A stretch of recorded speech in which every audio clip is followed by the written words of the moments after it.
4:47. They met on a narrow road. A light cavalry of more than 30 people slowly stopped their horses. Their bows and blades were covered in snow, and they were unusually vigorous. About half of the cavalry were holding torches. They were the first few riders and they were not wearing standard armor. They were clustered around a young man with a jade-like face. The wind and snow covered his eyes. The young man in a snow-white fox fur was squinting at the three riders. He pursed his scarlet thin lips. He was an elegant and noble young master. There were 3 close retainers on both sides of the young man. On the left side there was a burly man holding a long spear. The spear was shining brightly under the light of the torches in the hands of the cavalry behind him. There was also a thin monkey-like man with his arms crossed over his chest. He had neither a bow nor a sword, but on both sides of the saddle, there were several frozen heads with blood stains on their faces. On the right side there was only one person. He was in his 40s and he looked dull. He carried a long sword with a pine-wood scabbard on his back. The hilt of the sword was shaped like a ganoderma. The man often covered his mouth and coughed. The young man seemed to be closest to the middle-aged man on his right side. He sat high on the horse, but his body was slightly tilted towards the middle-aged man. After the middle-aged swordsman coughed, he glanced at the 3 riders more than 50 steps away and said softly, "Your Highness, as I said before, there are indeed 2 people and a ghost. The female ghost is wearing a fox skin.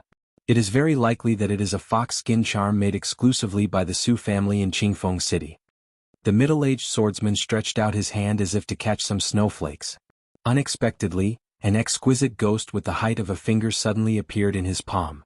It was snow-white and had a pair of wings on its back. It blended with the wind and snow. At such a close distance, it was difficult for the little fellow to detect it. Presumably this was the so-called immortal scout. Its function was similar to that of the immortal watching the mountains and rivers. The only difference was that one relied on magic while the other relied on living things. "Thank you for your hard work." The man smiled at the little fellow in his palm and took out a delicate blue and white porcelain jar from his sleeve. The ghost flew into the jar and the jar was slowly put back into the sleeve by the man. The young man who was respectfully called "Your Highness" by the swordsman raised his eyebrows. His eyes were burning and his body tilted even more. He smiled and said, "Mr. Zheng, I have heard of the Su family in Qingfeng City. But my mother did not want me to leave the capital and go to a foreign country. I have been staying in the capital all year round to avoid suspicion and also to save some money for the officials in the censorate. I have never had the chance to come in contact with the immortal masters on the mountain. What exactly is this fox skin charm and what is its beauty? Mr. Zheng is very knowledgeable and has traveled across half the continent. Could you tell me more about it?" The middle-aged swordsman took out a porcelain bottle and poured out 2 emerald green pills the size of soybeans. He raised his hand and gently put them into his mouth. Only then did his face become slightly rosy. After taking the pills, the middle-aged swordsman smiled and said, "The Su family owns a 1,000-year-old fox hill where old foxes roam. They have formed an alliance with the Su family. Every year they send out a few fox skins that are between 100 and 300 years old to be made into charm papers. They are sold all over the Aquarius continent and are popular in half of the continent. Those Earth immortals who do not need to worry about money mostly have a few fox skin beauties as maids. The maids are the charm paper beauties. When they land they are no different from living people. The charm paper can also contain ghosts and spirits. The female ghost in front should be like this. If the immortals on the mountain have a good relationship with the Su family in Qingfeng City, before buying the charm paper, they can also send a portrait of the woman they like. The Su family will have someone to carve the fox skin according to the picture. The old masters are all skilled in painting and have never disappointed the buyer." The young man suddenly understood and looked at the woman, who stopped in the distance. His eyes became more and more covetous. Although he hadn't followed his ancestors' rules to leave the capital, he hadn't wasted his time in the capital. His biggest hobby was to leave the prison that had twice become the Crouching Dragon residence in history. He would disguise himself as a scholar who had failed in the imperial examinations, or as a wanderer who traveled around the capital. He had already had a taste of all kinds of beautiful women, especially the women of the imperial censorate officials' families. Women and young girls who were slightly beautiful were all deceived by him. Therefore he could even casually flip through the impeachment memorials that flew into the imperial study like snowflakes. It couldn't be helped. Although the imperial family seemed strict and terrifying, they would still spoil the youngest child. Besides, his imperial mother's methods were not simple. His imperial father was controlled to the point that the 3 of them reunited in private. As the monarch of a country, even if his imperial mother ridiculed him in front of his face, he didn't feel ashamed. Instead, he laughed incessantly. Therefore, he really did not care about those memorials that he used to pass the time. He felt that if he did not get scolded by those old bastards, he would feel so guilty that he would not be able to show his face. However, after such a comfortable life had passed for so long, he always felt that something was missing. He was someone who wanted to be an emperor, so he could not be an immortal in the middle 5 realms. He could not endure the pain of tempering his body and practicing martial arts. He also could not be a true Jianghu master. As for leading troops to war and killing here and there, he was even less in the mood. Therefore, he could not help but blame his imperial mother. He was not the crown prince, and now even the virtuous king was not him. Did his imperial mother really dote on him? Did she deliberately keep him by her side like a good-for-nothing? Those 2 older brothers were the bastards of the former empress. She looked at her current bleak situation. Empress Mother had found an excuse for her to be like a stray dog. She had a home but couldn't return. She could only wander around outside of the capital. Those rural women who had a rustic aura in their bones had long been sick of eating. No matter how beautiful these women were, they couldn't be compared to the beautiful women of the wealthy families who knew how to serve people. That was not all. When he quietly left the capital, his imperial mother gave a strict order that he must personally lead people to kill the Dali scouts. Was this not forcing him to go down the road of no return? In fact, he was not optimistic about the empty Zhuang dynasty. Deep in his heart, he wanted to rely on the powerful Dali barbarians. If he was the one sitting on the throne now, he would have opened the gates of the capital long ago and personally led Su Gaoshan's horse into the capital. What was so fun about fighting a war? He wanted to see the scene of thousands of Qi cultivators killing each other. That was the real fight between immortals, a fight on horseback, 2 nests of ants competing. However, it was not bad to go out to relax this time. He met a beautiful woman in fox skin who was no different from a living person. The young prince was overjoyed. The other party's 3 riders had also stopped for a long time, confronting the elite cavalry. The prince of the Shihao country, Han Jingxin, was the most notorious member of the imperial family in the entire imperial court. His smile grew wider.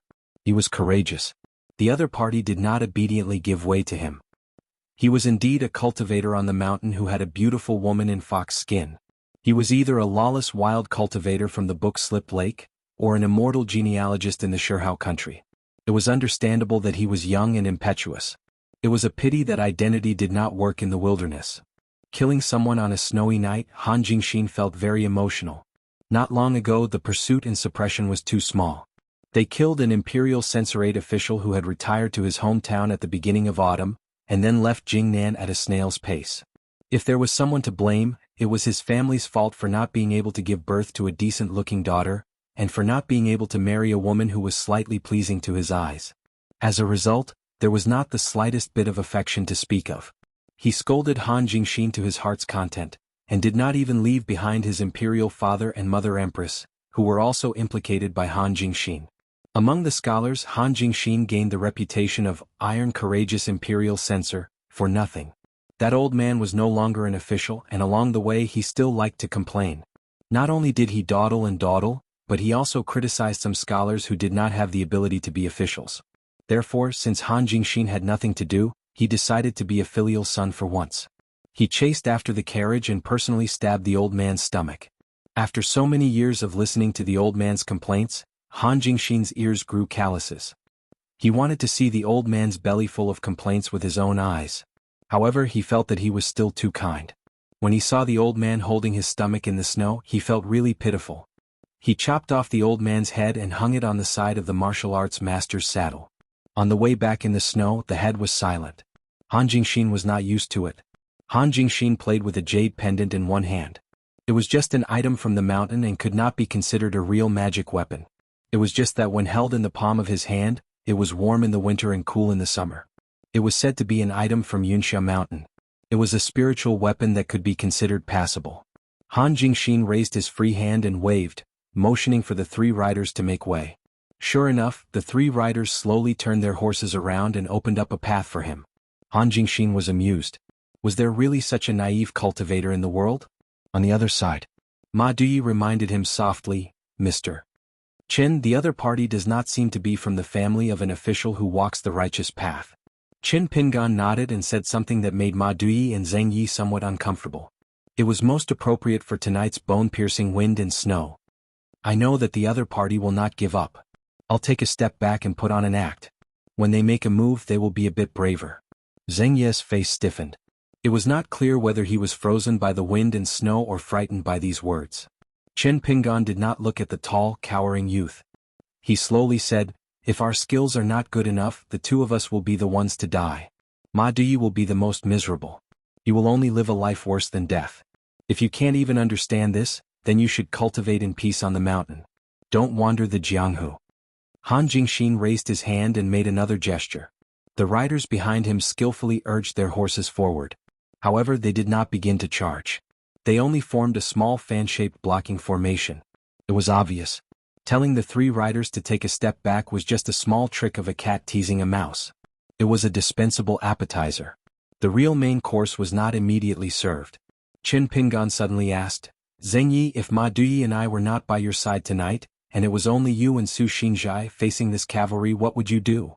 Zheng Yi only thought for a moment, but his forehead was already sweating. Chen Pinggan did not say anything else. Some principles were just so unlikable. No matter how much others said, as long as the listener had not experienced something similar, it would be very difficult for them to empathize, unless they were in a difficult situation. However, those who could not listen to certain principles were actually lucky people. Because those who had experienced misfortune, as long as they encountered a similar situation, there was no need for others to reason with them. They would already understand. However, these were not important. What really made Chen Pinggan more and more frightened was that he realized that those who were full of malice towards the world, compared to those who were kind, seemed to be able to remember after suffering. They even suffered a little at the hands of smarter people, and did not enjoy some blessings that did not belong to them. They would begin to ponder about the principles of how to conduct themselves, and seriously think about how to solve all kinds of problems. How to use the power of others to bully others, how to use the power of others to gain benefits, how to achieve the Tao alone, whether or not the chickens and dogs could rise to the heavens, it all depended on the mood of the person who achieved the Tao and the balance of benefits. Chen Pinggan hoped that his view was wrong. The more wrong it was, the better. Why should good people be smarter than bad people? Only then could they live a good life. Chen Pinggan exhaled and pointed to the young man in the cavalry in front of Ma Duyi and Zheng Yi. "You may not have paid attention or had the opportunity to see him, but I have seen this person's face twice in the Imperial Bulletin on Katkin Island and Book Slip Lake. That's why I know that he is called Han Jingxin. He is the younger half-brother of Prince Han Jingling. He is very famous in the capital of Stonehair Kingdom and is the most favored son of the Queen of Stonehair Kingdom." Chen Pinggan rubbed his palms and said, "I once had dealings with a prince whose status was roughly the same as Han Jingling and Han Jingxin's. They were both brothers in a place called the Great Spring Empire in the Tongyi continent. However, compared to this pair of brothers, the two princes in the Tongyi continent seem to be smarter. When doing things, no matter good or bad, they will at least scheme against others. The youngest son of the Stonehair Kingdom's emperor in front of us seems to prefer to fight with force." Ma Duyi's expression changed slightly. Chen Pinggan smiled and said, "Don't worry, no one knows your true identity. You won't implicate your family." Ma Duyi said angrily, "Do I need you to tell me that? I am worried that you will be stubborn and leave your life here for nothing. If that happens, I will be taken away by that perverted prince." Of course, Chen Pinggan knew that Ma Duyi was being sincere and was worried about his safety. As for the second half of her sentence, perhaps it was because women were naturally thin-skinned and liked to deliberately say sincere good words as if they were bad words from their mouths. Chen Pinggan turned and smiled at her. "I did not ask you to turn around and run from the beginning to the end, right?" Zheng Ye's mind was filled with Miss Su. She was thinking about what she should do if something like Mr. Chen happened. Her mind was a mess and she did not understand what Mr. Chen meant. Ma Duyi was a clever woman. Otherwise, she would not have been able to enter the cave-dwelling realm at such a young age. If it was not for the misfortune that happened when she was facing the flood dragon, she would have been able to reach the Dragon Gate realm step by step in this life. By then, she would be able to build a good relationship with the sect's founder and the cultivators on the Big Islands and occupy an island.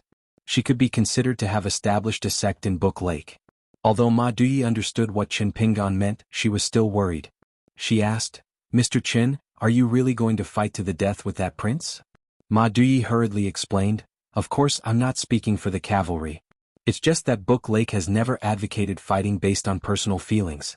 We either don't attack or eliminate the root of the problem. If we have a conflict with this Han Jingxin, We will have to go to the hinterland of Shirhao country and pass through many provinces in the north. Will it be troublesome? Will it delay Mr. Chen's important matters? Qin Pingan nodded. I'll see what I can do. Killing is never the goal. But this Han Jingxin seems to have become addicted to killing for fun after leaving the capital. Among the retinue there are a few heads hanging on the saddle. They don't look like dolly scouts. This means that he did not use them as proof of his military achievements. He killed them to vent his anger. Qin Pingan casually drew a line in the air. This time, not only did Zheng Yi not understand, even Ma Duyi with the snow on her shoulders was confused. Qin Pingan slapped his forehead and said to Ma Duyi, I forgot that I can put you in my sleeve. Ma Duyi covered her mouth and giggled. On the other side, Han Jingxin saw the appearance of the beautiful female ghost. His heart was boiling. He felt that tonight's heavy snow was not in vain. He smiled and asked, killing a few unknown cultivators, will it cause trouble for Mr. Zheng? The middle-aged swordsman shook his head. Killing cultivators is not troublesome. This heavy snow can help a lot. We just have to be careful when we destroy the corpses. The problem is that Your Highness deliberately did not bury the corpses on the road dozens of miles away. It will be easy for people with bad intentions to follow the clues and suspect Your Highness. With the two added together, if the other party's 3 riders were really immortals who came down from the mountains to travel in a big sect, or wild cultivators from the big island of Bookslip Lake, the one in trouble would only be His Highness. So now Your Highness has 3 paths to take. First, since we've already put on a big show, we'll learn from them. We'll take a step back and have someone talk to that young cultivator who seems to be seriously injured. Your Highness will openly reveal your identity and say that you want to make a business deal with him. You'll pay to buy that beautiful ghost. Using power to suppress people and money to buy things is the most reliable. Second, both sides will pass by and act as if nothing happened. At most, Your Highness will miss out on a romantic opportunity. Third, Your Highness will order us to directly kill them. But remember to clean up the corpses of the caravan when we return, so as to avoid leaving any suspicious clues. As long as the cultivators on the mountain are suspicious, they will generally be too lazy to reason with us. Han Jingxin nodded. He had thought through these things. However, the retainers at his side could not only be those who could fight and kill. They also needed an advisor who could make his master talk less. This Mr. Zheng was his mother's trusted aide. When he left the capital this time, he had him by his side, saving him a lot of trouble along the way. Han Jingxin sighed with heartfelt emotion. It's a pity that Mr. Zheng isn't a strategist. In the future, if I have the opportunity to become the emperor, I must invite Mr. Zheng to be the imperial tutor. The immortal protector that my mother spent a lot of money to invite is just an embroidered pillow who deceives people. Although my father's handling of the court is not very helpful, he's not blind. He's just too lazy to expose him. He's just raising an actress. It's nothing more than exchanging the silver for the immortal money on the mountain. Behind the scenes, my father secretly told me that it's only a few grains of money a year. He also praised my mother for being so good at managing the household. Look at the other imperial tutor of the vassal states. If they don't take out a few grains of money a year from the national treasury, they would have already jumped up and rebelled. The skinny monkey-like man was already impatient. He laughed loudly and said, just kill the person who raised the ghost. As for the more rare and valuable fox-skin beautiful ghost, leave it for Your Highness to train. It's such a simple matter. In truth, being a peaceful emperor was a good thing for the citizens of the Shirhao kingdom. But in troubled times, he was destined to not have much of a future. Coincidentally, it was troubled times and not just the few countries, but the entire Aquarius continent was in chaos. At such a crucial moment, he naturally had to choose a good tree to nest in, even if the tree was already crooked. After Hu Han and General Su left one after another, Han Jingxin no longer paid much attention to the battlefield and continued to chat with Mr. Zheng. They talked about the chaotic situation in the center of the Aquarius continent. Han Jingxin spoke one sentence after another without any rhyme or reason. But Mr. Zheng did not look down on him at all. The short and skinny man jumped off his horse. He didn't directly fly over, but lightly landed on the snow as though he was taking a stroll. He walked towards the 3 riders. Ma Duyi couldn't help but be nervous and said softly, he's here. After all, he was a strong retainer of a prince, and seemed to be a Jianghu master who was proficient in close combat. Any Qi cultivator below the earth immortal level, once they got close to him, would be bitten off by a pure martial artist. This was the consensus of the cultivators on the mountain and the Jianghu below. No matter how much Ma Duyi trusted Mr. Qin, she still felt uneasy. Zheng Yi didn't even dare to breathe loudly.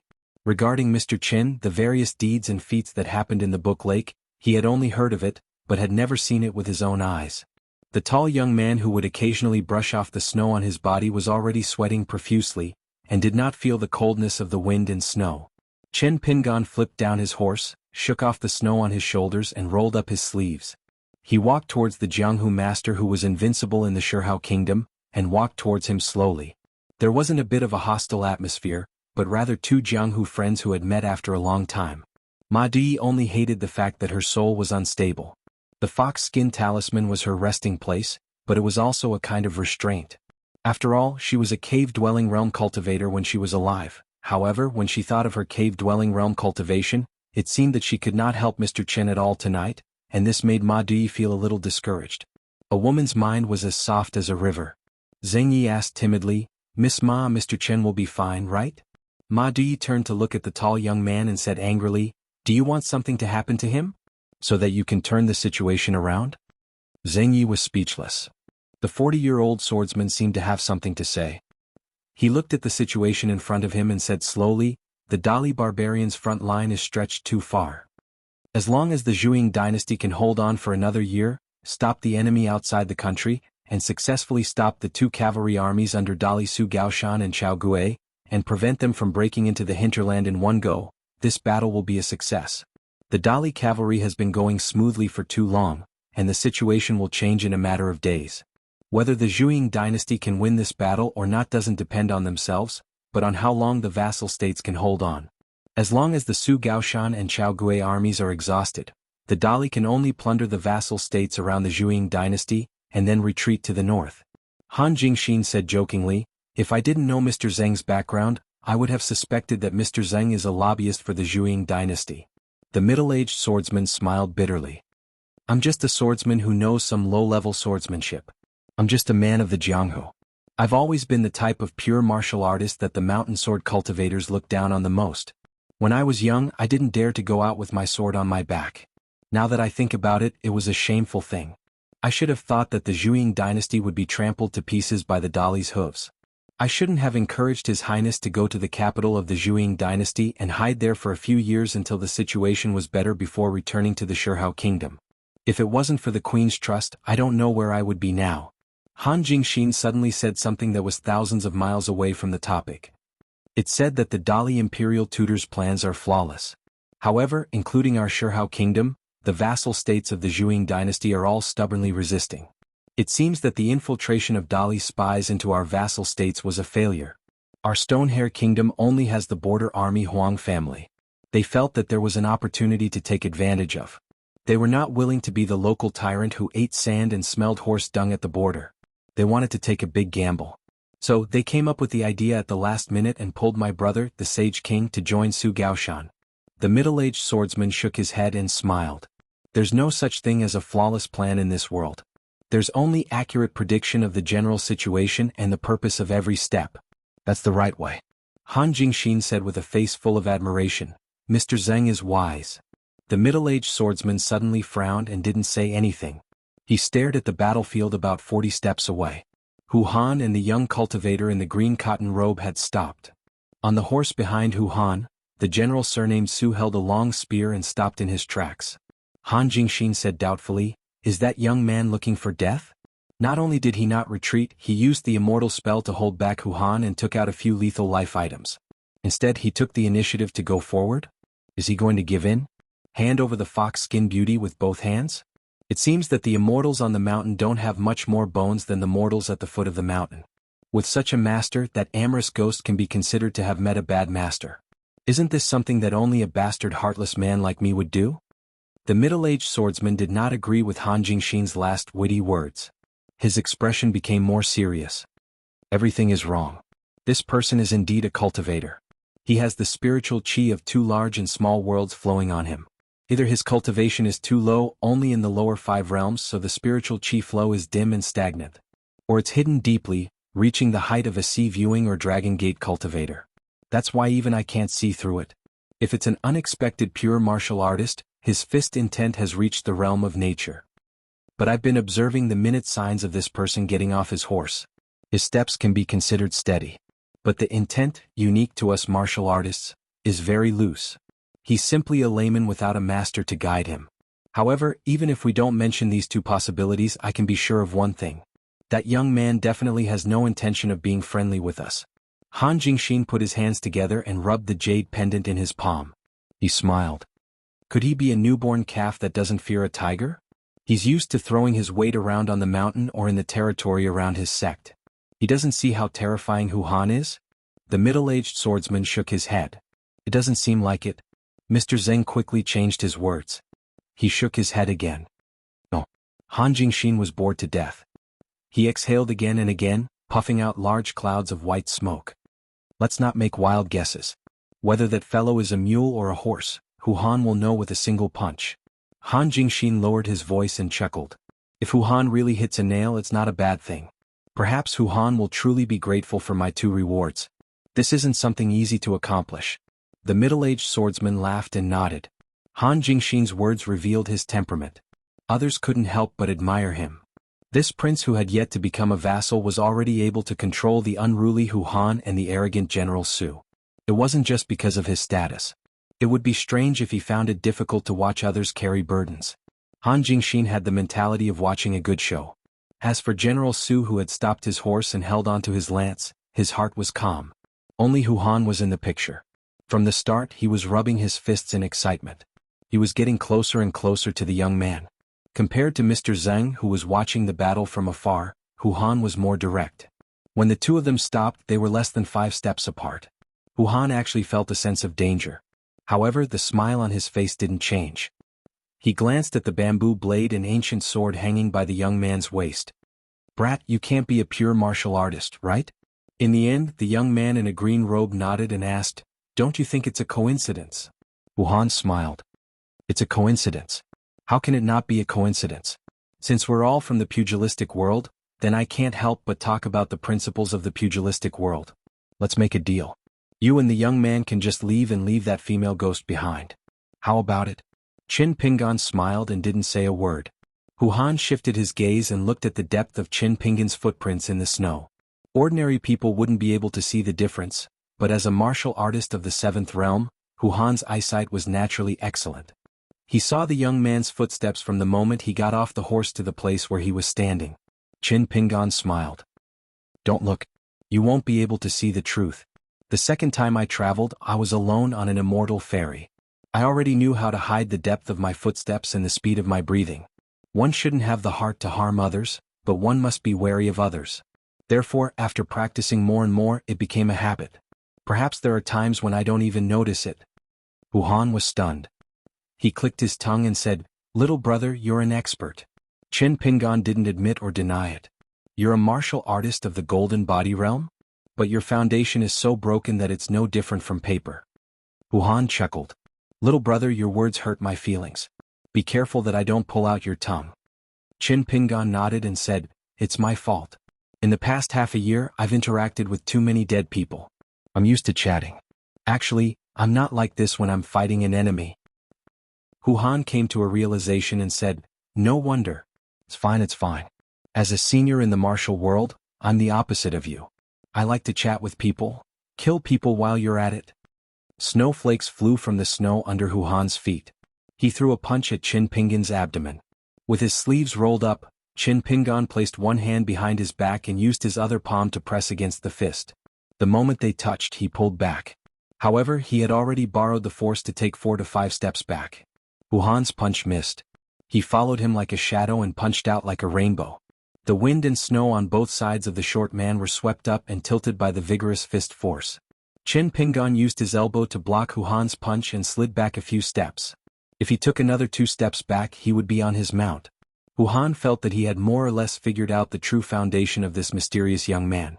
Just as he was about to stop hiding and kill him, the young man's elbow not only blocked his fist, but also suddenly burst out with a fierce force like a flood breaking through a dam. Hu Han was so frightened that he quickly suppressed the pure true qi in his body and took a few steps back. Of course, even if he took a step back as a martial Dao master of the golden body realm, he was still as smooth as flowing water without any signs of weakness. When Hu Han came to a halt, his eyes widened as he remarked, good lad, you sure are good at acting. You even managed to fool me once. It turned out that the young man's fist force seemed to be trying to fight him to the death. However, it was actually just a light touch. It was like a child holding a hammer and using all his strength to lift it up before smashing it down on the ground. Then, when the hammer was an inch above the ground, it stopped moving and hovered in the air. The key was that the child seemed to be using a lot of strength to lift the hammer, but when he lifted it up, it didn't seem to be strenuous at all. Perhaps Hu-Han didn't take a step back and took the opportunity to get closer. Perhaps he could even punch through the young man's chest. However, Hu-Han knew that it was more likely that the young man had a backup plan waiting for him. For example, the young man's hand that was hidden behind his back. Since the other party was so proficient in controlling his own fist aura, even if his cultivation level was not high, there must be an expert who had helped him temper his body, or he had truly experienced incomparably dangerous life and death battles. Chen Pingan shook his wrist with a calm expression. Let's not talk about that martial madman. Although your realm is high in terms of martial arts attainment, you're not even as good as a smiling face I met in my early years. He should be a pure martial artist like you. If his fist intent isn't enough, his movement technique makes up for it. Hu-Han's expression was unsettled. However, his martial arts knowledge and Jiang-Hu experience told him that if he did not hold back in close combat, his opponent would die sooner or later. He felt a little uneasy. The punch arrived. After taking the punch, Hu-Han laughed. Are you trying to scratch my itch? After that, Hu-Han could not laugh anymore. The punch arrived. Punch after punch. The momentum was like a waterfall that flowed 3,000 feet. Hu-Han only countered with punch after punch. The two of them moved unpredictably, the wind and snow blowing wildly on the road. Even if they were just at the Golden Body Realm, they were still at the Golden Body Realm. After 7 or 8 punches, Hu-Han's forehead was covered in sweat. After 11 punches, Hu-Han was not only sweating profusely, but blood was also seeping out of the corner of his mouth. Meanwhile, the young man who punched faster and faster still showed no signs of exhaustion or wanting to stop. The incomparably sullen Hu-Han, a stately Realm 7 martial artist, simply gave up on the thought of retaliating. Stellar energy spread throughout his meridians, protecting the various major aperture points as he allowed the youth to continue punching. Fist intent could last for a long time, but a martial artist's pure jinchi would eventually run out. That would be the best time for Hu-Han to deliver a punch. However, Hu-Han heard Mr. Zheng shout from behind him, "General Su, quickly help Hu-Han break this person's fist intent." General Su frowned, but he did not hesitate and rushed out on his horse. He was said to be the best horse fighter in Stonehair Kingdom. He sat on horseback and wielded a long spear. His combat strength was extraordinary. He was not a martial artist in the ordinary sense. The reason why Hu-Han was willing to ride side by side with this person and even talk and laugh was, of course, the main reason. Everything depended on one's ability. As for the poetry scholar with a horizontal lance, that was widely known throughout the Stonehair Kingdom, it originated from the first time this person entered the palace to meet the emperor. He was specially allowed to bring a long lance into the palace. Then, in front of all the civil and military officials at the end of that day's court meeting, the emperor actually ordered someone to bring an untamed horse over. He had to ride the horse and hold the long lance. On a long slab of stone, he had to use the tip of the lance to write a poem that had been passed down for generations. Moreover, he had to ride the horse without stopping. Otherwise, his ancestral long lance would be taken away and he would be expelled from the border army. If he succeeded, he would be greatly rewarded. He would be a rank 4 military officer. In the end, he became famous throughout the kingdom.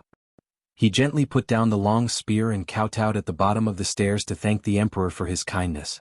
At that time, the young general trembled and spoke emotionally. Everyone felt that this young man who was prosperous in martial arts was so grateful that he could not hold back his tears. The emperor was so happy that he personally gave him the title of Horizontal Lance Poetry Scholar. However, he had been angry about it all these years. He saw it as the biggest humiliation of his life. For 4 generations, a long spear that was soaked in the blood of countless enemies was passed down from father to son. After it was passed down to him, it was no different from a woman doing embroidery with a needle. Su Mao was a hero for generations. His ancestors were willing to die for him. On the battlefield, there were no cheers or applause. How could Su Mao be an actor who played to the crowd? 1 man, 1 horse, and 1 spear. When they charged, it was as if the mountains were collapsing. Although Qin Pingan and Hu-Han were tangled up, Su Mao's spear pointed at Qin Pingan's neck after the 12th punch. Qin Pingan did not force himself to send out the next punch. All of this was within his expectations. If it wasn't the cavalry spear that arrived, it would be the middle-aged man's sword. Chen Pingan only sent Hu Han, who was not fatally injured, stumbling with a palm. He blocked the tip of the cavalry's spear and moved a few steps to the side. Su Mao twisted his wrist slightly. The spear that almost skewered Hu Han into a candied hawthorn only pierced through the latter's armpit. Chen Pingan stomped heavily on the ground. On the ground, the snow within 70 to 80 feet of Chen Pingan was instantly blown up. Su Mao closed his eyes almost instantly. He suddenly opened his eyes and raised his spear, thrusting it forward. The spear sank. A green figure stepped on a long spear and slid down. With a knee strike, he knocked Su Mao off his horse and sent him flying. However, Su Mao held onto the spear tightly and did not let go. Su Mao spat out a mouthful of blood. When he stood up, he realized that the person was standing on his horse and did not follow up with another attack. Only then did Su Mao look at Hu Han, who had left the battlefield, and roared, "Hu Han! I was the one who saved you from your predicament. Yet you chose to stand by and do nothing to harm me?" Chen Pingan did not look at Su Mao. Instead, he looked at Han Jingxin and the middle-aged swordsman. He smiled and said, "I advise you not to count on him. He's just a golden body realm cultivator who is scared out of his wits. He can't be relied on." Han Jingxin's expression was grave. Su Mao and Hu Han had both been defeated? Losing to Su Mao twice wasn't something to be afraid of. What he was afraid of was that the young man had struck his vitals. Su Mao already had a rift with Hu Han, and if Hu Han really lost the guts of her evolved Jing master, how was he going to continue fighting? Could it be that he could only rely on this Mr. Zeng? Hu Han was more reliable than Su Mao. However, Han Jingxin had his own plans. Mr. Zeng had to make the final decision and kill that person. Otherwise, he had to protect him. If Mr. Zeng did not make a move, no matter how bad the situation was, there was still room to maneuver. Once Mr. Zeng made a move and lost, would he still have to apologize to the other party? That would require the other party to be willing to give him a chance to repair their relationship. It was said that there were some mountain cultivators who were too stubborn. When they became ruthless for the sake of the great Tao, they would not even recognize their own family. Mr. Zeng softly said, "Your Highness, if I don't make a move, the hearts of the people will be scattered and we will be at the mercy of others. Only by making a move can I have Hu Han and Su Mao join forces with me to kill this person. However, there is a condition. I cannot be defeated in a single move." Han Jingxin forced a smile. Mr. Zeng must be joking. Su Mao returned to the cavalry and changed his mount. His face was filled with resentment. Hu Han also wanted to return. But just as he was about to move, the young man turned his head and looked at him. Hu Han seemed to have been scared out of his wits. He angrily stayed where he was. Chen Pingan felt that whether it was Hu Han or Su Mao, neither of them were so simple. It was just that the situation was delicate. Everyone was hiding their strength and not willing to go all out. It seemed that the morale of the cavalry under Han Jingxin was worth pondering over. The middle-aged swordsman who had never used his sword before slowly rode out. The two horses were about 30 steps apart. Chen Pingan, who had been standing on his horse, asked, "Mister, are you not a sword cultivator but a swordsman?" The middle-aged swordsman shook his head. "I am not worthy of being called Mister. My surname is Zhang and I live in the pugilistic world. I will go wherever there is food to eat." The man smiled. "Next, I might not be so righteous." Chen Pingan placed one hand behind his back and spread out his other hand. "Do as you wish." The man looked at Hu Han. "I implore General Su and I to put aside our differences and work together to kill the enemy." Chen Pingan smiled. "Since Senior Zheng is a pure martial artist, you should be able to see that this golden body martial artist of yours is like a crane in a flock of chickens. A true martial artist is someone who uses all his strength to raise his state of mind. Even when facing an enemy one level higher than him, he is not afraid at all. If it is life or death, then so be it. On the other hand, not only does he have a poor foundation but he also lacks that breadth. He likes to drag himself down a level to fight with others. The Jianghu of your Stonehair nation is really interesting. If not for this person being the leader of the Stonehair country's pugilistic world, the entire Stonehair country's pugilistic world would be dragged down by him." Su Mao's lips curled up. He seemed to agree with those words. However, this did not stop him from holding his spear and slowly walking out. Hu Han was deep in thought. Unexpectedly, Chen Pingan turned his head and said, "Have you thought it through? Unfortunately, you can't do it." Hu Han stretched his neck. "Oh, that might not be the case." Hu Han's aura changed. It was as if he was the real Hu Han at this moment, the person who made the Stonehair country's pugilistic world bow down to him. Hu Han said loudly, Mr. Zheng, General Su, I will be the first to attack. You just need to support me. Qin Pingan turned a deaf ear to Hu Han's words and ignored Su Mao walking out with his spear.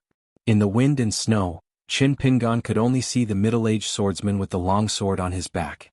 The man did not attack, but the long sword on his back came out of its sheath and charged into the sky, disappearing in an instant. This was the specialty of a swordsman, the controlling sword art. It was also the reason why the sword Xiu on the mountain looked down on the swordsman below. Qin Pingan's left hand pressed on the hilt of the ancient yellow sword. What a coincidence, I am also a swordsman. He slowly pushed the sword out of its sheath with his thumb. It was like a mountain. It was hard to tell if it was a fist essence or a sword essence. Su Mao could not help but narrow his eyes because he felt that it was too dazzling. However, Su Mao was the first to attack. The war horse galloped forward with his spear. Hu Han did not want to fall behind and charged towards Qin Pingan. The middle-aged swordsman smiled. The ancient sword with the white jade Lingji hilt was still missing. Qin Pingan took a big step forward on the horse's back and then stepped into the air, disappearing into thin air. Hu Han jumped over the horse's back and landed on the opposite side of the road. In the next moment, the green figure appeared beside Su Mao. With a shoulder strike, Su Mao and his horse were sent flying. Su Mao left his horse in midair and landed steadily. The pitiful horse fell heavily into the snow dozens of feet away and died on the spot. However, something even stranger happened. Just like Qin Pingan's inexplicable disappearance, the middle-aged swordsman also disappeared into thin air without a trace.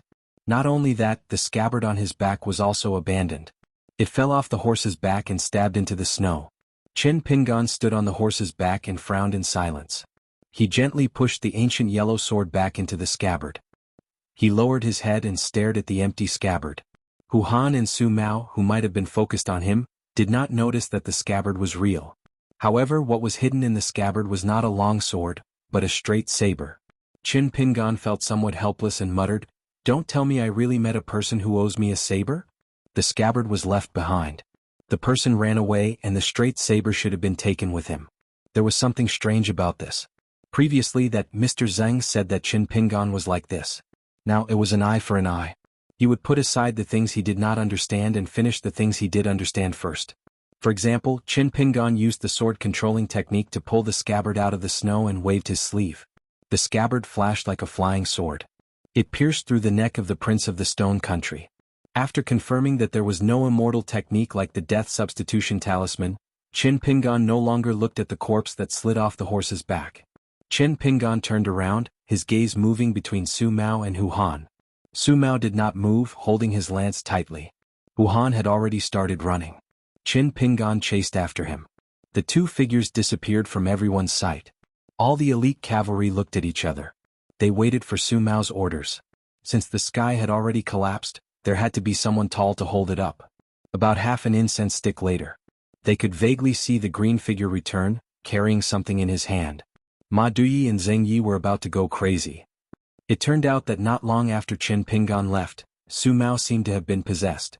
Not long after Qin Pingan left, he first gathered a few elite retainers from the prince's residence and then went on a rampage. After that, he went on a killing spree, killing all 40 or so cavalrymen one by one. In the end, he even squatted down and used his saber to cut off Prince Han Jingxin's head and hung it on his waist. He then picked 3 war horses and mounted one of them. The other 2 were used as backup horses for long-distance raids, so as to not harm the war horse's legs. Su Mao did not leave. Instead, he sat quietly on the horse's back, waiting for Qin Pingan's return. Qin Pingan approached Su Mao and tossed Hu Han's head to the general on the horse's back, asking, "What do you think?" This man, whose identity, sword, name, background, everything seemed fake. As he led the horse away, he seemed to have sensed something. He smiled and said, "My heart is not forced and my body is not restrained. What is the qi in the intestines that cannot be released?" He turned to look in the direction of Qin Pingan and said regretfully, "It is a pity that the quota is limited. I can't make a deal with you. It is a pity. Otherwise it would be a good deal. It is better than getting a Dolly's hunting inspector." The speed of the 3 of them was sometimes fast and sometimes slow. It all depended on Qin Pingan's injuries. However, in Ma Di's eyes, although Mr. Chen's injuries were not light, his state of mind did not seem to have changed. Qin Pingan suddenly asked, "It is snowing in winter and there is the sound of jade breaking. Have you heard of this saying before?" Ma Di nodded and said, I have. Qin Pingan nodded and said, "You are indeed knowledgeable. You live up to your name." Ma Duyi held back her laughter and said, "I just heard it." Qin Pingan was stunned and said with a smile, "This joke is like the wind and snow." Ma Duyi was a little confused. She began to think deeper about this sentence. Zheng Yi said in a muffled voice, "Mr. Qin should be saying that Miss Ma's joke is more chilly." Ma Duyi looked at Qin Pingan suspiciously. Qin Pingan chuckled and said, "You believe Zheng Ye's words?" Ma Duyi thought about it and felt that he was right. She glared at Zheng Yi. Zheng Yi was a little sad. Ma Duyi hesitated for a long time but still did not dare to speak. Qin Pingan said, "You want to ask if you want to collect the souls of those writers?" Ma Duyi was a little guilty. "I don't think it is necessary but," Qin Pingan smiled and said, "But you think that I am a little muddle-headed and always like to do strange things in circles, right?" Some things that could be said meant that they were not suppressed in the heart. This was a good thing. Ma Duyi was in a good mood and smiled a little. Qin Pingan said, "Actually, as long as you hold the thread even if it is a mess, you don't have to be afraid. You just have to take it slow." Ma Duyi's competitive temper flared up again. "Then Mr. Qin said that we should ride a horse a few hundred miles away? Why can't we take it slow?" Qin Pingan poured out a secret elixir from the water hall, drank a mouthful of wine and swallowed it together. He felt helpless but did not refute. Ma Duyi laughed to herself. Zheng Yi shook his head. The three of them rode in the wind and snow. 448. The wind and snow were dangerous. The three of them rode all the way to the hinterland of the Shirhao kingdom. Many tall cities that were fought over by the military were already in ruins. On the contrary, most of the rural areas were lucky enough to escape the disaster. However, the refugees fled from their homes and encountered 3 consecutive heavy snowfalls after the beginning of winter this year. Along the official roads, there were many frozen and thin skeletons, young and old. Ma Duyi was kind-hearted and Zheng Yi was simple. No matter if it was a human or a ghost, they did not look like real cultivators of the Book Lake. Therefore, when Qin Pingan passed by a county and said that he would pay the local people to help open a porridge and medicine shop, they continued their journey. This made Ma Duyi and Zheng Yi very happy. Qin Pingan then took out the Verdant Canyon Island's jade token and hung it on the other side of the waist of the cross of blades and swords. He then went to find the local government. Ma Duyi wore a veil hat to cover her face. She also wore a thick cotton-padded coat which covered the graceful figure of the fox-skin beauty. Before this they had already passed through many counties. The closer they were to the central part of the Shirhao kingdom and the further north they went, the more dead people they saw. They could already see more soldiers and horses. Some of them were the scattered soldiers of the Shirhao kingdom who retreated to the south. Some of the soldiers were wearing new and shiny armor. Zheng Yi would think that the soldiers of the Shirhao kingdom who rushed to the battlefield in the north might be able to fight against the Dali Iron Cavalry. However, Qin Pingan was very clear that once a war broke out, the soldiers who were wearing the new armor from the arsenals of various places and holding the equipment that had been sealed for years would die very quickly. Only the lucky few would have the opportunity to turn from new soldiers who did not know how they were killed into old soldiers who knew how to survive step by step. In the river of time in the lotus flower-blessed land, Qin Pingan witnessed many fierce battles that determined the fate of the 4 kingdoms. In the vast world, Qin Pingan also saw the soldiers of the southern border army of Dali. He understood why the border army of Dali had the title of Warriors of the Ridge. They were the last surviving soldiers who had been through hundreds of battles in Dali. Perhaps in the past 100 years, the number of battles and deaths that a 20-year-old soldier of Dali had fought and seen were more than the 40-year-old generals of the Shirhao kingdom. Qin Pingan actually thought further. The Shirhao kingdom was one of the vassals of the Zhuang dynasty. Not to mention Huang He and Han Jingling, most of the vassals of the Shirhao kingdom, such as the Prince Han Jingxin who died in Qin Pingan's hands, dared to personally kill a Dali scout who had 2 cultivators with him. The northern border army of the otherworldly creature General Wei was also wiped out. The emperor of the Shirhao kingdom still tried his best to transfer soldiers from all the borders to block the southern route of Dali. Now that the capital was besieged, the emperor of the Shirhao kingdom was still determined to defend until the end. Why was the Shirhao kingdom willing to do this? They did not hesitate to sacrifice so many lives to block the path of Su Gaoshan's Dali cavalry. According to the book, it was snowing in winter and the sound of jade breaking could be heard. Qin Pingan looked into the distance. The road and the mountains were also covered in snow. It was as if the heavens had placed a heavy burden on the human world. Qin Pingan sighed. But when he thought of the clanking sound of armor in the temple of Lingguan that night, he felt a little relieved. On this journey to the north, Ma Dui was still all right. The immortal master who served the old county governor was not any better.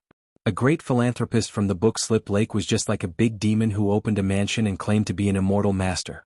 On the other hand, the two cultivators who seemed to be respectful and timid looked at each other and did not speak. After that, everyone felt that it was even more strange. The young master surnamed Chin asked the old county governor to invite a group of officials who were skilled in household registration, taxation, and business calculation. Everyone sat down together and began to discuss the details in detail. The current market price of rice and medicine, the amount of granaries stored in the government, the approximate number of local poor people and refugees, the location of the porridge shop and medicine shop, the number of idle people who could be transferred from the county city's government office who would not interfere with official business, and so on. Every link was carefully considered, making the group of old foxes in the government office feel as if they were facing a great enemy. After the discussion, the county governor's office started to get busy that night. The officials scattered in all directions. Chin Pingon and the other two lived in the backyard of the government office. However, in the middle of the night, the two cultivators secretly came to the door. They were not afraid of the first master of offerings of the Verdant Canyon Island at all. They were completely different from their obedient attitude during the day. One of the cultivators rubbed his fingers and thumbs and asked Chin Pingon if he should give him some hush money. As for what Master Chin wanted in the county city, whether it was people, money, magic weapons, or spiritual weapons, the two of them would not care. At that time, Ma Dui and Tseng Yi were still in Chin Pingon's room and they had a rare chat. Because even the slow-witted Tseng Yi could not understand that Mr. Chin had been doing what he wanted to do step by step. Although there would be some bumps and imperfections, and there would be times when he returned without success, even if he could not fulfill some small last wishes. However, there were still many otherworldly items and ghosts in the Shirhao country. Just like Miss Su, they did not have so much regret when they left. Logically speaking, Mr. Chen's state of mind should be getting more and more relaxed. However, that was not the case. Therefore, Ma Dui and Tseng Yi would sit with Mr. Chen on the premise that they did not disturb him. Most of the time, she and Tseng Yi would talk nonsense and Mr. Chen would never feel bored. He just did not like to talk much. However, when he heard the two of them quarreling about trivial things or just talking nonsense to kill time, Mr. Chen would smile. Ma Dui and Tseng Yi would often feel confused and thought that they had said something funny. Mr. Chen did not react. Why would he smile when he heard some unfunny words? At this moment, the man and the ghost who were standing on the small stove under the table and eating melon seeds felt that it was very funny after seeing the two cultivators who thought themselves clever. Ma Dui's eyes were narrowed. He was curious about the accountant's response. Chin Pingon asked with a smile, "So, how much snow do you think is fair?" A wild cultivator already has a draft in his mind. "Little brother, you're able to imitate a jade token of worship from the Verdant Canyon Island and even deceive an immortal master. It's obviously a big deal. Tonight, we've spent a lot of money just to open the porridge and medicine shop. So, the hush money should be at least 40 or 50 snowflakes. What do you think, little brother? Are you willing to part with this small amount of money so that you can make a lot of money steadily?" Chin Pingon stretched out his hands and pressed on the shoulders of the two rogue cultivators. "The officials in charge of this matter can even fill their own pockets and steal 40%. I can accept that. 30% or 40% is fine. Just take it as repayment for doing a good deed." Ma Dui never expected such an answer. He wanted to be angry but couldn't, so he just kept quiet. Chin Pingon smiled and said, "If you feel unhappy as long as you're willing to help Tseng Yi, my bottom line can be changed from 40% to 20%. How about it?" Only then was Ma Dui satisfied. He began to urge his horse closer to Tseng Yi. She and the stubborn youth patiently explained to each and every one of their insights and tricks. Chin Pingon suddenly slowed down his horse and took out a long and small wooden box from his sleeve. It was a small item given by Tan Yuani from Grain Island as a token of appreciation for the alliance between the three of them. It was quite rare. It was a small sword tomb in good condition. It was only a finger long and was extremely small and portable. It could be used to store flying swords. However, it was not as flexible as the large sword room. The rules were rigid and only one flying sword could be sent and received at a time. The consumption of spiritual chi to nourish the flying sword was far more than that of the sword room. Even so, as long as Chin Pingon was willing, he could easily sell it for a grain of money. Therefore, Chin Pingon certainly wouldn't refuse Tan Yuani's kindness. Chin Pingon opened the small wooden box that had been slightly trembling all this time and collected a messenger flying sword from the Verdant Gorge Island. The secret letter said that after Lu Laoqing of the Palace Willow Island found out that he was already in the Stonehair Nation, he sent a message to the Verdant Gorge Island saying, "Come back to my Palace Willow Island to discuss the price." Chen Pingon held a grain of snow tightly. His spiritual chi dripped into a sword column in the wooden box like water drops. He then pressed an ingenious mechanism in the wooden box. The flying sword from Verdant Canyon Island flew out of the wooden box and flashed away, returning to Book Slip Lake. Zheng Yi couldn't take his eyes off it. He used to do odd jobs in the simple sword room on Maoyu Island. However, this was the first time he saw a small sword tune that he had only heard of but never seen before. It was really wonderful. Ma Di wasn't any better. Chen Pingon put the wooden box into his sleeve and exhaled. This was great news. As he said to Zheng Yi, everything in the world was difficult. Everything was difficult at the beginning. It was important to be able to take the first step and stand firm. Chen Pingon formed an alliance with Lu Jimao, who was supposed to be his enemy, and Tan Yuanyi, a spy from Dali from Grain Island. He went to Gonglu Island and personally took risks to deal with Lu Laoqing. He also took the opportunity to make up for his mistakes in various parts of Shihao country, this time to understand more about the situation of Shihao country. Naturally, he had something to ask. Chen Pingon had a conversation with Gu Kan's mother in the house near the mountain gate of Qingxia Island. However, the woman might not have listened at that time. Most of the words that Chen Pingon said seemed to be understated. She probably wouldn't think deeply about it. She might not even take it seriously. Her temperament was actually not complicated. She hoped that Chen Pingon could ensure the safety of her and Gu Kan in the suddenly changed Book Slip Lake. She also hoped that the accountant would remember their old friendship and live up to the name Pinyin. There were a few sentences that involved Book Slip Lake might be different in the future. The woman might not think deeply about it. However, Chen Pingon was already doing it. Chen Pingon had to take every step carefully. It was just like Lu Laoqing's half-true half-joke on the ferry. "You're unscrupulous." What a big ambition. Lu Laoqing had already sensed that something was wrong. He guessed that Chen Pingon wanted to change the rules of Book Slip Lake from the root. He would do his best to make use of fake things. Chen Pingon didn't talk about the good and evil of people. He was doing one thing. He treated everyone as chess pieces and tried his best to draw a bigger chess shape that belonged to him. From the chess pieces to the chess shape and then to the chess momentum. He hoped that he could at least participate in the big rules of Book Slip Lake in the future and set the rules. Therefore, Lu Laoqing asked Chen Pingon at that time if he had learned Go from Mr. Qi in Liju Cave Heaven. That was the reason. In fact, the two sides had been competing in a tug-of-war. The undercurrent was surging, the intrigue, the search for the opponent's spoon on the chessboard, the unreasonable move and the immortal move. They were all particular about each other. In the face of Lu Laoqing, a cultivator of the 5 realms on Gong Willow Island, or even Lu Jimao, a cultivator of the nascent soul realm, Chen Pingon actually relied on his fists to speak. Once he crossed the line and entered the battle of the Great Tao, blocking the path of any one of them was tantamount to suicide. Since the gap between the realms was so big, not to mention that reasoning with words was useless, the so-called reasoning with fists was even more courting death. Chen Pingon had something to ask. What should he do? Then he could only work hard on the matter of cultivating the mind. He carefully guessed the weight of all the invisible hidden chess pieces, their respective demands, bottom lines, natures and rules. If possible, Chen Pingon would try to make a deal with Han Jingling, the prince who fled from the Book Lake, Huang He, the son of a general in the border army, and even Su Gaoshan, the general of Dali who had the power of the country. The difficulty lay in the fact that the other game that Chen Pingon was secretly planning right now was more difficult than making up for his mistakes in order to fulfill the wishes of the otherworldly items and ghosts. It was the first time that Chen Pingon tried to build a chessboard as a Go player. The key was that he could not make a single mistake. One careless move and he would lose the whole game. It meant that Chen Pingon was playing the biggest spoon. As for the former, if he let Gu Kan, who was unwilling to admit her mistakes, stop making mistakes and then make up for them himself, Chen Pingon would not lose more than that except for the consumption of his energy and money. Instead, he would not be walking on thin ice. However, the reason why Chen Pingon was so good at hiding his emotions was that even Zheng Yi could detect the subtle fluctuations in Chen Pingon's state of mind. It was because after Chen Pingon sent off Su Xinzhai and the others, there was a bigger and seemingly unsolvable disappointment that lingered in his heart and could not be removed. That feeling was not the same as when he was in the slightly gloomy house on the Verdant Canyon Island. At that time, all the ghosts had not been invited out yet.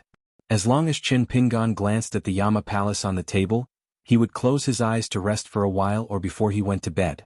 It was as if there were countless ghosts outside the wooden door of his heart wailing and howling. They were knocking on the door, shouting and cursing loudly. After seeing them off one after another, Qin Pingan's disappointment came from a sudden discovery.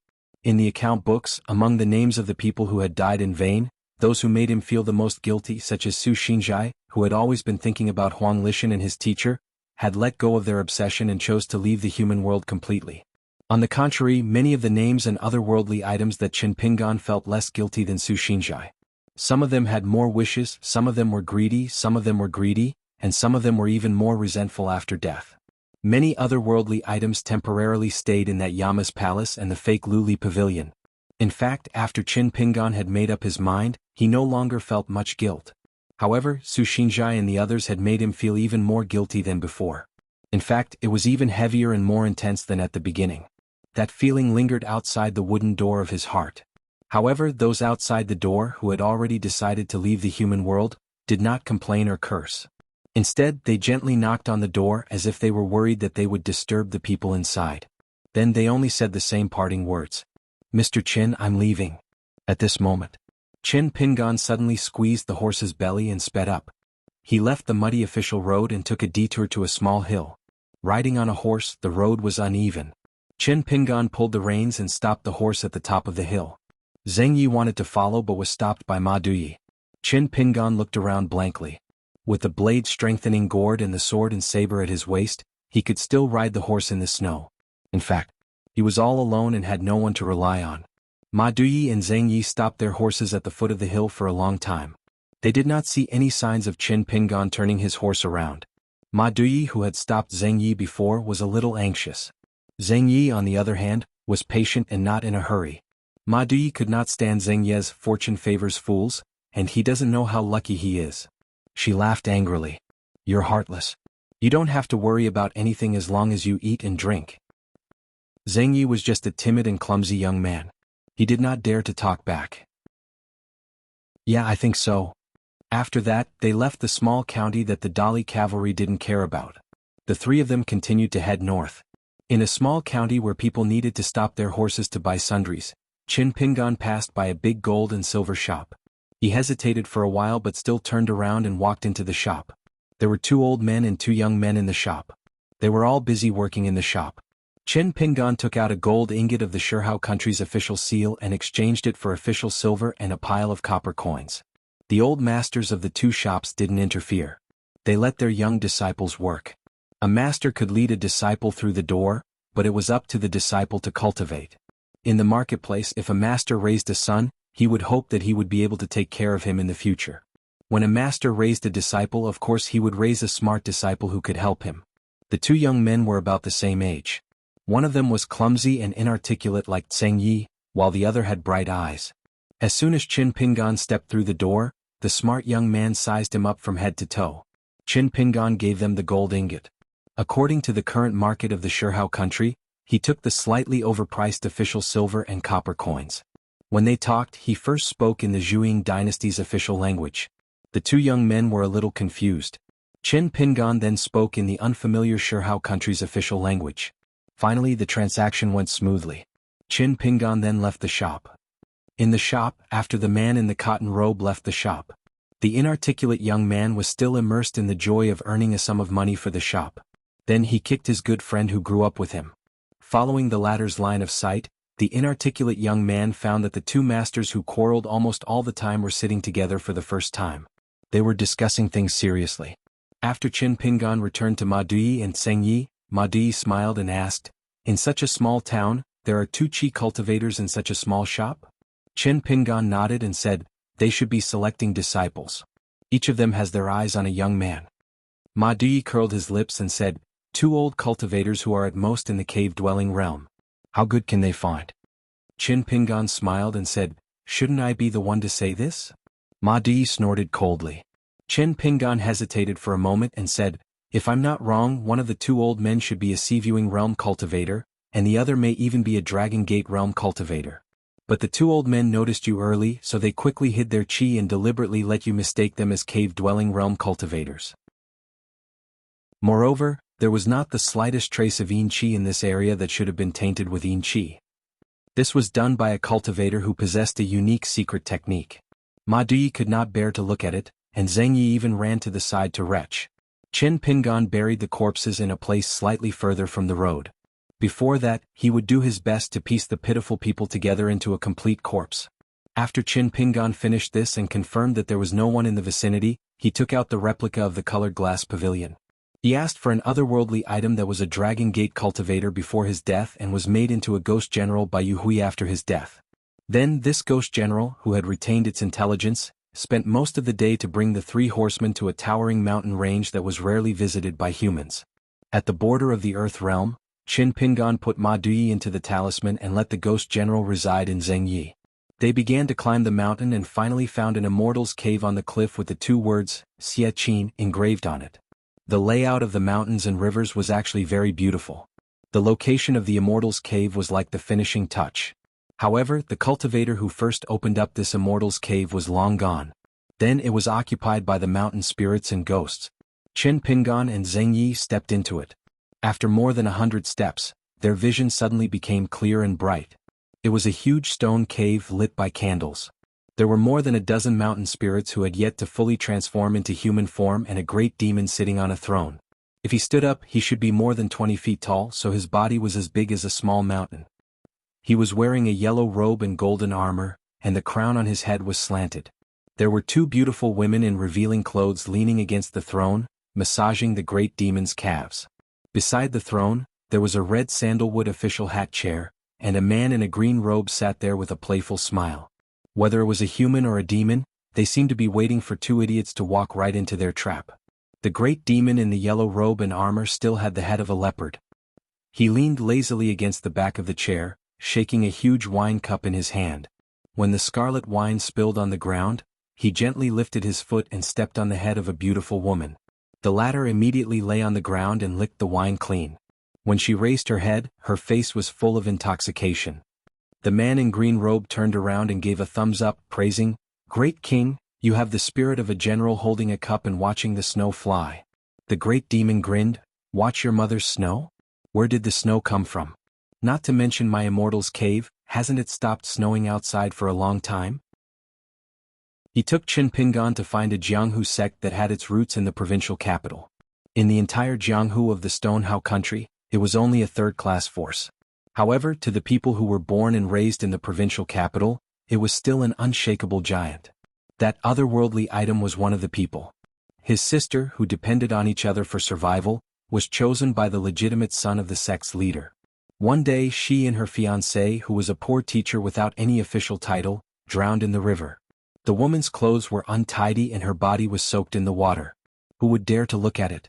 The man's death was even more tragic. It was as if his legs had been broken before he fell into the river. A young man spent all his family's savings to bury his sister and the man he had long recognized as his brother-in-law. Then he quietly left the city. Later, he wandered around and arrived at the border of Book Lake. He became a servant in the Immortal's mansion. Without the talent to cultivate, he couldn't even practice martial arts. Then, like his sister and brother-in-law, he died. Zheng Yi stood outside a door with a new plaque. On the way here, the otherworldly item was already in a daze. At this moment, his expression was even more dazed. The hatred of that year was something that happened 30 years ago. Before leaving the inn, he asked the innkeeper for directions. The old man sighed endlessly, saying that the man of that family, as well as all the people in the sect who used spears and rods, were all heroes who could support the heavens and the earth. Unfortunately, good people didn't have good lives and all of them died. A Jianghu faction with more than 100 men swore to protect the city gate of this city. After they died, there were almost no men left in the mansion except for the children. Zheng Ye's face was full of pain.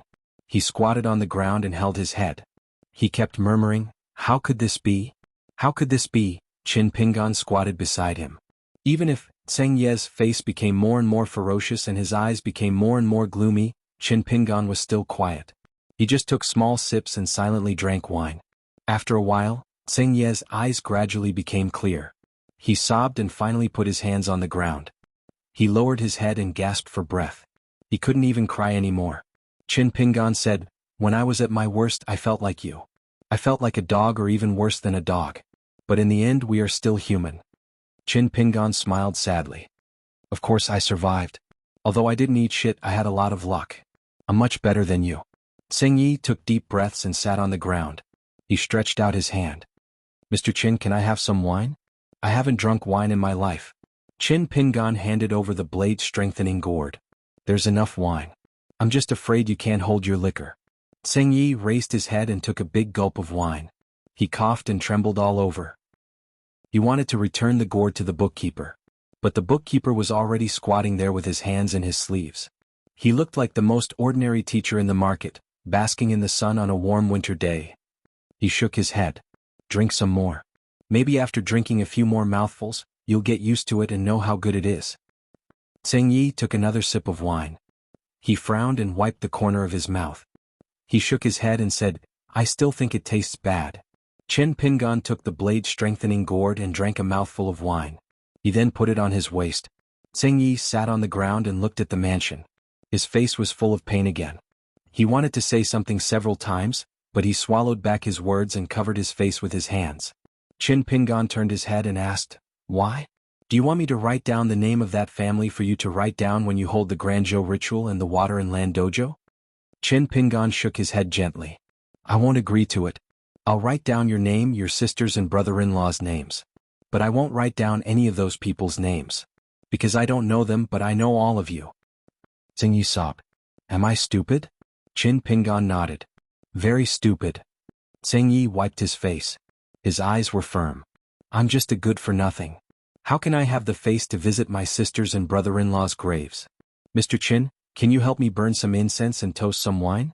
Anyway, I've already told Mr. Chen the exact location of the grave. I won't go. Qin Pingan asked softly, Have you really thought it through? You know you won't have the chance to regret it in this lifetime. Tseng Yi nodded. Yes. Qin Pingan nodded. Mr. Chen, suddenly said, Mr. Qin, can you tell my sister and brother-in-law that you're my friend when you visit the grave? Qin Pingan nodded. No problem. Tseng Yi insisted on kowtowing to the accountant. Qin Pingan did not agree. But Tseng Yi insisted on doing so, saying that he would not be able to leave in peace. Qin Pingan looked at the man whose real name was Zhou Yanyan and was speechless. Chinese New Year's Eve. On a small hill about 10 miles away from the city. Someone was burning incense and toasting wine in front of a small grave. The young man in the green cotton robe told the whole story, including the part where Tseng Yi asked him to pretend to be his friend. In the end, Qin Pingan looked at the small grave and said softly, To have a brother like this, a brother-in-law like this, and I, Qin Pingan, to have a friend like Zhou Yanyan is an amazing thing. In an inn in the city, the night was dark. Chinese New Year's Eve. The three guests did not spend money to have a reunion dinner. The innkeeper was a little disappointed. Qin Pingan only asked for a stove and a bag of charcoal. Ma Duyi and the gloomy Tseng Yi sat with Qin Pingan until midnight. There was also no conversation around the stove, nothing was said. After that, Ma Duyi and Tseng Yi returned to their rooms. Qin Pingan was in a foreign land, keeping watch alone until dawn. A year passed just like that. Therefore, even if Island Master Lu doesn't want to give it to me, I'll remind you. Lu Jimao took out a string of slightly sparse walnut bracelets. It seemed that the bracelets were not well kept for a long time and almost half of the walnuts had been lost. There were only 8 walnuts carved with the images of Rain Master, Thunder God, Lightning Goddess and other deities. Each of them was the size of a thumb and exuded a sense of antiquity. Each of the ancient deities were vivid and lifelike. Lu Jimao smiled. You just need to pluck them and throw them to the ground. They can be used to order wind, rain, thunder, lightning, fire, and so on. The power of a single walnut after it explodes is equivalent to an all-out attack from an ordinary earth immortal.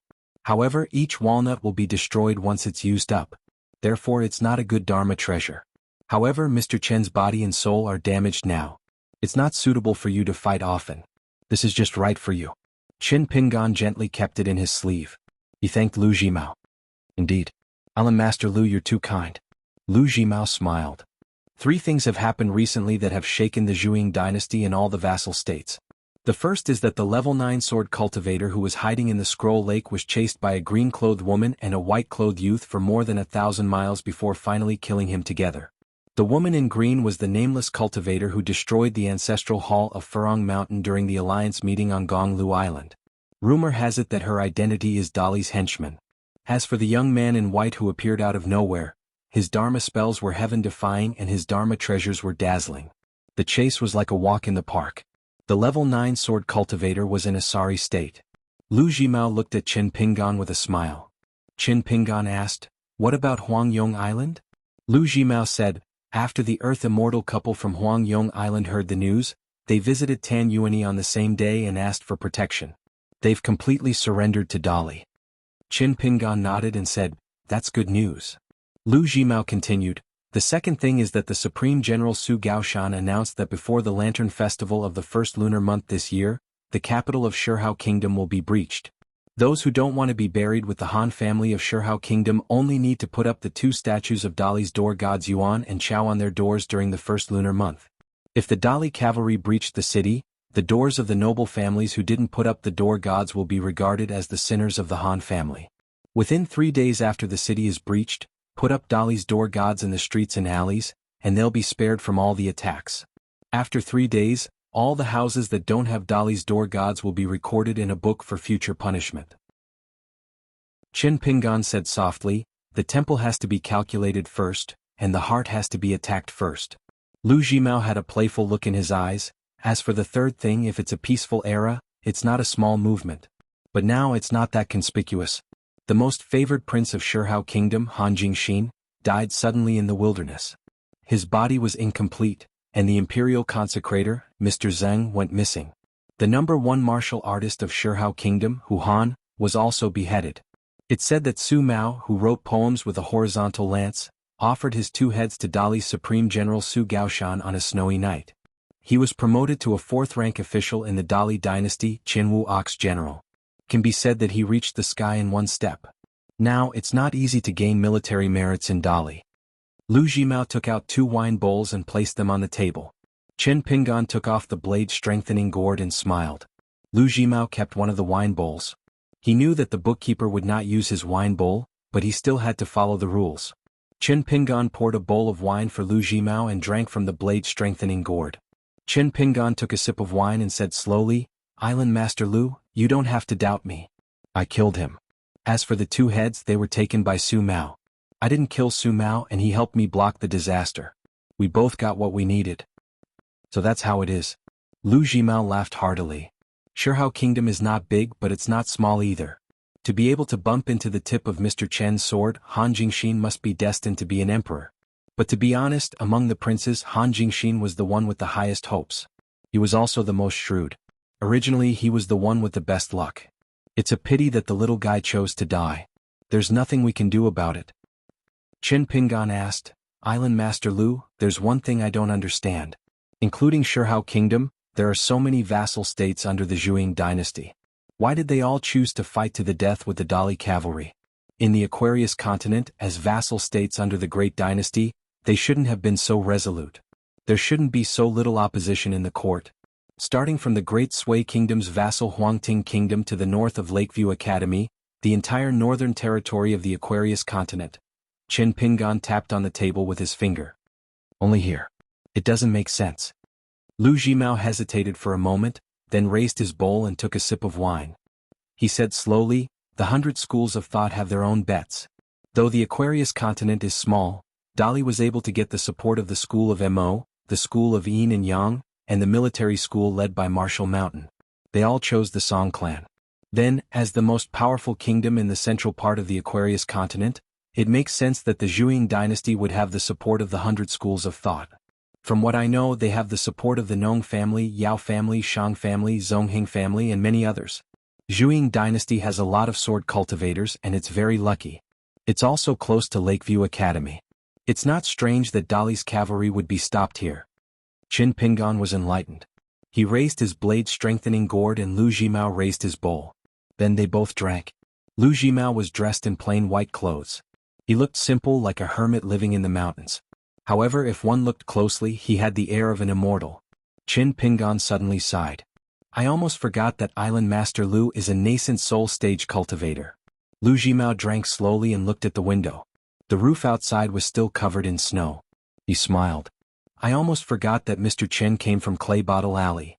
Qin Pingan suddenly leaned forward and passed the blade-strengthening gourd to Lu Jimao. They planned to use this to make a big deal with Qin Pingan. Dali owed Qin Pingan the remaining gold and copper coins. Qin Pingan could use this to buy those mature mountains that even immortal residences had been established and had ready-made embryos for mountain protection formations. Once Qin Pingan agreed to this matter, in addition to the existing mountains like Luapa Mountain and Jinju Mountain, Qin Pingan would occupy nearly 30% of the mountain territory in the west of Longquan County in one go. Not to mention the amount of spiritual energy in the mountains. Just in terms of scale, Qin Pingan, this big landlord, was almost comparable to Saint Ruanjiao. In the secret letter, Wei Bian had frankly stated that this was an extremely good thing, but there were many hidden dangers hidden within. The entanglement between Qin Pingan and the Song clan of the Great Li would only grow deeper and deeper. In the future, if Qin Pingan wanted to distance himself from the Song clan, it would not be as easy as the Su clan of the Clear Breeze City to casually sell their mountain to others when they saw that the situation was not good. Dali Imperial Court had also stated that once Qin Pingan possessed such a large territory as Longquan County that had been downgraded from a heavenly abode to a blessed land, he would need to sign a special contract at that time. With the northern mountain padding Cloud Mountain as the Mountain Alliance target, the Dali Imperial Court, Wei Pai and Qin Pingan would jointly sign a mountain alliance that belonged to the second highest rank in the dynasty. The highest mountain alliance was when the 5 mountain gods appeared at the same time and also required Emperor Dali's imperial seal to form an alliance with a certain cultivator. However, only a cultivator of the 5 upper realms that involved the Song clan's national throne could make Dali mobilize so many people. Wei Pai said frankly, "Do you trust me, Wei Pai? Whether or not I sign this mountain alliance with you, Qin Pingan, can be considered as one of the considerations, but the weight cannot be too heavy. When it involved the Great Tao, one must be extremely careful." At the end of the secret letter, Wei Pai also said that this matter was not urgent. He could help to delay it for half a year to a year and slowly think about it. Even if the situation of the Aquarius continent was clear by then, the Song clan had broken through the Zhuang dynasty and continued south at that time. Whether it was Wei Pai the middleman or Qin Pingan the buyer, they would just be shameless and shamelessly sign the contract with Dali. On the mountain and under the mountain, doing business should be like this. There was nothing to be embarrassed about. Qin Pingan opened the small wooden box and used his flying sword to send a message to Lu Jimao's exclusive sword mound. With the help of the island master, Lu Jimao could send a message to Mt. Pai Yunshan. All he needed to do was reply with a single word, "Okay." After Qin Pingan finished, he went to the window. Stone Hair Country's Long Lance military general Su Mao was an ambitious and ruthless person, and in this chaotic world, the possibility of him rising up was very high. Once Dali was able to take down the Zhuang dynasty and continue south, Su Mao, who was already a middle-level military official in Dali, would be able to command a group of Dali's elite cavalry. It would be like adding wings to a tiger. When the army went south, there would be a large amount of military achievements waiting for him to seize. The crucial point was Su Mao's temperament and methods, which far surpassed Prince Han Jingxin. Su Mao was only lacking in his innate status. Su Gaoshan, it was said that he was also from a cold family at the border, and this was the same as Su Mao of the Stone Hair Country. It was believed that the reason why Su Mao was able to be promoted was related to this. He closed his eyes and began to practice the sword furnace stance. However, he soon stopped and listened attentively. There seemed to be the sound of snow melting between heaven and earth. One was the secretary of Dali's military who was stationed in this city. The other was a military cultivator who came from an unknown mountain in Dali. Of course, it was also possible that he came from Mount Jinwu, one of the ancestral halls of the military school. It was a young man in light armor. He also walked on the roof ridge. He had nothing to do today and he was not considered to be in the military. He carried a pot of wine that had been boiled on the stove in the house.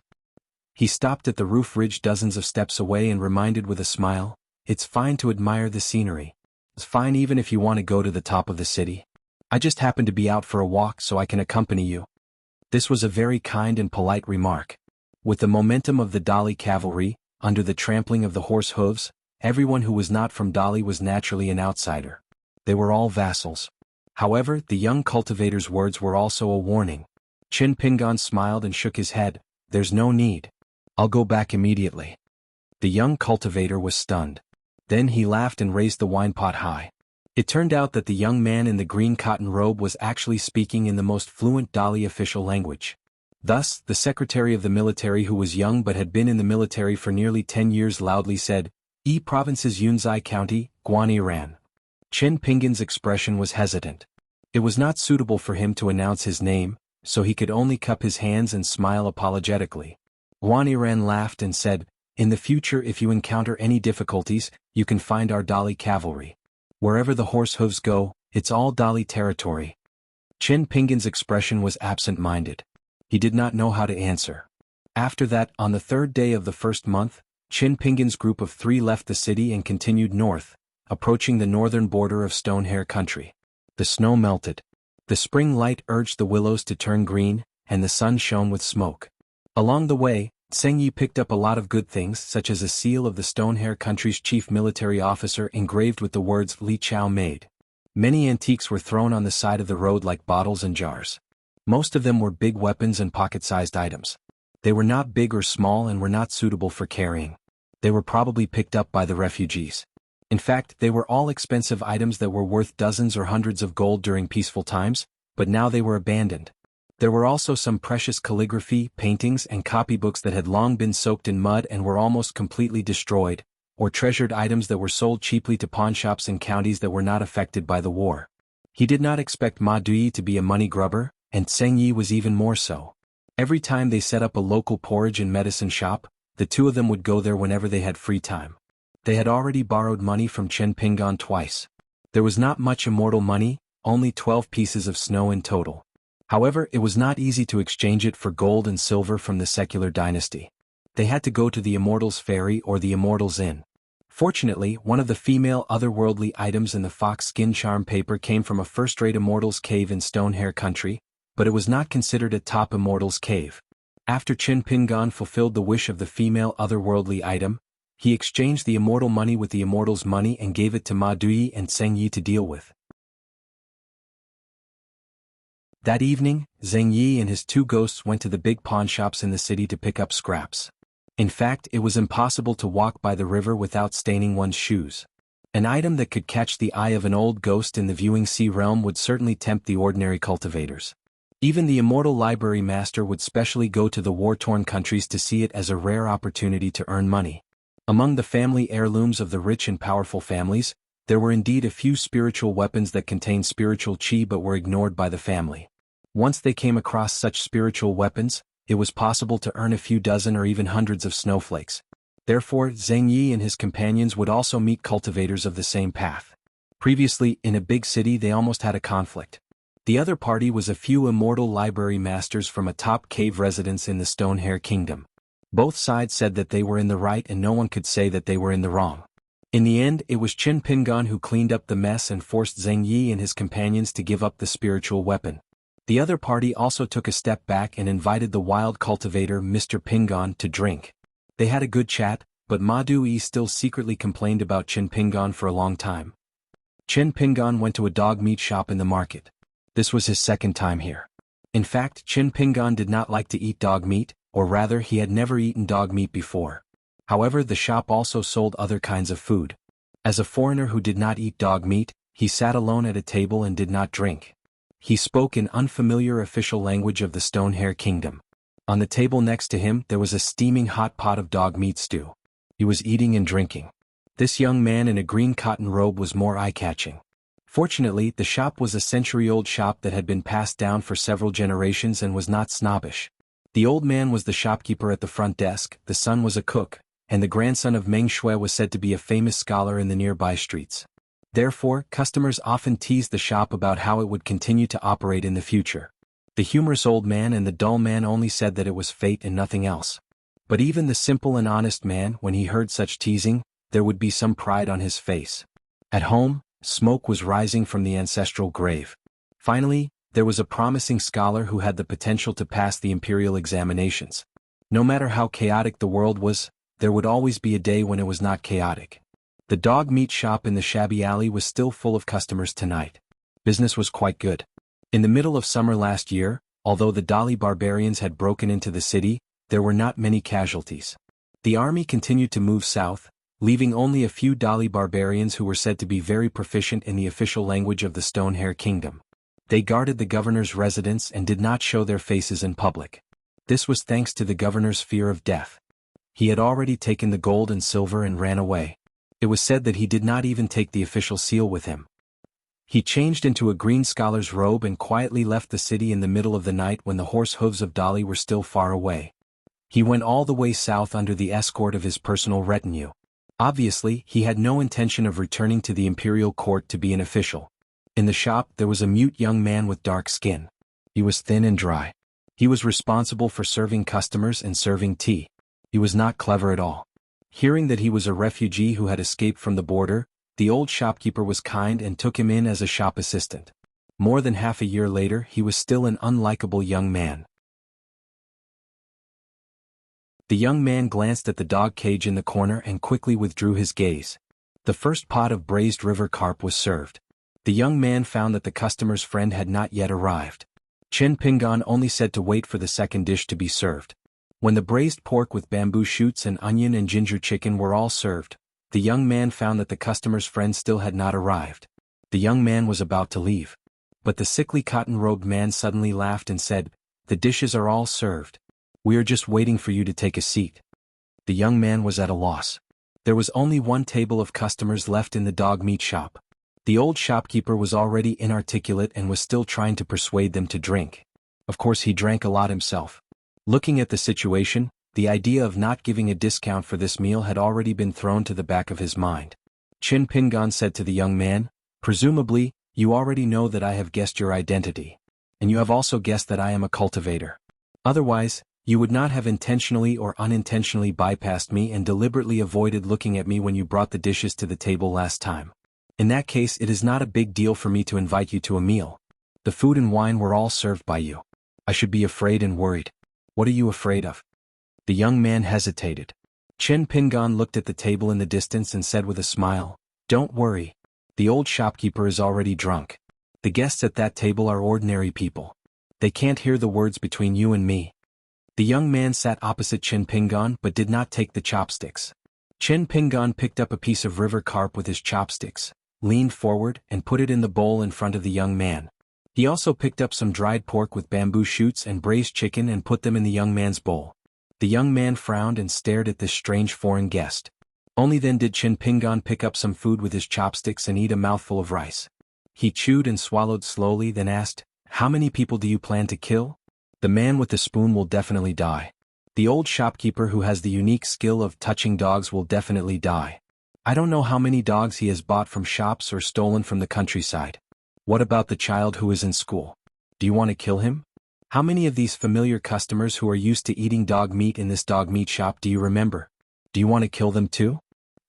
The young man put his hands on his knees and clenched his fists. His eyes were cold.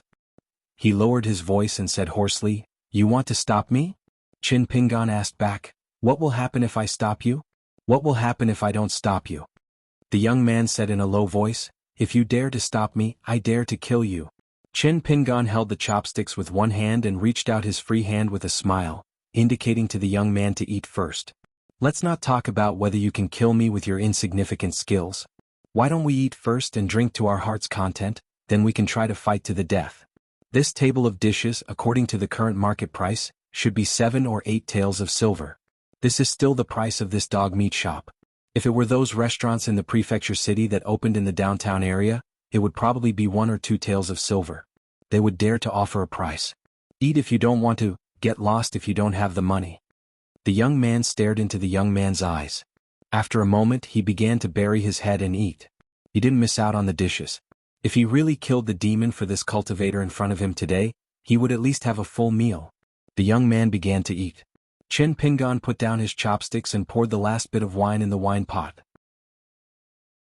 He sipped the wine and picked up the few peanuts left on the plate with 2 fingers. Chen Pingan finished drinking the wine and eating the dishes. He sat there with his hands folded in his sleeves. The young man wiped his mouth and put down the bowl and chopsticks. Chen Pingan said slowly, "You want to kill the dog when you see the shop and the customers eat the meat. I can understand, but I don't accept." The young man sneered.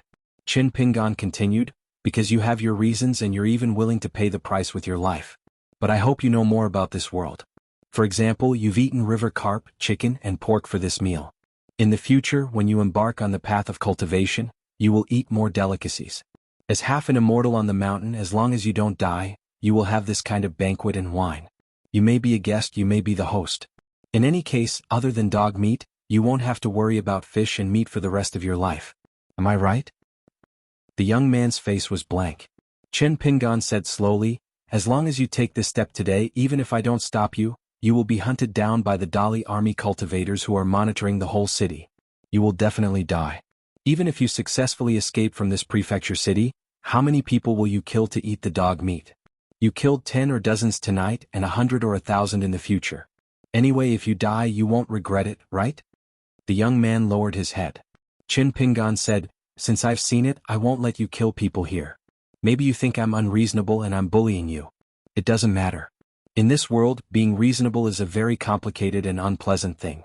In fact, it's all the same. In your eyes, the dog meat shop, the old shopkeeper and his son, the customers who died inexplicably, and the children who may survive in the end but can no longer study, they will all think you're unreasonable, too unreasonable. You should know this small truth before you kill people. The young man raised his head. The man seemed to really care about that little money.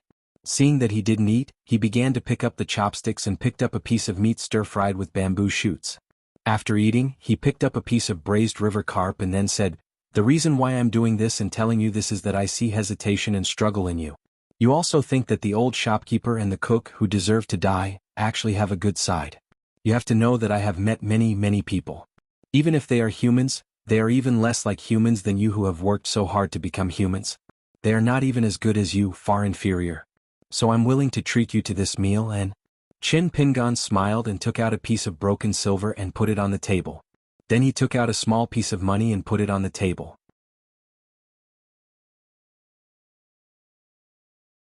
450. The matter of the kanji shop and medicine shop had been resolved. Ma Duyi and Tseng Yi originally thought that they would continue on their journey to the border of the Shihao country as usual. There were 2 men from the border army whose last wishes were related to the otherworldly items. They could no longer return to their roots, but their wishes fell on their hometown. However, Chen Pingan stayed for another day. It wasn't until dusk that he stopped at the city gate and watched a dark and thin youth leave the county city from afar. He then went to see the closed dog meat shop in the alley. On both sides of the wall outside the door, there were 2 door gods of Dali, Yuan Chao and Yuan Chao. Only then did Chen Pingan return to the inn. Previously at the city gate, Chen Pingan saw the cultivator who followed Dali's army, Guan Ran. The latter deliberately left the retainers and soldiers beside him and stood alone at the city gate with Chen Pingan.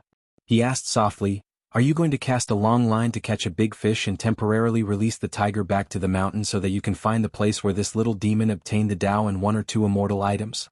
Or are you going to let this little demon go far away and treat it as a good karma? The mountain and lake monsters could transform into human form, so they must have great luck. Either they accidentally entered an abandoned immortal's cave or swallowed a Ganoderma medicine that condensed the spiritual energy of heaven and earth. No matter which it was, the former would follow the vine to find the melon, while the latter would directly refine the monster. Either way, it would be an unexpected windfall.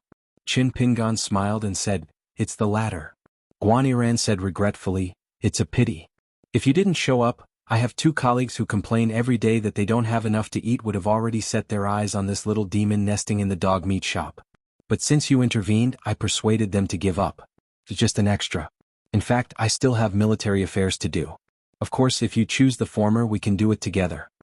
Chen Pingan asked, if I interfere, won't I be reducing the benefits of your colleagues? Won't it make things difficult for you? Guan Ran smiled and said, although my 2 friends and I are cultivators, we are actually more members of the Dali army. So with your words and your kind intentions, it's enough. It's rare to meet people from the same hometown when you're away from home. You can be less courteous, but it's best if you're courteous. If you're courteous, that's fine. If you're not courteous, that's fine too. At worst, we'll just pretend not to know each other when we meet in the future. Everything will be done according to our Dali laws and military rules. Chen Pingan deeply agreed, that's right. Guan Ran laughed heartily. I'm very happy to be able to meet such a promising family member like you in a place thousands of miles away from home. Chen Pingan cupped his fists and said, it's inconvenient for me to reveal my identity now. If there's a chance in the future, I'll definitely look for Brother Guan for a drink. Guan Ran, Dali's secretary, raised his arm, clenched his fist, and tapped the armor on his chest. Then I'll remember it. Let me say this first. On the battlefield, brothers were saved by me. It doesn't matter if you owe me your life. But if you owe me Guan Ran wine, even the Heavenly Emperor won't allow it. This was a chance meeting between fellow countrymen in a foreign land. Every time they parted, they enjoyed themselves to the fullest. When the young man in the blue cotton robe was far away from the city gate, two cultivators wearing the special light armor of Dali's arsenal slowly came over. One was a strong young man, and the other was a delicate woman. The woman looked at Guan Yiran, who seemed to want to continue, and asked curiously, "Yiran, the beginning of spring this year isn't a good sign. You lost so much immortal money for nothing, yet you're still so happy?" Guan Yiran chuckled and said, "I'm happy. Even 1,000 gold can't buy my happiness." The strong man said, "A young cultivator who can easily give away a small amount of money didn't ask for anything from that little demon. Instead, he deliberately sent her all the way to the city gate. Plus, he previously opened a porridge shop and medicine shop in the city. According to the spy report, it's not just one city but everywhere. If it's someone else, I don't believe that there's such a bodhisattva on the mountain. But if it's this person looking at his words and deeds, it all makes sense. I think Yiran did the right thing. He's a fellow countryman. If he can be a friend worth drinking with, it's not a loss." A young woman with a graceful figure and a huge sword at her side complained, "You men are all like this. Whenever you meet someone you like to puff yourself up at your own cost. Is there a need for you to be like this?" Guan Yiran said seriously, "Miss Qi, I'm not happy to hear you talk about us men like this. I'm much richer than you Shanfang. Why do I need to slap my face until it's swollen? Who was the one who said that a dandy from a rich family like me stinks of money when I fart? A dog's mouth can't spit out ivory." The woman with a slender figure like a willow in spring punched Guan Yiran's shoulder, causing him to stagger back a few steps. The woman turned around and walked back to the city gate. Guan Yiran grimaced and rubbed his shoulder. It really hurt. He smiled bitterly. The brawny man named Yu Shanfang gloated. The woman was a military cultivator from the Wind Snow Temple. Compared to the cultivators of True Martial Mountain who mostly served as middle and high-level military officers in the Dali Iron Cavalry, the woman surnamed Qi didn't have such an opportunity. She just chose a different path. However, the Dali border army didn't find this strange. Most of the military cultivators of the Wind Snow Temple were like this. After leaving the mountain they liked to be lone rangers. Occasionally there were women like this, but they also served as the personal retainers of some important generals. Yu Shanfang put his arm around Guan Yiran's shoulder and said in a low voice, "Yiran, for so many years just like me, I've known you for 7 or 8 years, but I still only thought that you were a general's son from the capital, the kind of family that can't achieve high or low positions. Otherwise, you wouldn't have been thrown to such a shabby place by your family and stayed there for nearly 3 years. You've always been the lowest level cultivator in our border army. You have to know that your capital accent is so annoying. On the contrary, Chi-Chi, you've only known each other for less than 2 years. This time we just went south together, but she was the only one who saw through your family's identity. She insisted that you were a rich family's son. What? We old brothers who have pooped together in the snow don't quite believe it. Could it be that you two have already?" After Yu Shanfang broke free from Guan Yiran, he pressed his thumbs against his chest and winked at the latter. Guan Yiran said helplessly, "Who doesn't know that this Chi-Chi has admired her junior martial granduncle of the Wind Snow Temple, Sword Immortal Wei Jin for a long time?" Guan Yiran sighed, "And I already have a fiancé. To tell you the truth, she's really a legitimate daughter of the capital's aristocratic family. It's just that I've never seen her before. It's funny to think about it. In the future when I get married and lift the red veil, I'll know what my wife looks like." Yu Shanfang asked curiously, "Which family's unlucky daughter ended up with such a crude border army man like you? You don't have to bury your own brother like this." Guan Yiran held the hilt of the Dali border army's standard saber with his palm and walked side by side with Yu Shanfang on the streets of a foreign country. Looking around, on both sides of the streets, there were almost 2 painted door gods, Dali, Yuan and Chao, posted on almost all the streets. There were only a few surnames in the Pillar State. Of course, the surnames Yuan and Chao were Dali, worthy of being the big surnames among the big surnames. However, there were actually 2 other surnames in the Pillar State that could wrestle with the surnames Yuan and Chao. However, one of them was on the mountain and almost ignored worldly affairs. His surname was Yu. The other was only in the imperial court and never set foot in the border army. His ancestral home was in Yi province and later moved to the capital. It had been 200 years. Every year, the descendants of this family returned home to worship their ancestors. Even the Ministry of Rights of Dali paid attention to it. Even the imperial tutor of Dali once joked with His Majesty that 100 years ago, during the period when eunuchs interfered in politics, foreign relatives abused power, the towns rebelled, and cultivators took turns to go to war, causing the whole of Dali to be in the most chaotic and tragic years. If it weren't for this family turning the tide and working diligently as the tinkerers of the Dali dynasty, Dali would have long collapsed to the point that it couldn't be any more broken. Yu Shanfang crossed his fingers and stretched forward, stretching his muscles and bones. The joints of his body crackled. Under the fate of many people, this half-wild cultivator, who was promoted step by step from a border army scout to a secretary, casually said, "In fact, sometimes when us old brothers drink and chat, we also feel that you're not the same as us. But in the end we can't say what's different about you. There's no way. We can't compare to those sons of generals who were stuffed into the army. We're all guys who wash our eyes in the wind and sand of the border every day. Our eyesight isn't good, far from those sons of officials." Guaniran smiled and said, "I recognize three kinds of friends. On the battlefield, those who dare to say they'll die. In the officialdom, those who truly have the strength of character are scholars. Finally, those on the mountain are good people." Guaniran was a bit sad. It's a pity that the first and third kinds don't seem to live for long. There's no need to say much about the battlefield. After so many years of life and death the death of our best brothers, we're no longer like women, crying our hearts out. The third kind, I used to know a young man called Yuin. I especially admire a peer of the same age. How good is he? He's so good that you feel, no matter how bad the world is, it's enough to have him in front of you, talking and doing things. You only need to look at his back that's gradually getting farther and farther away and you'll feel happy. But such a good cultivator died in such an unworthy way. The clan that had high hopes for him and our imperial court for the sake of the big picture, chose to turn a big matter into a small matter and nothing at all. I think this isn't right, but will those big shots listen to the words of a small person like me, Guaniran? They won't. Even if my surname is Guan. Yu Shanfang laughed and said, "So what if your surname is Guan?" It wasn't the Guan family of Yunzai County, which was one of the pillars of the country. Your household register in the military clearly states that you came from the capital. Don't you know what kind of conduct our general has? I've already found out everything about you. You're just a third-rate general family in the capital. Let's not talk about the Yinchi Alley where the Shangju states are neighbors, where the Shangju states quarrel with the Shangju states, and where the Shangju states quarrel with each other across the wall. Your family doesn't even have the qualifications to build a small courtyard there. What? Are you related to the Guan family in Yunzai County? It's because our old comrade and sworn enemy, General Liu, inexplicably found out that a young scout under his command was actually a second-rate general's son in the capital who didn't show off his abilities. His ancestor was a second-rank general and even received a posthumous title that made people salivate. Our general felt that he was being suppressed by General Liu. Now, he's dreaming every day that there's a first-rate general's son hidden among the children he brought out.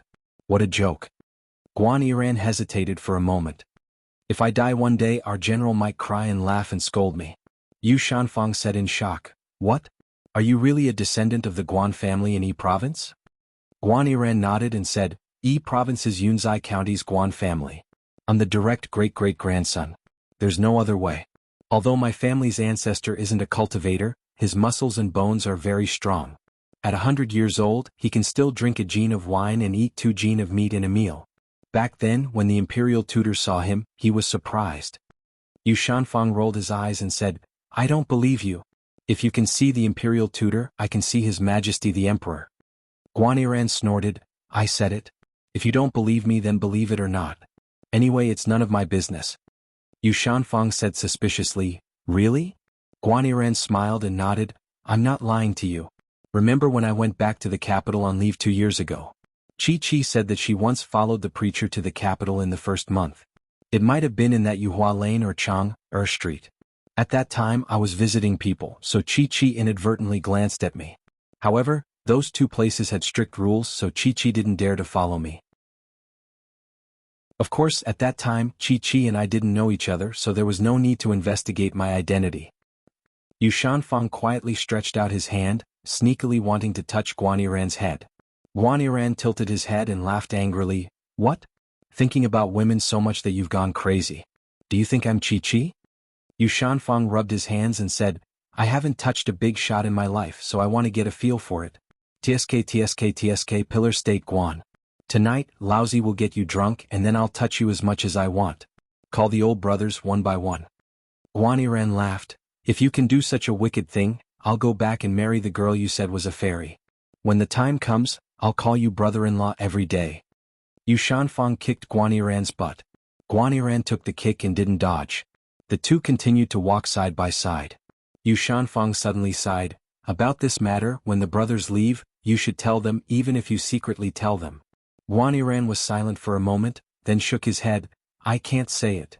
Yu Shanfang nodded sadly. That's true. Guaniran suddenly laughed. When I die on the battlefield one day, the truth will come out. At that time, whether it's our general or you, at least you can pat your chest and talk to the other cavalry. Yu Shanfang shook his head. Don't die. Guaniran also shook his head, slowly saying, just because I'm a descendant of Yi Province's Guan family, born noble, I can't die? Dali doesn't have such a reason. Yu Shanfang laughed. You're wrong. I just feel that I'm looking at you the same way you looked at that peer called Yuin back then. In the future you'll become a high official in our Dali imperial court.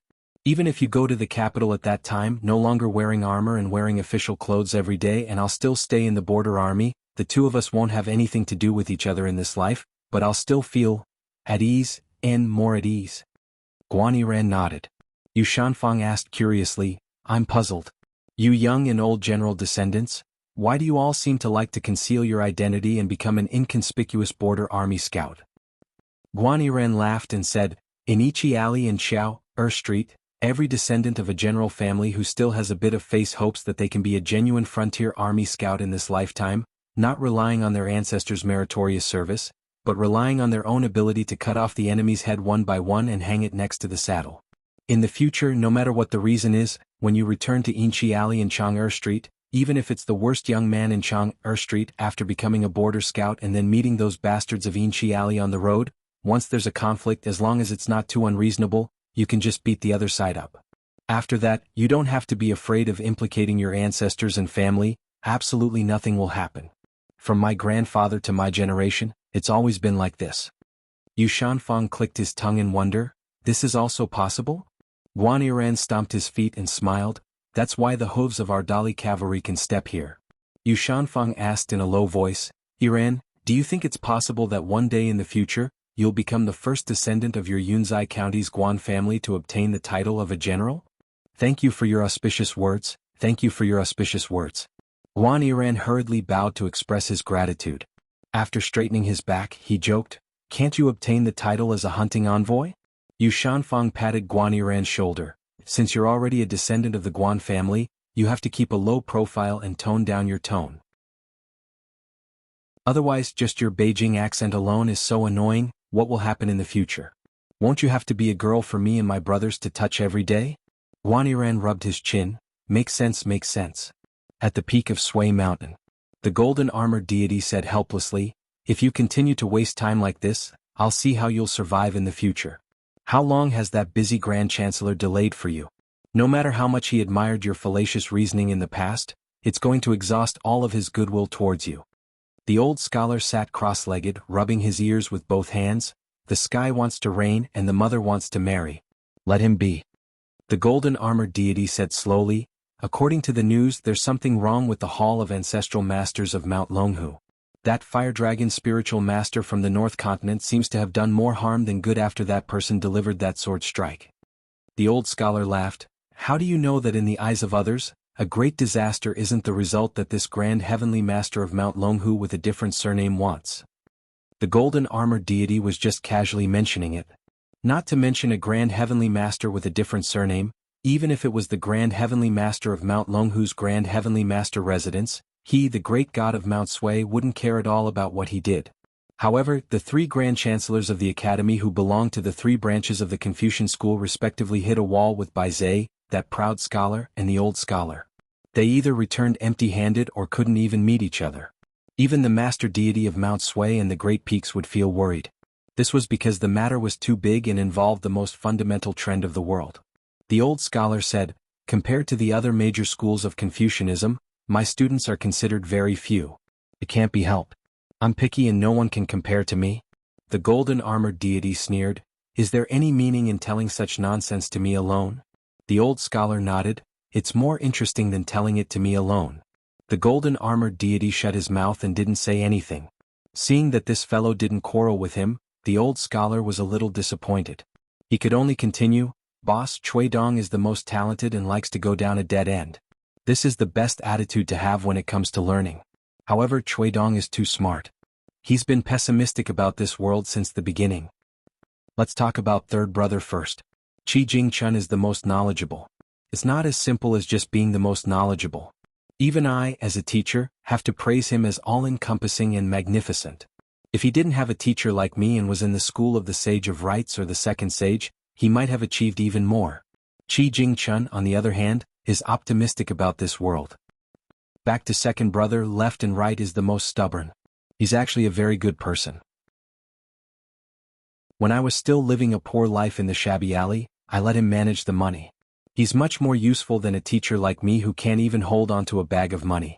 Chui Dong said that he wanted to buy chess manuals, Chi Jing Chun said that he wanted to buy books, and Alliance said that he wanted to drink wine. How could I not give him money? With my skinny bamboo pole, I'll definitely puff myself up at my own cost. Left and right are in charge of the money. Left and right's aptitude, knowledge, talent, and disposition aren't the best among the disciples, but he's the most balanced. Moreover, he's born with willpower. Therefore, even though he started learning the sword very late, it was really too fast. Yes, it was too fast. It was so fast that I panicked back then. I was afraid that he would become the first 14th level sword practitioner in the world in thousands of years. What should I do then? Don't think that this guy is far away from the mortal world. Left and right are the ones who are most afraid of loneliness. Although he has been far away from the mortal world for more than 100 years and has been wandering on the sea, what about left and right's true thoughts? What about me, his teacher and his junior brother? Which teacher wouldn't like a disciple like this? I still remember that there was a great scholar who scolded me back then. He scolded me. It was indeed a little evil. How could I be calculative with him? He's just a small sage of the academy. He doesn't even have the qualifications to accompany the sacrifice. It would be too degrading for me to quarrel with such a junior. Left and right sneaked over and beat him up until he cried for his parents. Left and right were also honest. He actually foolishly admitted to it and even ran back to me to admit his mistake. Admit your mistake, admit your mistake. Don't you know how to cover your face and beat people up? After that, he ran away and refused to admit it. What can he do? Come and beat me. Can you beat left and right? Even if you can, left and right won't admit it. Can the deputy hierarch of that branch beat you to death? If he can beat you to death, can I beat him to death? Sigh, that's why left and right are still stupid. As a bitter teacher, what else can I do? After all, Shaoqi and the others are still watching. Then I'll just punish him. I have to bring left and right to apologize to him. I still have to do this and that and make up for it. So annoying. The golden armored deity was puzzled. Left and right are willing to admit their mistakes to you. Why would they be willing to apologize to others? The old scholar rolled his eyes. Of course I have to reason with left and right in private. How can I be the disciple of the sage of literature if I beat him up so lightly? How can I stand up for your teacher? Left and right nodded silently. They agreed and said they would pay attention in the future. The golden armored deity chuckled. I'm convinced. The old scholar sighed. As for fourth, it's more complicated. He can only be considered half a disciple. It's not that I don't want to acknowledge him. It's because he feels that his background isn't good and he doesn't want to cause trouble for me. Therefore he doesn't acknowledge me. The reason is different on this point. In the end, it's still very similar to that disciple of mine who is in seclusion. Other than that, the registered disciples and the others all have their own merits. Among them, Mao Xiaodong is the most similar to me in terms of teaching and dispelling doubts. Of course, his knowledge is still not as high as mine. He follows the rules in everything he does. However, there's still some distance between him and the old man so-called following one's heart and not overstepping the rules. It's a pity that others can't point this out. One can only figure it out and see through it on their own. The golden armored deity asked, "What if you wait until the end and you are wrong? Won't you regret it?" The old scholar put his hands behind his back and smiled coldly. Regret? From me to these inner disciples, regardless of the choice we made, regret it? Not at all. On the golden arched bridge, the sword was inserted into the railings of the bridge. The tip of the sword and a small part of the blade had already sunk into the railings. Sparks flew everywhere and it was incomparably dazzling. The woman sitting at the side placed the umbrella horizontally across her knees. She stood up and opened up the seemingly ordinary oil paper umbrella. She raised her head to take a look and disappeared in a flash. Only the umbrella remained suspended in place. She stepped into a blessed land right at the mouth of a well. The umbrella that was given away casually, naturally had a deep meaning. It was just that the original owner gave it away, but the new owner might not live to find out the truth. But what did this have to do with the original owner? It was both a scheme and not a scheme. The Tao could be explained, but it could not be explained. Almost instantly, a tall old Taoist came to her side and smiled. "Long time no see." She ignored him and looked around. She nodded and said, "In the current situation, this is already considered a good move." The old Taoist smiled. "Otherwise, how can I discuss the Tao with the Taoist ancestor?" She glanced at him. The old Taoist looked calm. She stared at a certain part of this blessed land of lotus flowers and seemed to have understood something. She sneered. "You have not forgotten your roots." The old Taoist laughed loudly and was very pleased. Taking advantage of the situation, turning the universe upside down and sinking a continent. She frowned. The old Taoist sighed. "Now is not the same as before." She shook her head. "It's just that I have changed masters." The old Taoist did not say anything. It was not good for him to comment on this matter. She asked, "It's just such a small piece of land?" The old Taoist smiled. "It really can't be more than that." She seemed to have lost her interest and returned in disappointment. Her figure then disappeared, returning to her own world and putting away the tongue leaf umbrella. The old Taoist stood beside the well and looked down, staring at the quiet well water. The old Taoist retracted his gaze and looked up at the sky. "This is my gift for returning to the green netherworld. What do you think?" In the lotus paradise that was connected to the lotus flower blessed land, there was an old man who was still looking at a water droplet. He was looking at the water droplet falling on the uneven lotus leaves. The water droplet was the size of an ordinary raindrop, but many of the lotus leaves were as large as mountains. The larger ones were even as large as a province of the heavenly dynasties. Therefore, the veins of a single lotus leaf could be tens or hundreds of li long. Therefore, the path of a tiny water droplet, where it ultimately landed, waiting for the result to appear, would inevitably be an extremely long process. The old man was not anxious at all. Time flowed by slowly. However, as the existence of the biggest rule in the world, even the mighty long river of time had to take a detour when it flowed past the old man.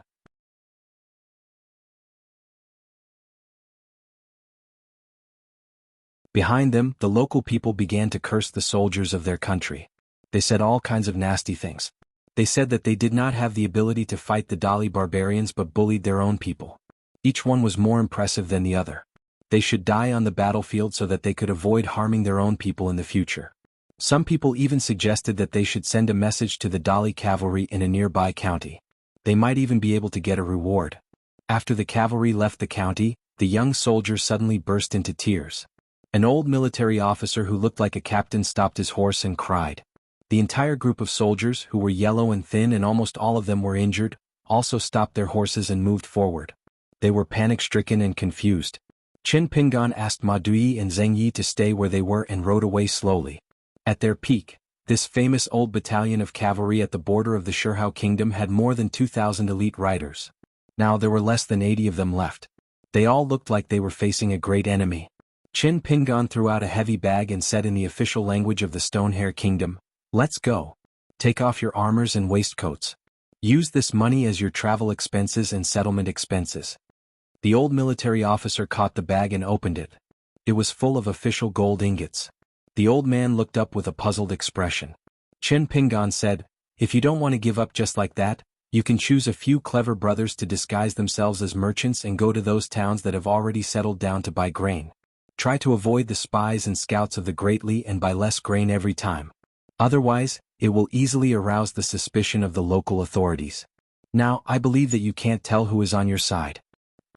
The old military officer asked, "That's it? Do you have other requests?" Qin Pingan nodded. "You don't have a choice right now. Since you are already in the worst situation, why don't you give it a try?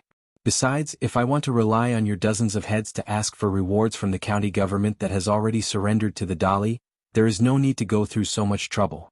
Your soldiers may not be able to see this point, but as a pure martial artist of the Fourth Realm, you should be able to see it clearly."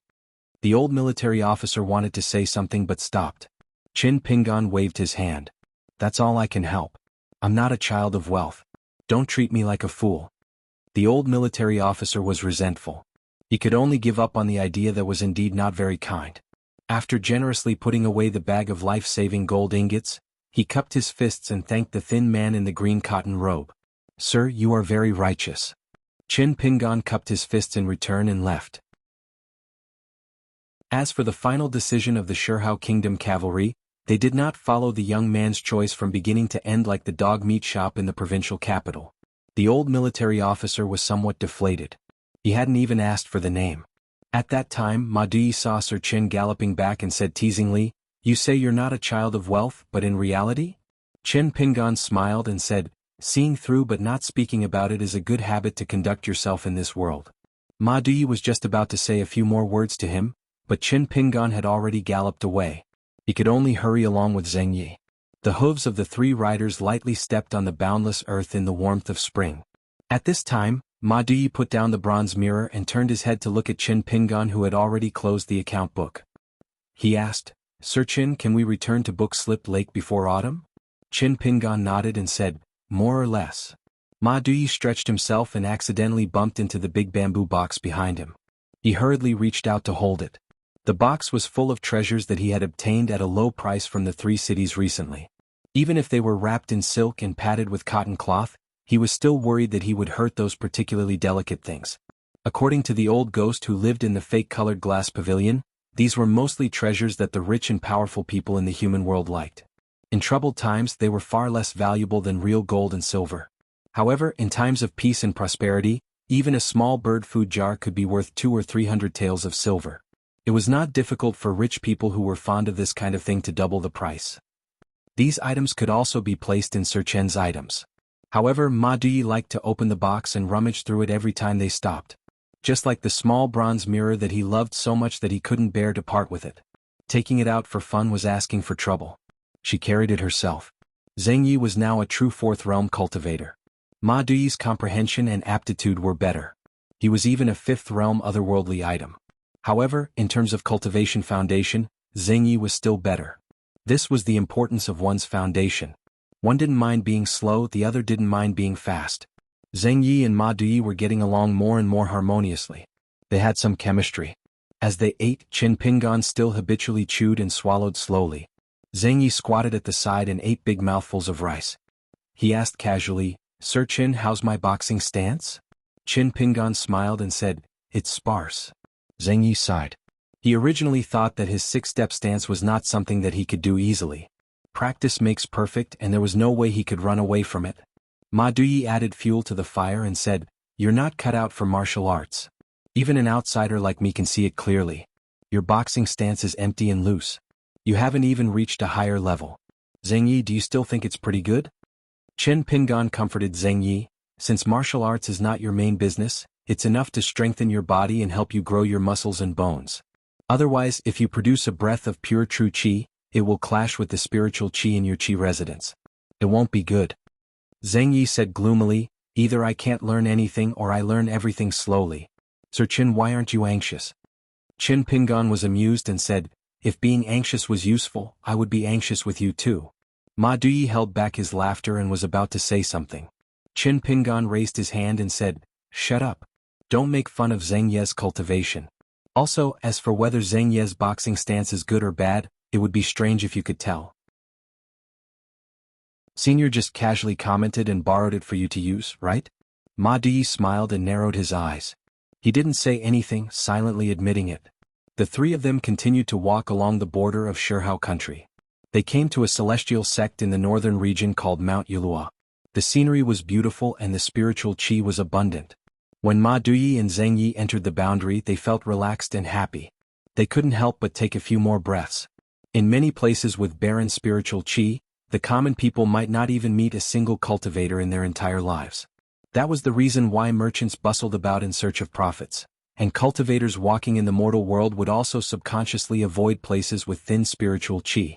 After all, there were too many things to pay attention to in cultivation, and it required painstaking effort. This was especially true for cultivators of the lower 5 realms, as well as the immortals of the middle 5 realms below the earth immortal realm.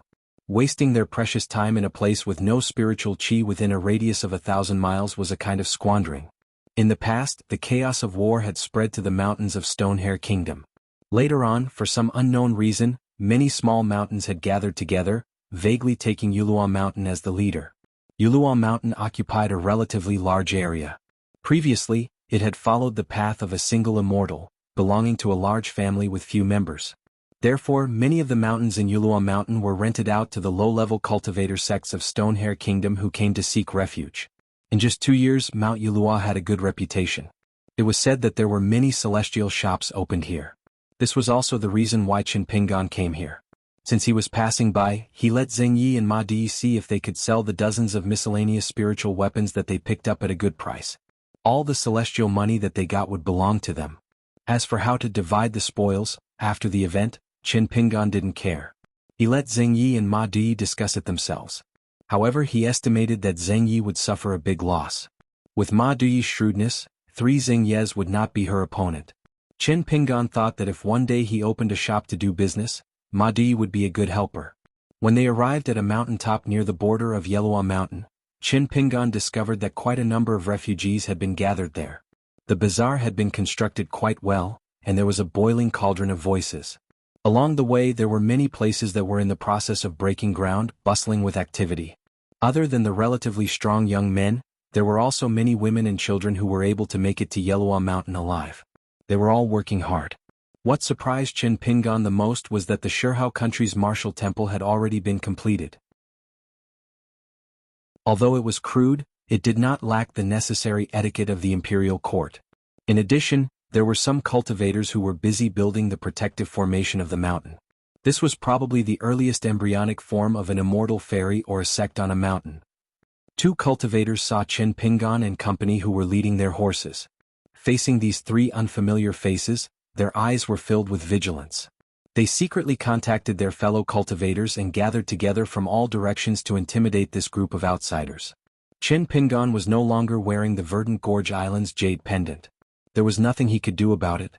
He asked one of the cultivators for directions and said that he wanted to go to the mountain where the ancestral hall of Mount Yulua was located.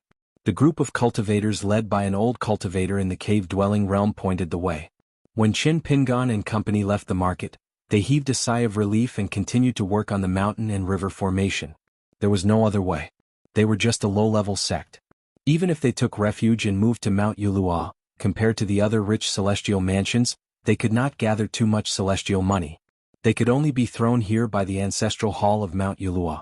When the door gods of Mount Yulua arrived, if there was any trouble, such as Dali's cavalrymen who did not like the sight of Mount Yulua, they would be the first to suffer. They could only brace themselves and block the disaster for Mount Yulua. The establishment, rise, and inheritance of any sect on the mountain would inevitably involve hardships, humiliation, and danger. The old cultivator, who was already one of the ancestors, in the cave-dwelling realm, stood on a high platform. His gaze quietly stopped on a refugee child who was helping his parents wipe their sweat. The old cultivator revealed a knowing smile. This was a good seedling. The ancestral hall of Mount Yulua was aware of the situation and had planned to pay a small sum of money and a mountain with a radius of more than 10 miles to change the household register of this family. However, he stood his ground against the opinions of the masses and rejected Mount Yulua's good intentions. Instead, he planned to personally take this child as his direct disciple.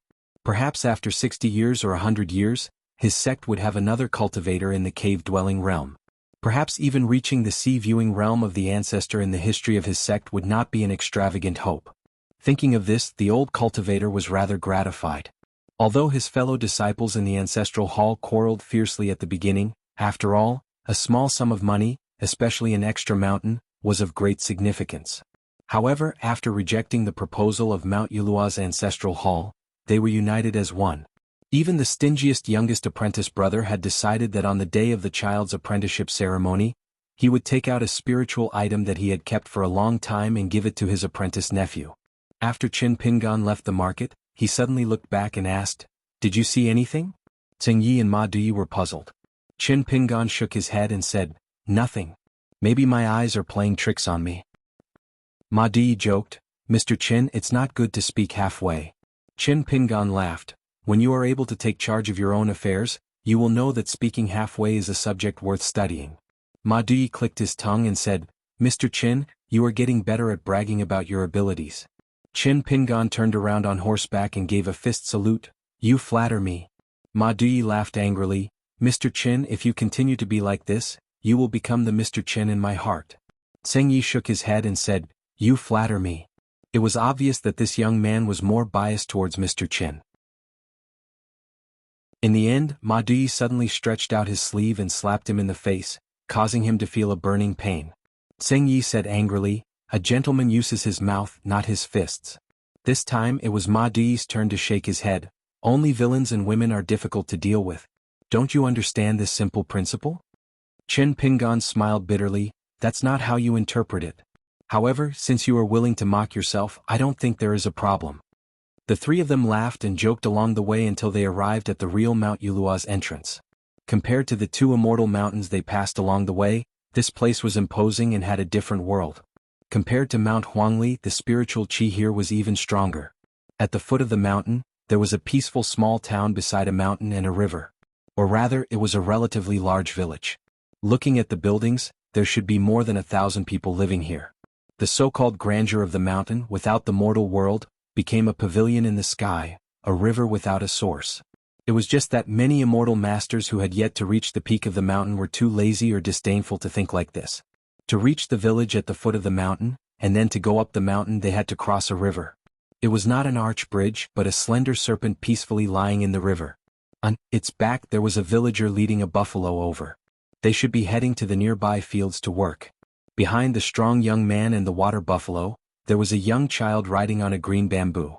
He shouted, "Giddy up," as if he was riding a horse. Chen Pingan took the lead and stopped his horse, making way for the villager and the curved-horned water buffalo. After the villager and the water buffalo walked down the small bridge, it was obvious that they were experienced and knowledgeable. They did not look at the three outsiders. However, the young child riding on the bamboo horse saw a real horse and was very curious. Chen Pingan smiled at the child. The child also smiled shyly and followed his father and the water buffalo to continue on their way. Zheng Yi found it interesting.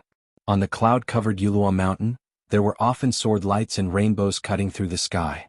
However, the child obviously did not care about it. Instead, he was more curious about the horses beside them. The child riding the bamboo horse often looked back. Chen Pingan took the lead and led the horse to the low stone bridge that was not too high above the river. Halfway there were also villagers who needed to go to the other side quietly waiting.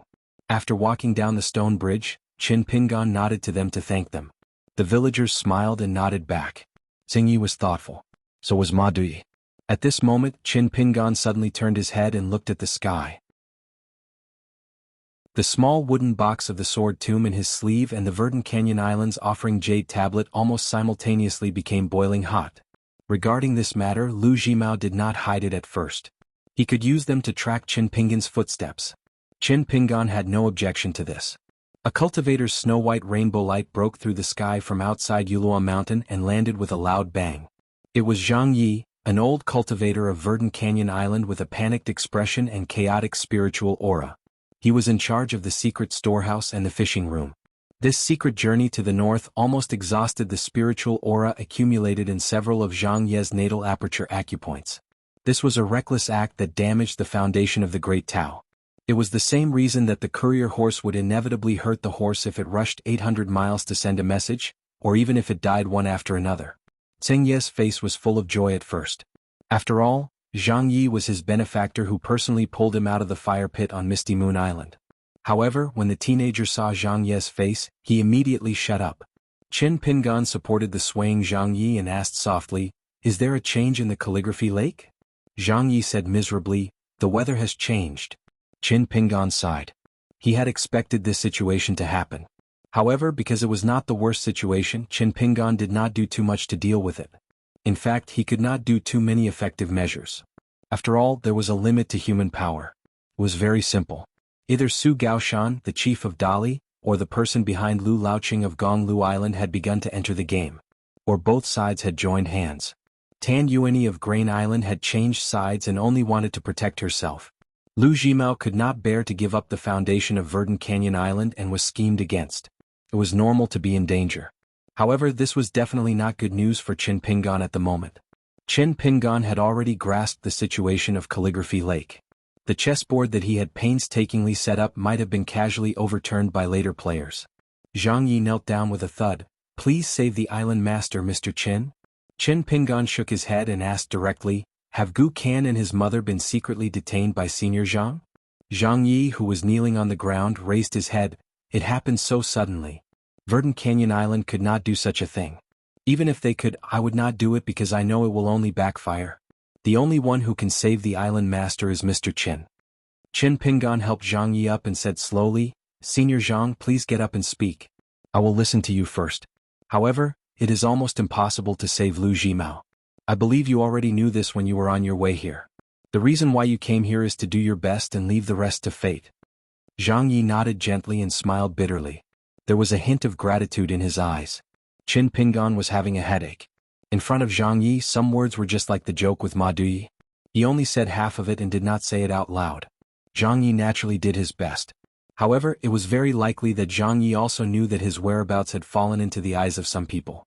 Perhaps they were overlooking this place from somewhere in Yulua Mountain. Therefore, Qin Pingan did not kick him when he was down and kill him with a punch. In fact, he had already done his best. Qin Pingan said, let's talk as we walk. Zhang Yi steadied his mind.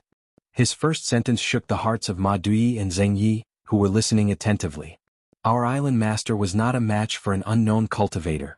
He has been seriously injured and detained in the water prison of Gonglu Island. Not only that, the general of Great Li's cavalry, Su Gaoshan, has personally arrived at Cloud Tower City by the Book Slip Lake.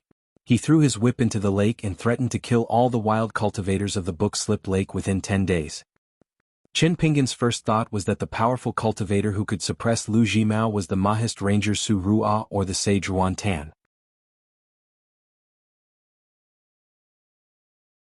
452. Zhang Ye, who had come from afar, and Qin Pingan, who was leading his horse, walked side by side along the gurgling river that resembled a green ribbon. Perhaps it was because of this paradise with pleasant scenery, tranquility, and peace, or perhaps it was because there was an accountant who was half a family by her side. The old cultivator Zhang Ye, who had experienced countless storms, gradually calmed down. She slowly told Qin Pingan about the incident at the Lake of Slips. It turned out that everyone had underestimated Su Gaoshan's appetite. He was one of the main generals of the Dali Iron Cavalry, who had been eyeing the Zhuang dynasty. After taking down the capital of the Shihao kingdom almost effortlessly, he not only turned his horse around, but also led his iron cavalry to another Zhuang vassal state. Even though the war was equally fierce, he still had the leisure to come to Scroll Lake and publicly show up, threatening to wipe out the Scroll Lake. Those who complied would prosper, and those who disobeyed would perish. It was as simple as that. The so-called obedience was even more straightforward. The wild cultivators who were willing to hand over all their belongings and become the lowest-ranking Dali cultivator to attack the Zhuang dynasty could live and leave the Scroll Lake. Those who were willing to hand over half of their belongings and become the lowest-ranking cultivator of the Dali army to attack the Zhuang dynasty could stay at Scroll Lake for the time being. However, they still had to listen to the orders of the Dali Iron Cavalry in the future. As for Palace Willow Island, at the end of spring this year, a group of foreign cultivators had appeared and became the honored guests of Palace Willow Island. With Su Gaoshan's public appearance, they talked nonsense to the tens of thousands of wild cultivators in the Book Lake. Just last night, under the personal leadership of Lu Laoqing, they rushed to Verdant Canyon Island without warning. One of the old cultivators was undoubtedly a cultivator of the Upper Five Realms after Lu Laoqing broke the Verdant Canyon Island's mountain and river formation. Undoubtedly, he was a cultivator of the Upper Five Realms. With his full strength, he was able to destroy the entire Hangbo mansion. After that, this cultivator who had been waiting for him, used a dozen magic treasures to form a formation and captured Lu Jimao, who was trying to escape, and escorted him to Palace Willow Island. Seeing that the situation was not good, Zhang Ye did not go to die. Instead, she sneaked out of Verdant Canyon Island through a secret underwater passage and rushed to Shihao Kingdom. With the offering jade token, she found Qin Pingan. Qin Pingan did not say a word. After listening to Zhang Ye's story, he asked, "What's Lu Laoqing's attitude?" Zhang Ye shook her head and said, "After the incident at Scroll Lake, we found out that almost all the Earth Immortals went to Palace Willow Island and captured our island owner back to Palace Willow Island. Lu Laoqing never said a word, nor did he see a local cultivator at Scroll Lake." Zhang Ye sighed with emotion. "Although I hate Lu Laoqing, I have to admit that this is what a wild cultivator of the Upper Five Realms should do." Qin Pingan said, "Now there should be many wild cultivators at Scroll Lake cursing Lu Laoqing as a traitor of Scroll Lake and a lackey of Dali." Zhang Ye smiled bitterly. Thousands of islands and tens of thousands of wild cultivators. Everyone can't even take care of themselves. They are almost scared out of their wits. I guess people will tremble at the mention of Lu Laoqing and Su Gaoshan. Zhang Ye shook her head gently. What little backbone and integrity is left of Scroll Lake is completely gone. Like the dangerous and sincere cooperation we had earlier to kill the foreign nascent soul cultivators and golden coresword cultivators, we won't talk about it anymore. Lu Laoqing. I really can't imagine how great the profit was for Lu Laoqing to do this, to the point of selling the entire Scroll Lake. The gatekeeper of Red String Mansion, Hong Su, was ordered by me to go out and search for her for almost 10 years before I found the reincarnation of the previous female ruler of the Jianghu world. I brought her back to Verdant Canyon Island, so I know that Lu Laoqing is not as indifferent to Scroll Lake as the rumors say. Zhang Ye's expression was gloomy. He stopped and squatted by the river, washing his face with water. Compared to the time when he fought with Lu Jimao at Scroll Lake, where the island was beaten by an earth immortal and sank to the bottom of the lake, Zhang Ye seemed to be more worried and helpless. As he grew older, it was inevitable that his spirit would decline. In particular, Zhang Ye only had 60 years left to live. Even if he wanted to die together with the enemy, he was willing to be cut into pieces. But would he agree? It was just a matter of moving a finger, and he, a Dragon Gate realm cultivator who was considered to be quite impressive in the Scroll Lake, would be reduced to ashes on the spot. Qin Pingan led the horse with the saber and sword at his waist. He said indifferently, as long as a person like Lu Laoqing makes up his mind to return to Scroll Lake, he definitely won't do it for a ruler of the Jianghu world. When he went to Verdant Canyon Island to suppress Gu Kan and the descendant of the true dragon, it was just a cover-up. In fact, if he didn't make a move, all the wild cultivators at Scroll Lake could only wait for death and be slaughtered. Because apart from Lu Jimao, almost no one saw the general trend of the Aquarius continent and thought that Scroll Lake could stay out of it. Maybe they even thought that it would be better for the outside world to be in chaos, so that they could fish in troubled waters. Just like the Battle of the Shizhao Kingdom this time, many wild cultivators at Scroll Lake took the opportunity to infiltrate. I believe many of them made a lot of money.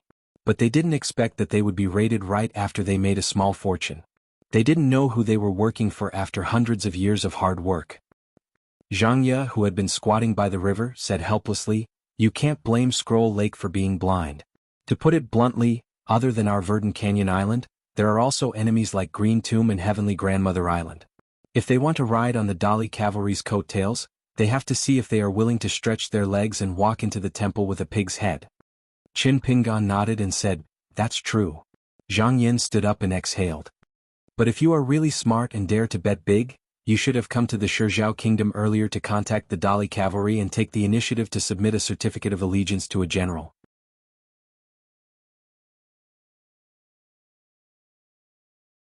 How many cultivators high up on the mountain are willing to practice such a small principle? Am I right? The depression in Zhang Yan's heart was slightly relieved.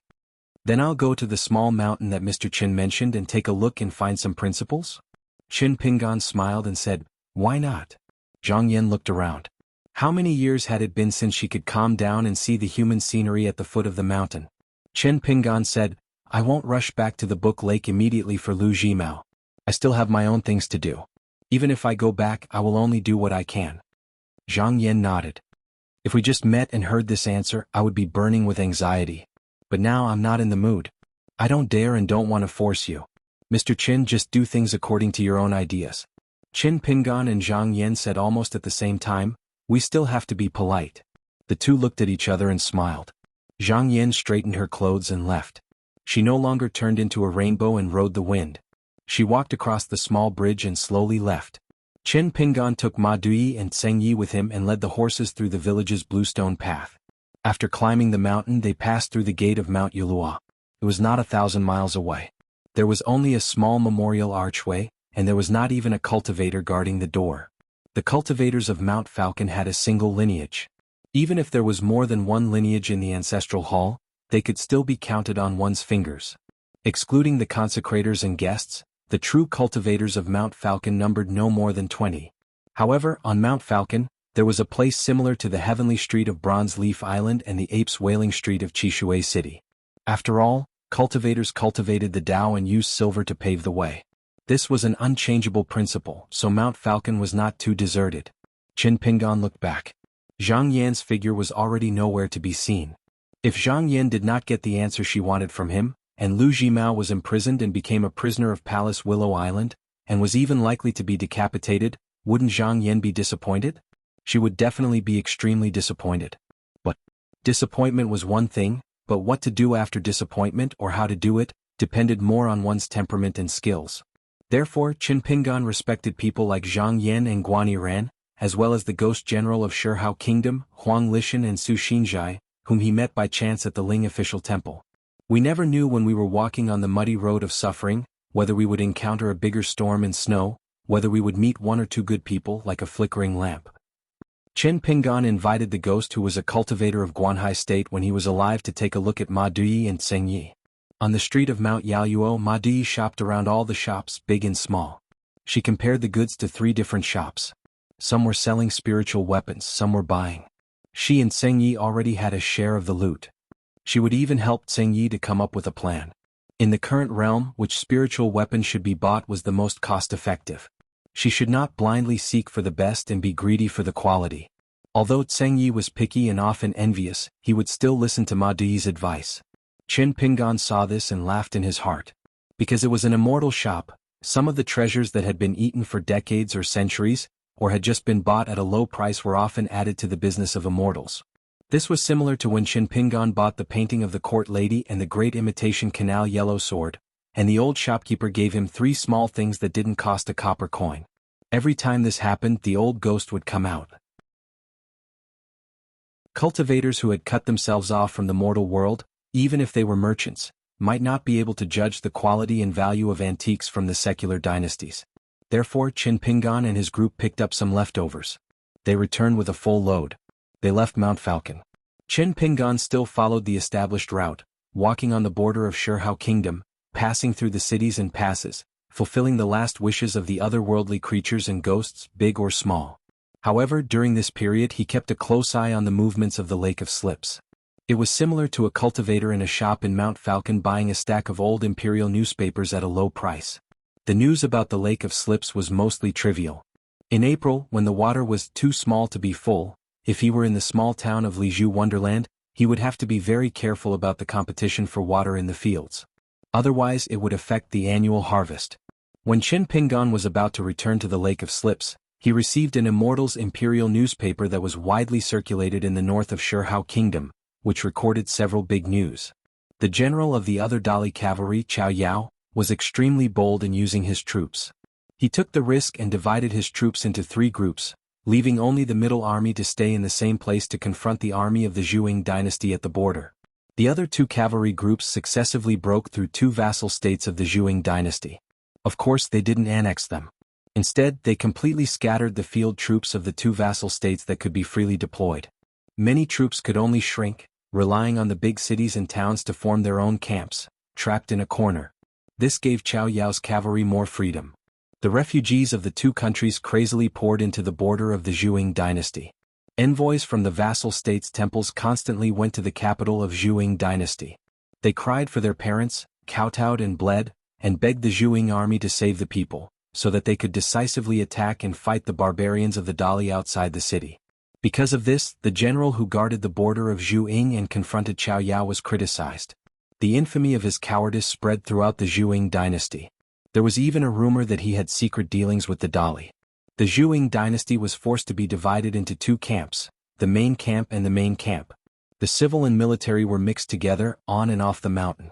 In the court, the Zhuang emperor was so angry that he directly flicked his sleeves and dismissed the court to discuss the matter later. If this was only a major event in the human world. Then, in the recent summer, a shocking event happened on the mountain. Wei Jin of the Wind Snow Temple found the great cultivator from another continent who was temporarily cultivating in the central area of the Aquarius continent, the Lord of Heaven Xieshur of the North continent.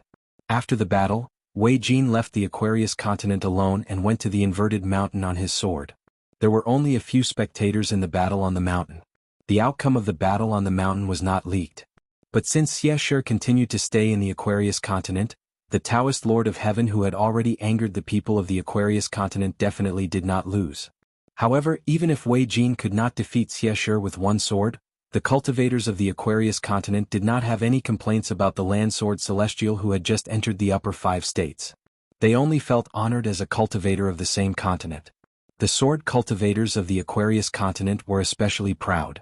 This was a major event on the mountain that attracted the attention of the entire continent. Among them, there was also a matter that attracted the attention of a mountain in the central area of the Aquarius continent. A cultivator from the martial arts mountain named Ma Kuxuan, who was not even 20 years old and had only cultivated for a few years, had unexpectedly killed 2 golden core sword cultivators in 2 battles. It was said that Ma Kuxuan had hidden his trump card.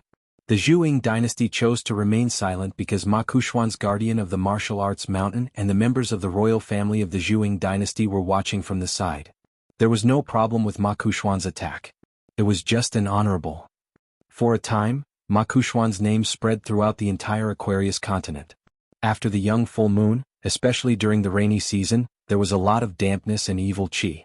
Whether it was a cultivator or an ordinary teacher, they all had to pay attention to nurture the yang qi and resist the dampness and evil qi. When Qin Pingan and the other 2 rode north, they took a route to the east of the capital of the Shihao kingdom. When they went south they changed their route. On this day in the heavy rain, Qin Pingan and the other 2 rested in a dilapidated pavilion with their horses. Qin Pingan's heart skipped a beat. The wooden box in his sleeve trembled and was slightly hot. Unexpectedly, a messenger flying sword that should never have appeared had arrived. Lu Jimao had already been detained in the water dungeon. It was impossible for him to have the ability to control his own small sword to send a message to him under the eyes of Lu Laoqing and that group of strange cultivators. Qin Pingan even planned to ignore it. But after weighing the pros and cons, he carefully put away the messenger flying sword that was indeed Lu Jimao and opened the restriction on the flying sword. The secret letter only had 3 sentences. You have to be careful on this trip back to the Book Lake. The reason for this warning has nothing to do with you, Qin Pingan, and it has nothing to do with our established business. It is purely because I can't stand some people's faces.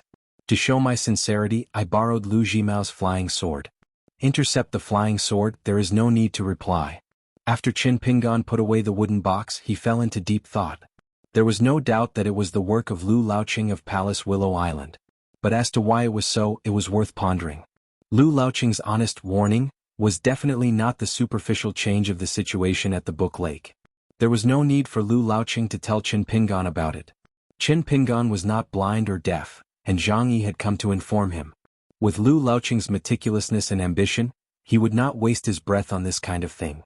Then Lu Laoqing's so-called warning and caution must be more subtle. It was very likely that it was related to Qin Pingan himself.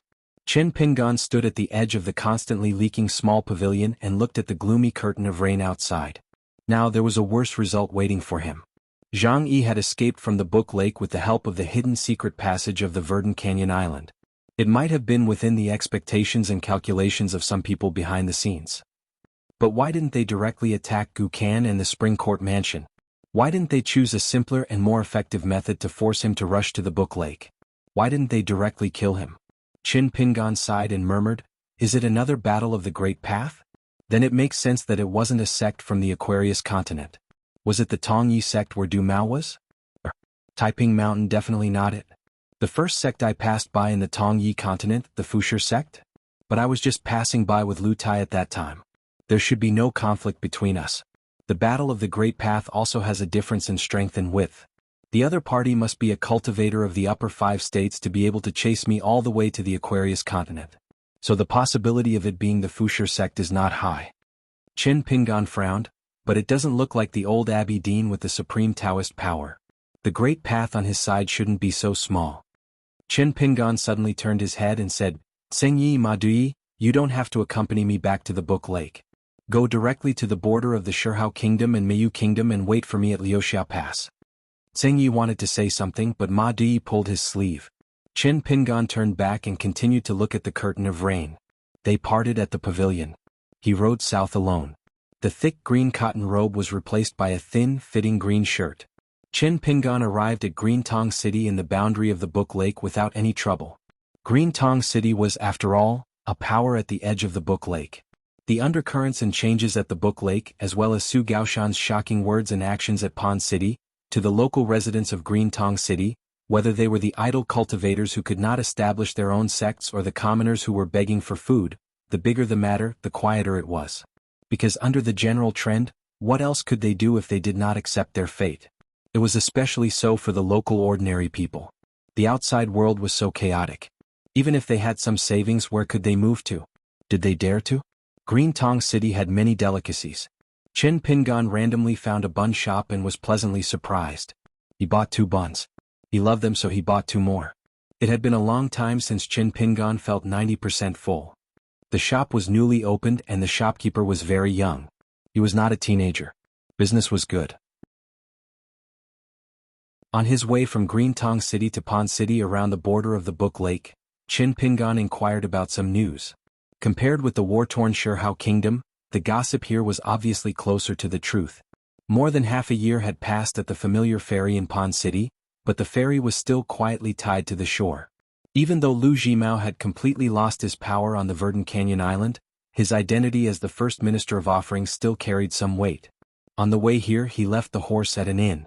Chen Pingan gave the inn a sum of money and asked them to feed it. The third finger represented the great heat. Steam rose from the entire Book Lake, making it look like a huge steamer. It was hard to imagine that when he left the Book Lake, this place was still full of snow-white landscape paintings. Chen Pingan returned to the Verdant Canyon Island alone. After stopping the boat and crossing the mountain gate, the old cultivator at the gate was still listless. When he saw the accountant returning to the Verdant Canyon Island, he was still smiling. For example, Island Master Liu Zhimao's disappearance, the ruined Hengbo Mansion, and Commander De Li's lashing of the Scroll Lake didn't affect this old cultivator's leisurely days. Chen Pingan greeted the old cultivator, chatted for a while and opened the door. There was nothing unusual except for some dust.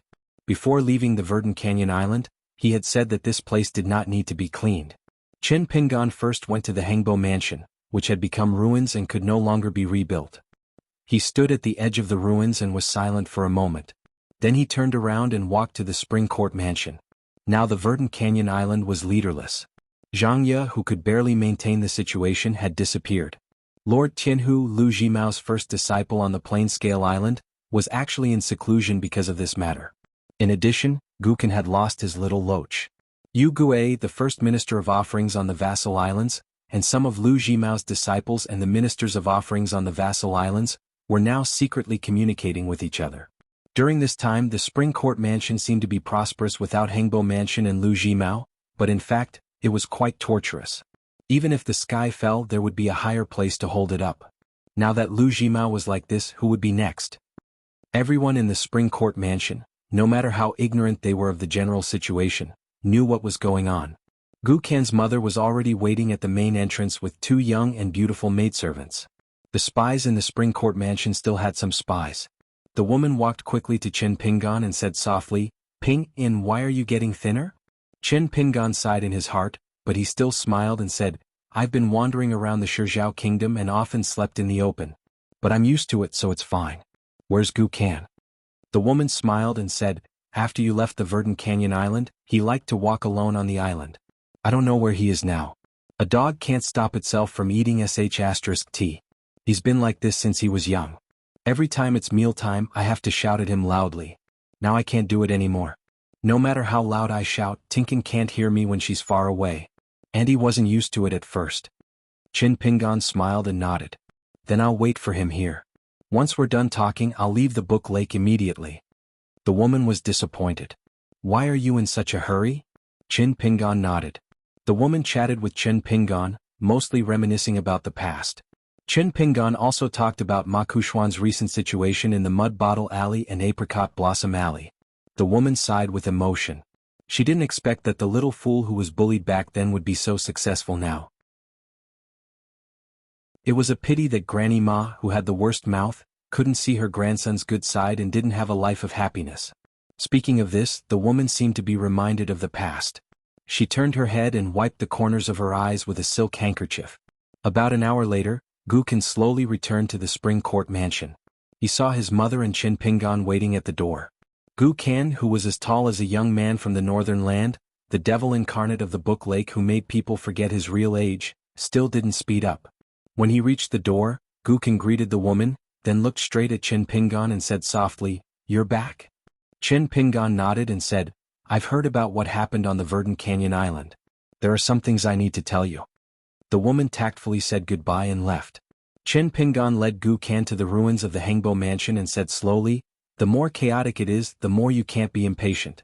It's not advisable to make mistakes in a hurry." Gu Kan nodded.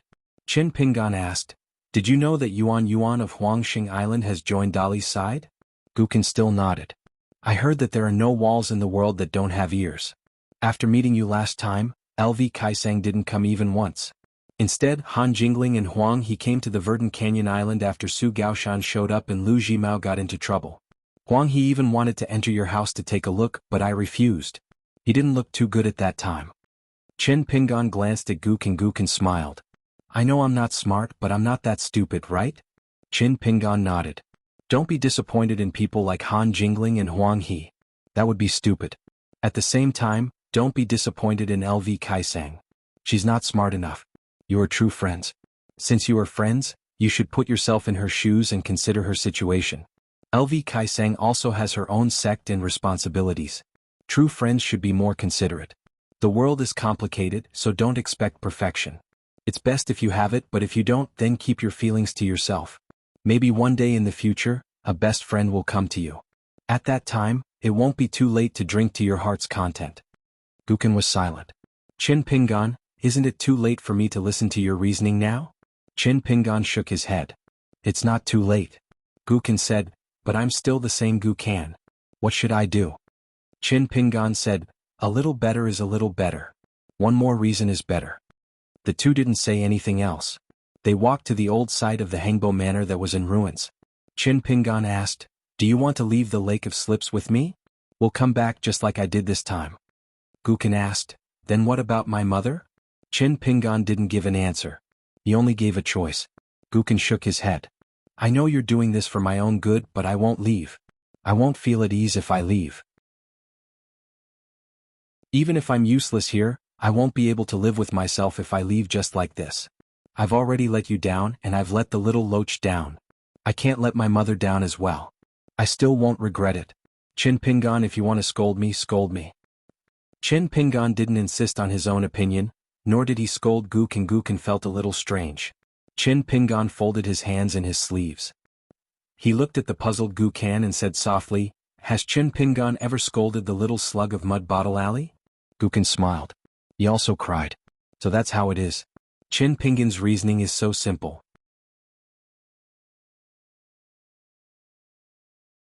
453. Chen Pingan's trip to the Verdant Gorge Island was hurried, and he left in a hurry. In fact, whether Gu Kan stayed or left did not affect the overall situation. In fact, Chen Pingan could not change much. There were some things behind the scenes, whether it was the actions of Dali Su Gaoshan, the changes in the Book Lake, or the plan of the cultivators of Willow Island.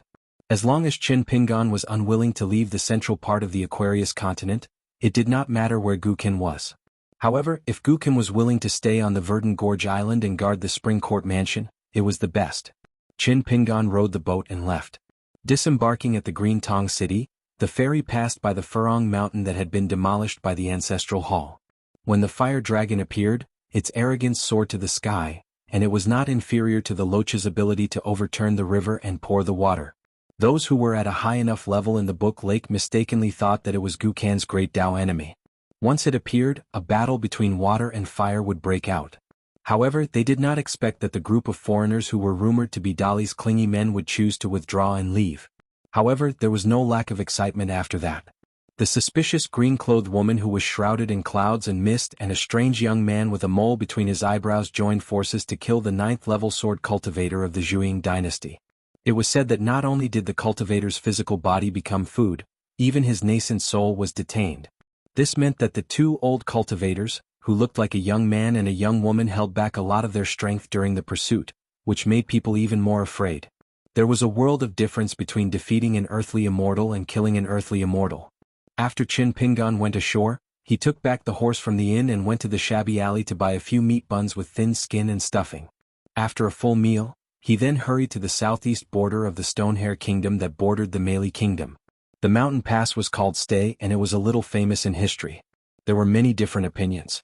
Some said that the founding emperor of the Zhuang dynasty had once been here and succeeded in persuading the advisor of the Han tribe, who was praised as having half an achievement, to stay. Others said that the most powerful Yuanying sword cultivator in the history of the Zhuang dynasty was disheartened and could not comprehend Dao there. In the end, he was still unable to become a sword celestial of the upper 5 states. He used a sharp sword chi to write the words "Stay" on the cliff. This made the sword cultivators in the central part of the Aquarius continent, as well as many Jianghu swordsmen, regard the small mountain pass of the vassal state as a sacred place in their hearts. They would all go there to admire the 2 words "Stay" on the cliff. Before autumn, Qin Pingan rushed to Liuxiao Pass and met up with Zheng Yi and Ma Duyi, who had been waiting for a long time. Seeing the familiar figure of Mr. Chen and his horse, Ma Duyi and Zheng Yi were obviously relieved. At first, the 2 of them felt quite comfortable without Qin Pingan beside them. Zheng Yi was carrying the Yama Palace in the bamboo box. In times of danger, he could reluctantly invite a few Immortals Cave Realm ghosts who were personally appointed by Qin Pingan to walk in the Stone Hair Kingdom's Jianghu. As long as they did not show off, it was enough.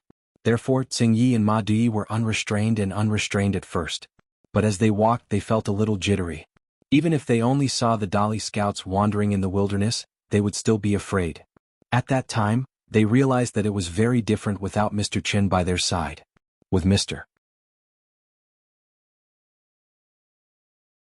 In a vassal state like Meili Nation, he should be a famous Jianghu veteran.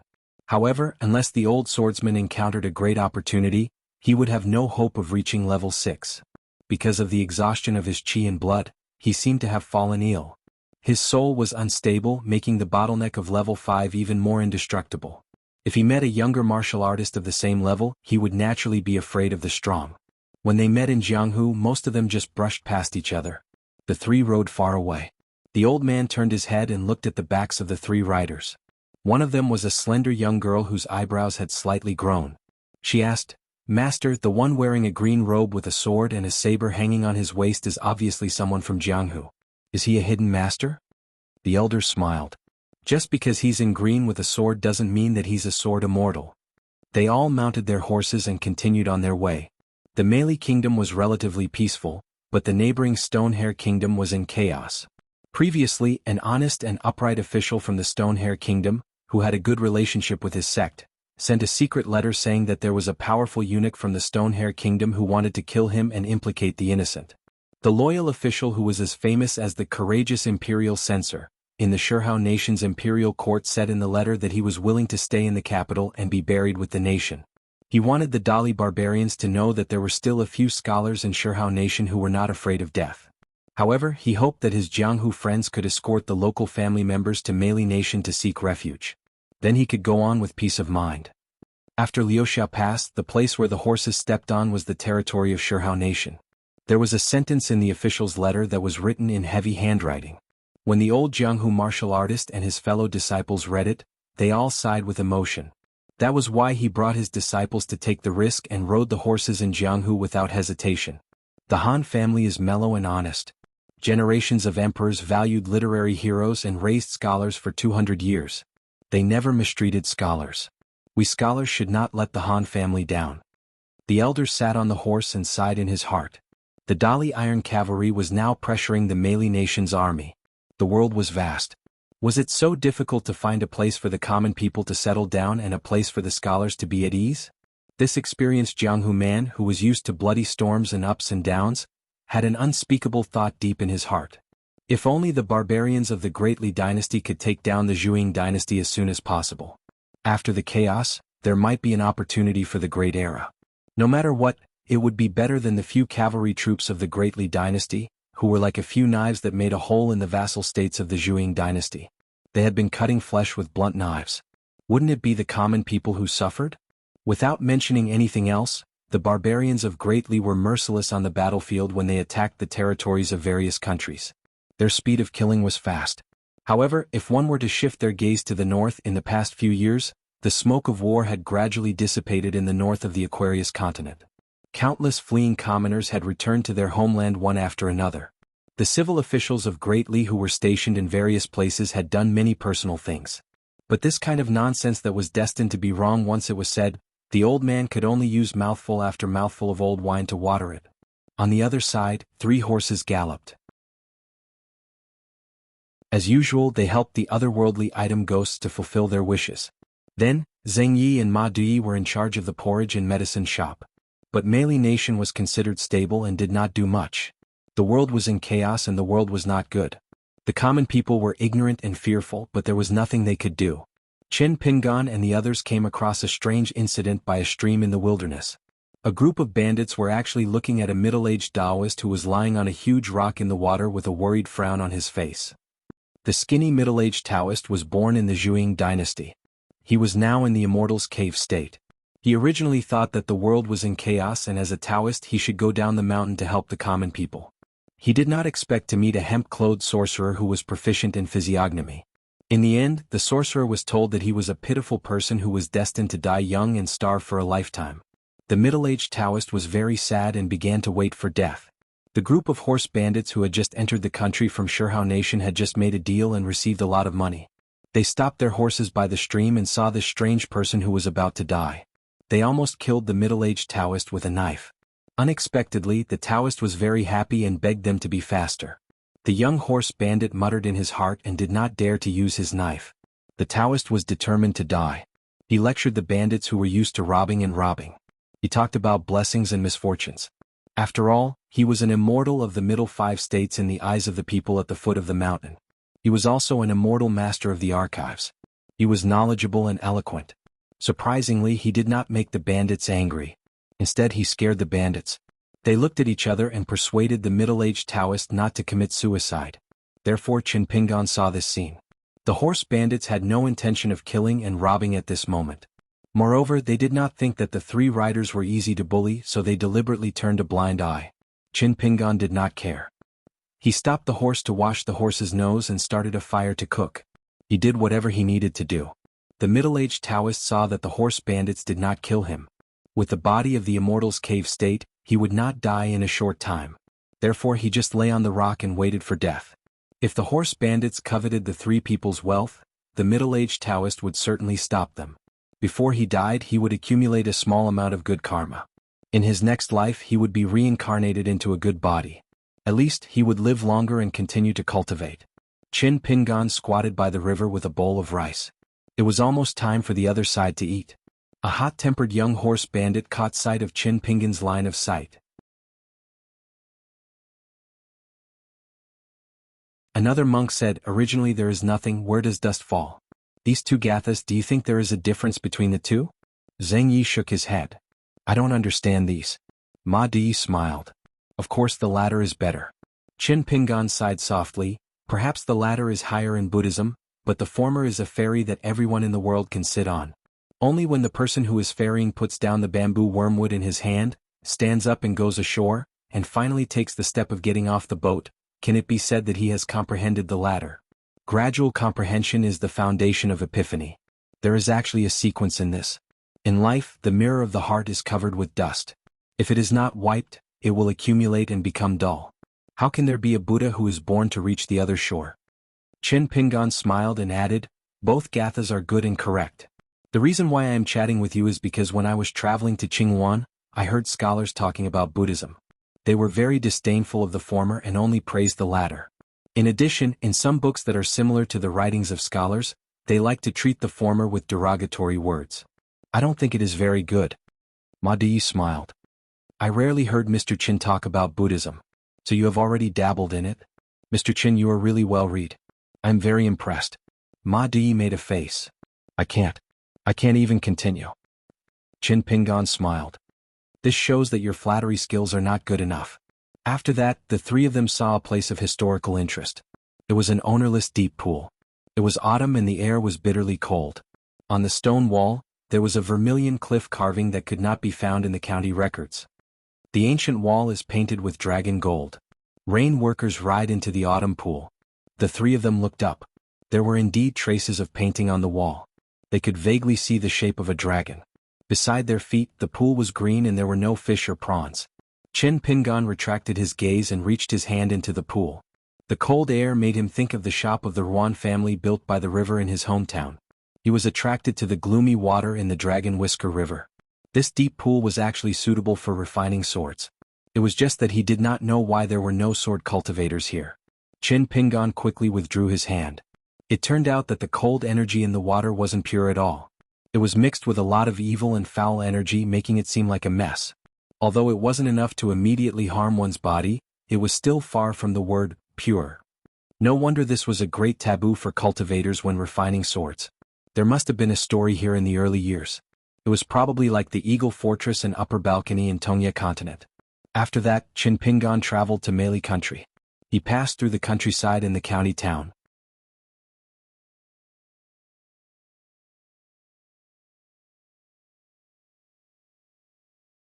Its entire body was wrapped in chains, and when it sensed Qin Pingan's gaze, the old ape grimaced. Although it didn't roar, its ruthless aura was shocking to the core. Near the old ape there was a man-made cave. When Qin Pingan looked over, someone stood up and looked at Qin Pingan. It was a young monk with a withered face. The monk put his palms together and bowed silently to Qin Pingan. Qin Pingan also followed the monk's example and bowed his head and put his palms together. Mahdi asked curiously, "What's wrong?" Qin Pingan shook his head and did not speak. When they walked out of the mountain, Qin Pingan said, "An eminent monk used his great perseverance to subdue a rebellious inner ape that was manifested by his inner demon." Mahdi was amazed. He can manifest his inner demon. Isn't this monk an earth immortal? Qin Pingan nodded. He's an otherworldly expert. On the other side of the grotto, the young monk sat cross-legged on the cushion. He stood up again and strode out of the grotto. Riding the wind, he leaped into the air and stared at the old ape that had gradually calmed down. The old ape's eyes were filled with complicated emotions. There was anger, hatred, pleading, pity, mockery, and so on. The monk turned his head and looked puzzled. Why was his inner ape so strange today? Previously, when it encountered earthly immortal cultivators who rode on swords or the wind, it never took a second look at them. The young monk seemed to understand something and smiled. He lowered his head and put his palms together again. He chanted a Buddhist chant and returned to the cave to continue sitting. An old cultivator with an indifferent expression and dark eyes appeared in the mass grave where the ancient sword was nailed into the tombstone.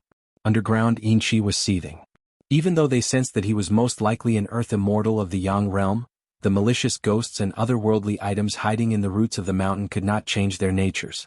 They gathered their baleful aura and tried to rush out of the ground. However, every time a malicious ghost surfaced, sword chi would immediately fall like rain. Wails could be heard from underground. Of course, the old cultivator was not afraid of these otherworldly items. He only frowned and muttered to himself, "This is strange. You're not afraid of the aura of a golden core that I purposely let out, but you're afraid of a young man who doesn't look like one?" It was rare to find a place to stay in an immortal inn. Ma Duyi leaned back on the soft bedding with an intoxicated expression. He could endure hardships, but he also had to enjoy blessings. Tsingyi did not feel anything. He cultivated alone in the room. Qin Pingan asked for an immortal bulletin from the immortal inn. The Mali Kingdom's imperial court also began to quarrel. However, the quarrel was not about whether they should stop the Dali barbarians, but about how to defend their territory. The forces including Tan Yuani of the Grain Island and the pair of Jindan stage cultivators of the Huangyong Island would help Su Gaoshan settle all the small troubles. There was no need for General Su to work hard. They would be happy to give the heads and properties of the islands to Su Gaoshan as congratulatory gifts. However, the key reason why Su Gaoshan could cut tofu with a knife at Book Lake was that in addition to the outstanding military achievements of his cavalry and the wild cultivators of Book Lake who were good at taking advantage of the situation. In fact, another Dali general, Chao Gui's irresistible force was also very important.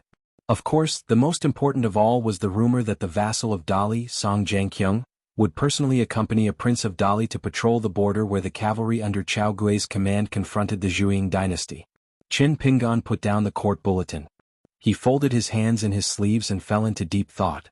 There was still no definite news about Lu Jimao's life or death. Generally speaking, Su Gaoshan would still try to rope in a great cultivator like Lu Jimao who knew how to judge the situation. Moreover, Lu Jimao was the first to join Dali's side. The problem was that the identity of the foreign cultivators on Gong Willow Island who Lu Laoqing said were unlikable, was still not clear. It seemed that this group of people decided Lu Jimao's life or death. Even Lu Laoqing could only pinch his nose and accept it, so that Su Gaoshan could not add flowers to his book of merits and win another nascent soul stage cultivator for Dali at his fingertips. What a great background. Qin Pingan rubbed the space between his eyebrows. Could it be the Tongyi sect that had suffered a great loss? He gritted his teeth and made up his mind. Move to Book Lake. But the price to pay was too great. Cultivators could move to other continents, but they could not take away the mountains and rivers that had been cultivated for thousands of years in the territory of the Tongyi sect. When it came to the great migration of two continents, other than the spiritual energy of the blessed enclave, nothing else could be said. Moreover, with such a big movement, the people of the Tongyi sect were already scattered. During the migration process, tigers and wolves would definitely bite the fat meat. When it came to the Great Tao, even if it was a sect that did not lack righteousness, as long as they decided to take action, they would not be lenient. Moreover, the cultivators of the Tongyi sect were arrogant. They were used to being the leaders of the continent's immortals. Would they really be willing to run to the small Aquarius continent to take root and live under the charity of a secular dynasty Song clan? If it was the Fushuan sect, it would seem more reasonable. However, that group of cultivators acted against Lu Jimao, especially the little scheme against him, which was also unreasonable.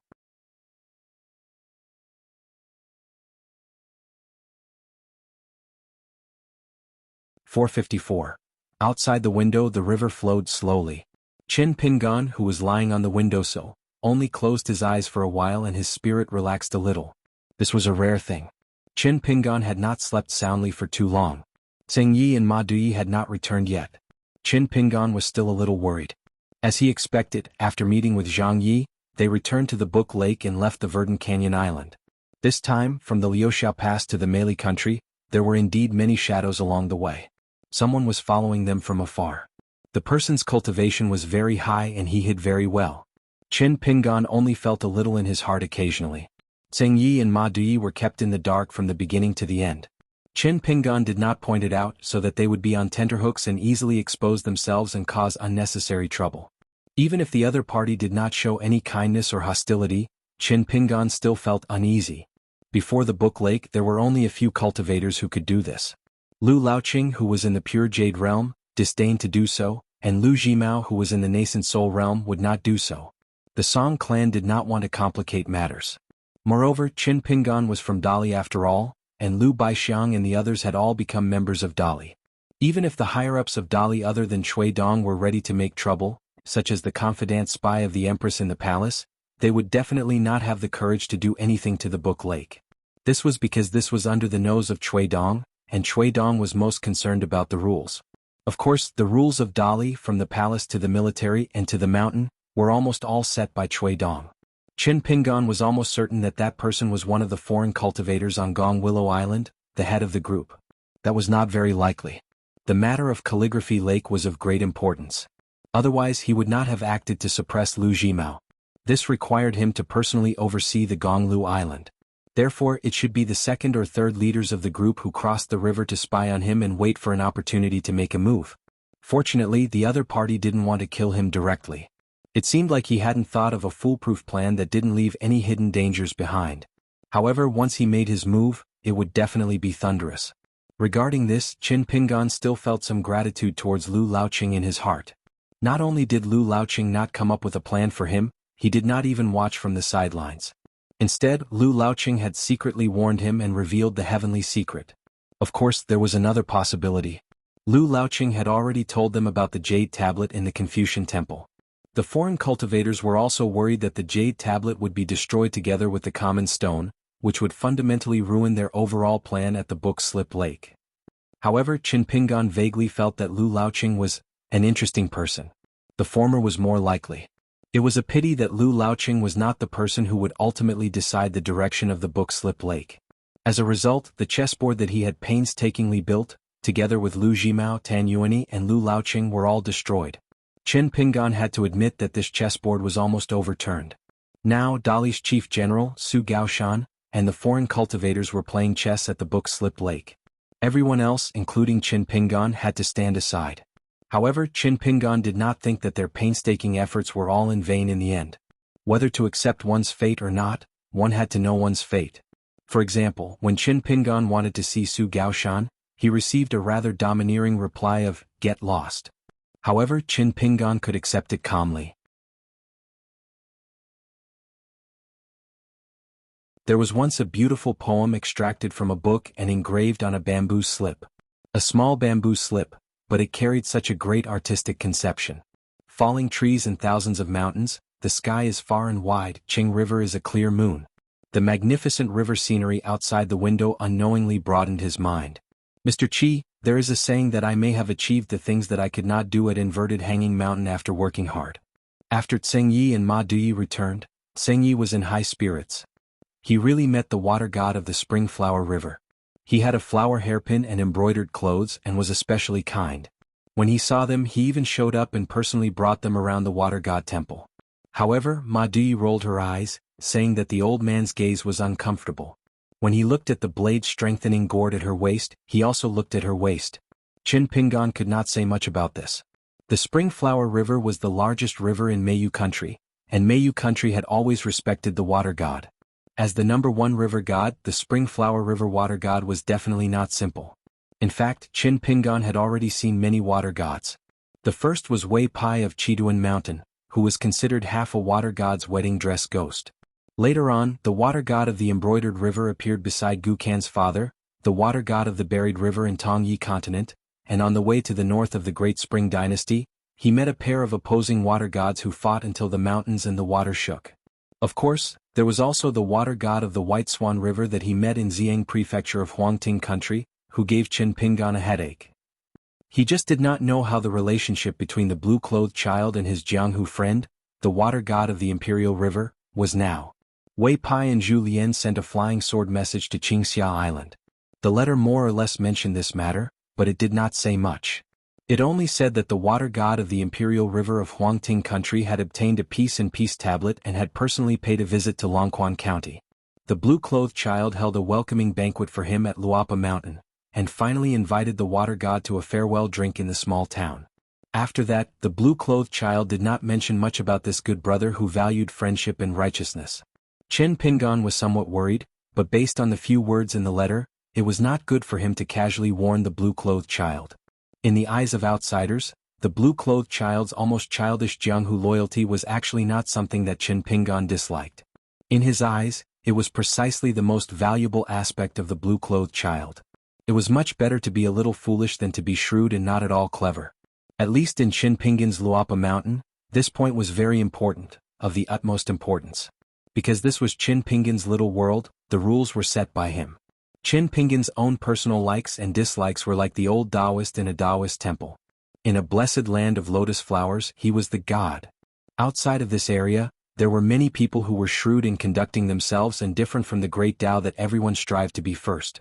Qin Pingan also recognized them and did not even dislike them. On the contrary, he felt that there were many things that could be learned from them. For example, Sun Jiashu, who owned an entire 100-li-long street outside Old Dragon City. This young head of the Sun family was not only shrewd, but also possessed a unique wisdom in conducting himself. But in the end, Qin Pingan and Sun Jiashu could only part ways at the Sun family's ancestral home. But in the end, when they boarded the ferry and left Old Dragon City, Qin Pingan's impression of Sun Jiashu had already deepened. The same rice could not only raise 100 different kinds of people. If one was willing to see the good in others, one would not go to a dead end. One also needed to know more about the differences between others and oneself. Only then would one know why others were living well and why they were not living well. Thinking and measuring hundreds and thousands of twists and turns. Just like the young county magistrate's cursive handwriting, which was so messy and crazy that Zheng Yi could not recognize a single word at first glance. But in fact, when it came down to the root, wasn't it still a single word? But looking at the characters and admiring the miracle of calligraphy, one could not recognize the characters, and the characters did not recognize one. One could roughly see the momentum and it did not matter if one did not look at it. But when one was in this complicated world, one could not recognize the various rules and restrictions of this world, especially the rules at the lowest level that were the most easily ignored. Life was about teaching people how to conduct themselves. This had nothing to do with good or evil. The great Tao was selfless. 4 seasons flowed and time passed. After suffering, one could not help but say, "I should have known." Qin Pingan was a little worried. The little Taoist boy who carried the golden blade strengthening gourd on his back said that he was going to move to another world. Did that mean that the blessed land of lotus flowers would also be brought to the Qingming world? What about the imperial tutor of Nanyuan Kingdom, Zhongqiu and Chao Qinglang? Would there be a chance to meet them again?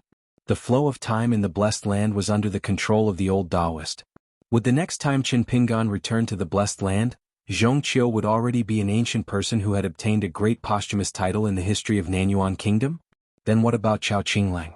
Chen Pingan had always been thinking about Chao Qinglang, the kind-hearted child, and could not forget her. Zheng Yi and Ma Duyi sat at the table chatting and eating melon seeds. Unknowingly, they found that Mr. Chen seemed to be a little worried again. Fortunately, this worry was not the same as before. It was not heavy. It was just the melancholy of thinking about someone or something. It was like a green ant floating on the surface of wine, and did not become sad like aged wine. But this accountant never said anything about his own happiness, anger, sorrow, or joy. He always enjoyed it alone. This made Ma Duyi and Zheng Yi feel a little disappointed. There was a knock on the door. This immortal and built near the river sent over a copy of the Immortal Court Bulletin compiled by Meiyu Kingdom. It was fresh out of the oven and had the unique smell of immortal ink. After Qin Pingan expressed his thanks, he flipped through it and skimmed through it. He passed it to Ma Duyi and said helplessly, Su Gaoshan has begun a large-scale attack on Meiyu Kingdom. The border near the lower pass has all been lost. There was a detailed record of this matter in the court bulletin. Zhou Mi, one of the 3 navy commanders of Meiyu Kingdom, was in charge of guarding the upper reaches of the Spring Flower River. Su Gaoshan, who had already defected to the Great Li's side, intended to lead the army in rebellion and secretly contacted the Great Li. As a result, the Meili Emperor, who had long been aware of this, dispatched several imperial consecrated cultivators to kill him. At that time, 3 cultivators from the Great Li's army who accompanied Zhou Mi died in battle, including a local earth immortal of the Great Li. Su Gaoshan was furious. He ordered the 3 generals under his command to make a military pledge that within a month, they must each attack 3 different places in the Meili Kingdom and form an encirclement around the stubborn capital city of the Meili Kingdom. He also threatened to cut off the Meili Emperor's head and use it as a wine pot. Zheng Yi was just watching the show. He did not understand anyway. He was just impressed by the strength of Dali's iron cavalry. The cultivators on the mountain often did not have deep feelings for their country. The longer they cultivated and the longer they left the mortal world, the more indifferent they became. They just stood by and watched coldly. Otherwise, if their cultivation was not enough and they did not truly stand on the mountain peak, they would still be wrapped in the momentum and have no choice but to go down the mountain. That was why the middle-aged Taoist he met at the stream took the initiative to go down the mountain and help the people at the foot of the mountain. This made Qin Pingan respect him. However, the cultivation of the great Tao had a demonic barrier in one's heart. The difficulties and perplexities involved could not be said to outsiders. Qin Pingan did not think that the middle-aged Taoist had to be firm in his heart. Doing good in the mortal world was the right way. Otherwise he would be at a disadvantage. Ma Duyi saw further than Zheng Yi. He asked doubtfully, why is Su Gaoshan in such a hurry to take down Meiyu Kingdom? Although I am not familiar with military affairs, I have been through Meiyu Kingdom's roads. I know that Meiyu Kingdom's waterways are crisscrossed and not suitable for Dali's cavalry. Qin Pingan smiled and said, we are talking about Great Li's iron cavalry, not just cavalry.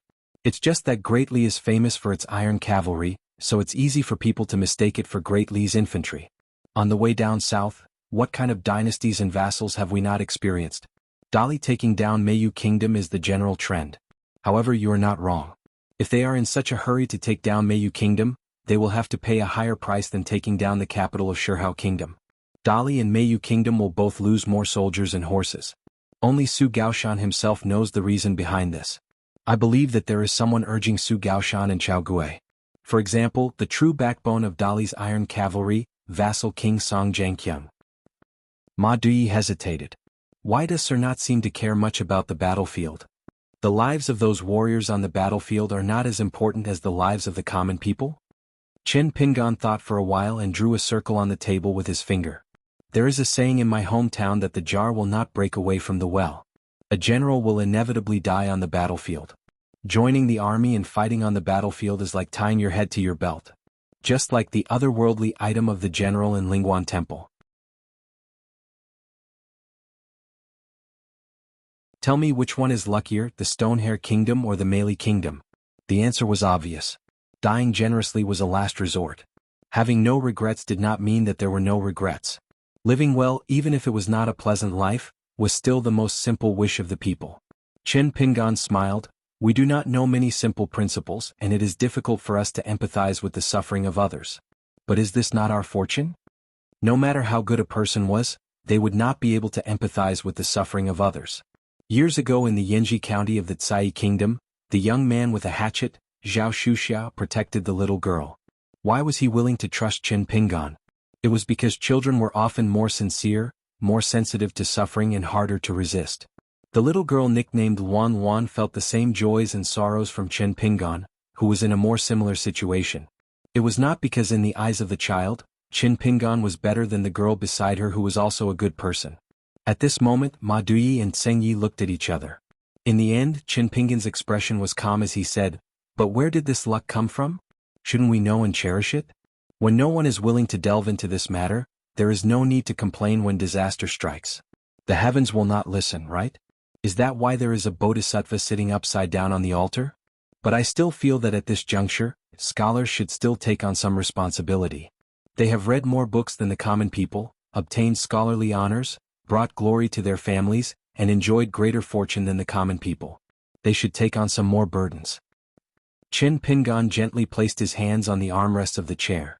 When everyone sat in an improper posture, sitting as comfortably as possible, loosening the tenons and rocking the chair, the world would not be peaceful. This was why the Confucians paid particular attention to studying and cultivating the body. They had to sit upright and still, and the gentleman was cautious. After seeing the book slip lake he was so disappointed. But when Qin Pingan left the book slip lake he walked more roads and thought of more things. On the contrary he was not so disappointed. After a short 2 days of rest, they left the Immortal Inn and headed for the southernmost territory of the Mali kingdom. On the way down south Qin Pingan met a down-and-out scholar. His speech and clothing showed that he had an impressive family background.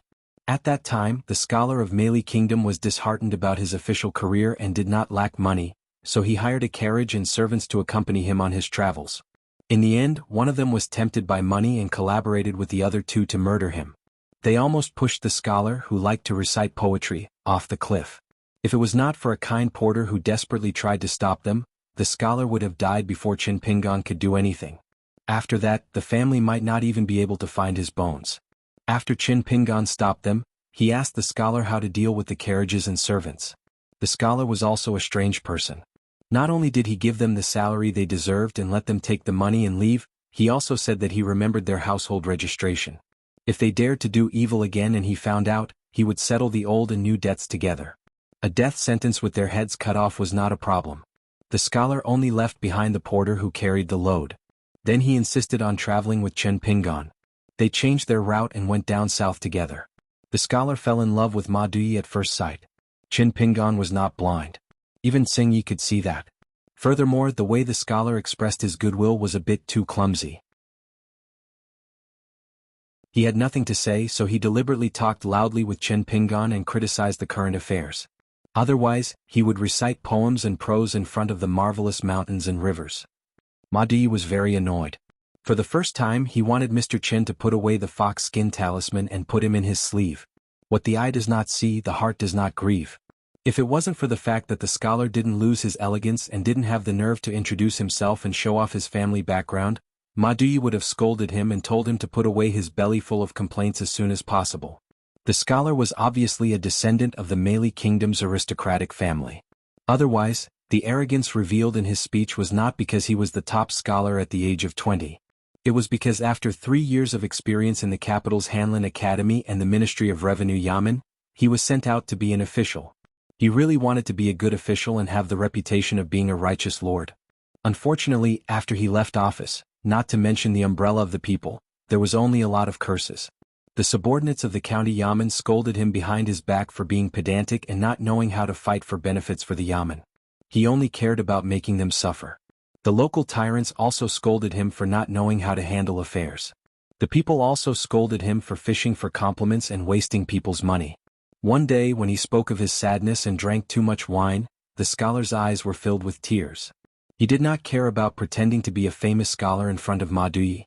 Qin Pingan did not say much. He only talked about his rough views on honest and good officials. He talked about the benefits of the former and the difficulties of the latter. When the scholar heard this he was drunk and angry. He said that it was already unacceptable for the officials to live with the light and dust. If they still had to wallow in the mire, then what kind of scholar was he? What kind of official was he? A real scholar should rely on real talent and real knowledge to occupy the center of power step by step. Then he could cleanse the impurities. Only then could he be considered as cultivating the body and governing the country. Otherwise he should not be an official and let down the sage's principles in the book. Qin Pingan smiled and said that it was reasonable. He did not persuade him. It was not that Qin Pingan felt that the reason was unreasonable or that the scholar's thinking was too naive. It was the troublesome thing of this kind of scholar. Qin Pingan had seen it with his own eyes. Wu Yuan, who had the title of the imperial tutor's disciple, ran into a wall when she first became the county magistrate in Longquan. Speaking of those big surnames, were they not afraid of Cui Dong? However, it was precisely these amiable soft nails that were secretly buried inside and outside of the yamen, causing Wu Yuan to be badly battered. His official career was not smooth, and in the end he had no choice but to move out of the small town, moving to a place for the legitimate sons of the Yuan and Chao families. Following Long Chuan's promotion from a county to a county, Wu Yuan naturally followed suit and was promoted from a county magistrate to a county governor.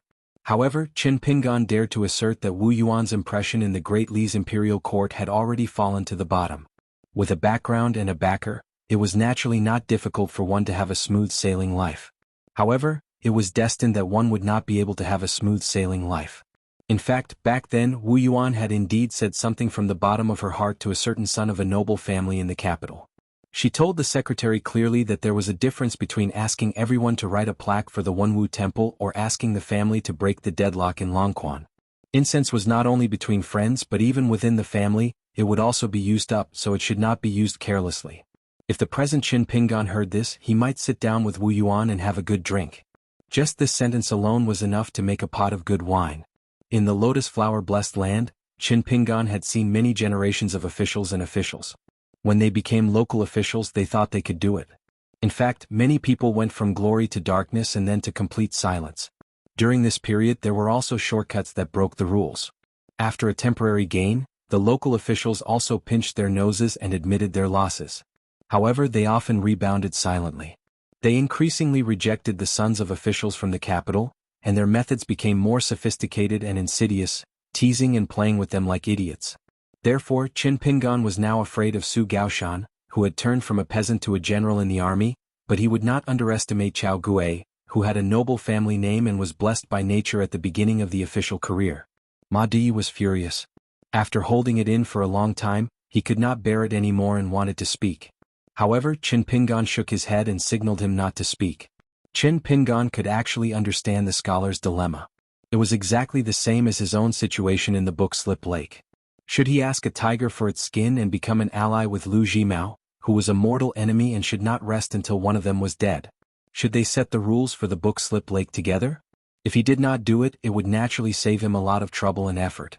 If he did it, he would be unhappy in his heart, not to mention other things. Sometimes, in the dead of night, he had to ask himself whether his conscience was lacking. Would there be a day when he would be like Guqin, who took a wrong step and could not turn back? Unconsciously, he would become the kind of person he liked and disliked the most in the past. Qin Pingan respected the scholar's choice. Perhaps if he did not become an official, he would have the talent of being the top scholar and the foundation of his family. Wouldn't it be better to concentrate on learning for decades and have students all over the country be a better way to break out of the situation? That was true. That beautiful possibility was right in front of the scholar's path. How could Qin Pingan bear to say that the scholar was wrong? He should be a scholar with a guilty conscience for the sake of the good fortune of the people at the moment. There was one more good official in the imperial court, but the country had one less real teacher? Qin Pingan did not dare to jump to conclusions about the trade-offs and gains and losses.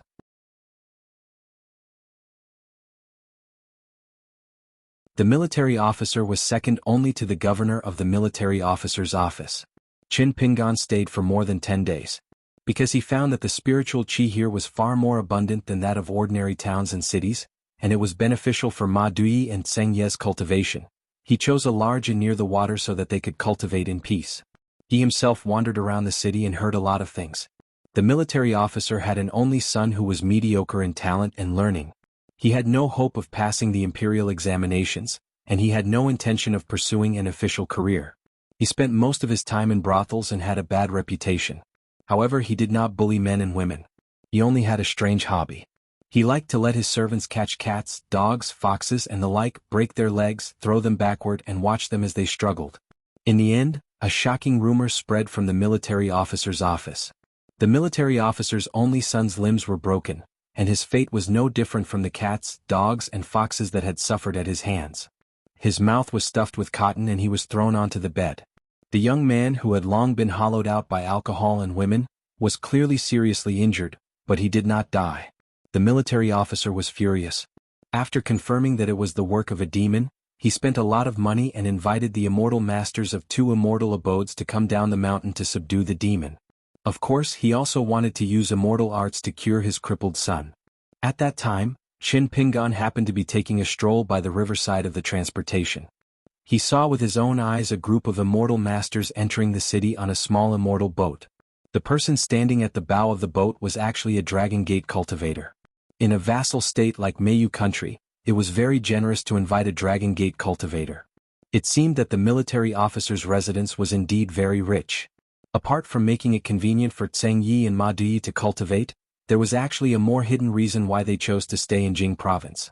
According to the immortal court report of the inn by the Springflower River, the green-clothed woman and white-clothed youth who had appeared out of nowhere had once stopped the old Jindan sword cultivator of the Zhuang dynasty, who was known to be one step away from the nascent soul stage, in the sky above Jing province. Apart from this battle, there were a total of 3 stop-and-go battles before and after Jing province. In the end, they just happened to kill the sword cultivator at the border between Mayu country and the Zhuang dynasty. Qin Pingan guessed that Cui Dongshan and Miss Ruanxiu were fishing, luring 1 or 2 nascent soul sword cultivators to leave the mountain and lose the protection of the mountain and river formation. Then they would rush to Mayu country's territory without caring about anything else and save the Jindan sword cultivator who had a promising future and was a national treasure. Otherwise, with Cui Dongshan's nascent soul cultivation and magical treasures, it would not be troublesome at all to deal with a Jindan sword cultivator. It was very likely that the military schools Ruanjie or the school of Moism Su Rua were hiding at the border of Mayu country. Even if both of them were there, Qin Pingan would not find it strange. As expected of the immortal masters of Dragon Gate cultivators. After meeting up with another group of cultivators of a smaller force, they cured the son of a noble. However, he would walk with a slight limp in the future and was destined to not be able to lift anything heavy. The immortal masters of both sides used their immortal treasures and a spiritual item to follow the clues.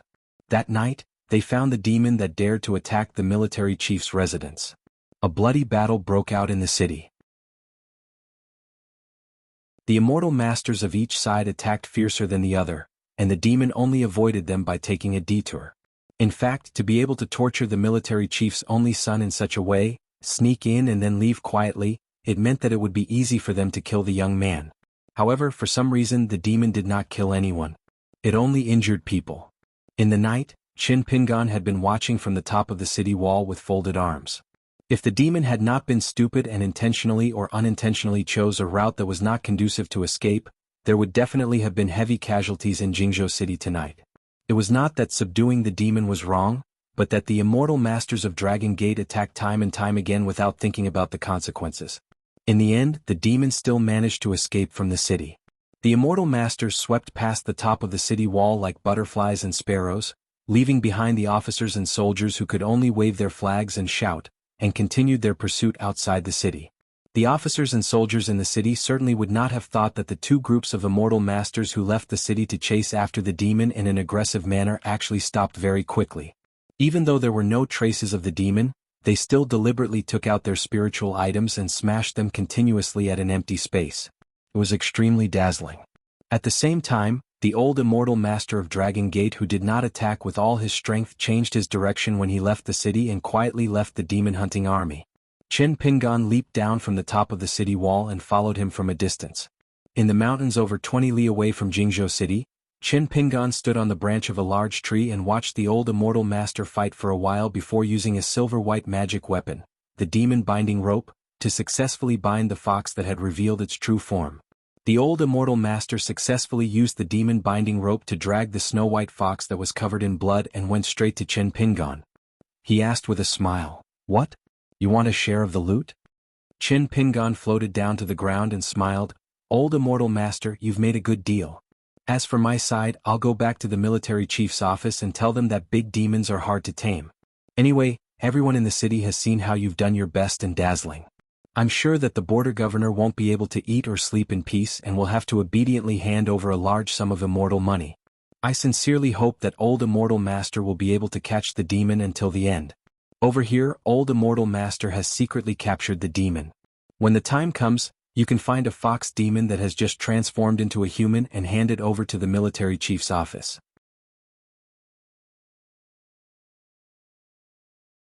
If you trust me, you can come to our Dragon Pan Mountain as a guest in the future. Qin Pingon put away the jade pendant. Chui Wu also flew back to the blade-strengthening gourd and smiled. Immortal Master, you're so good at doing business. I don't dare to give you money. The old Immortal Master laughed heartily. He shook the demon-binding rope and the snow-white fox fell to the ground.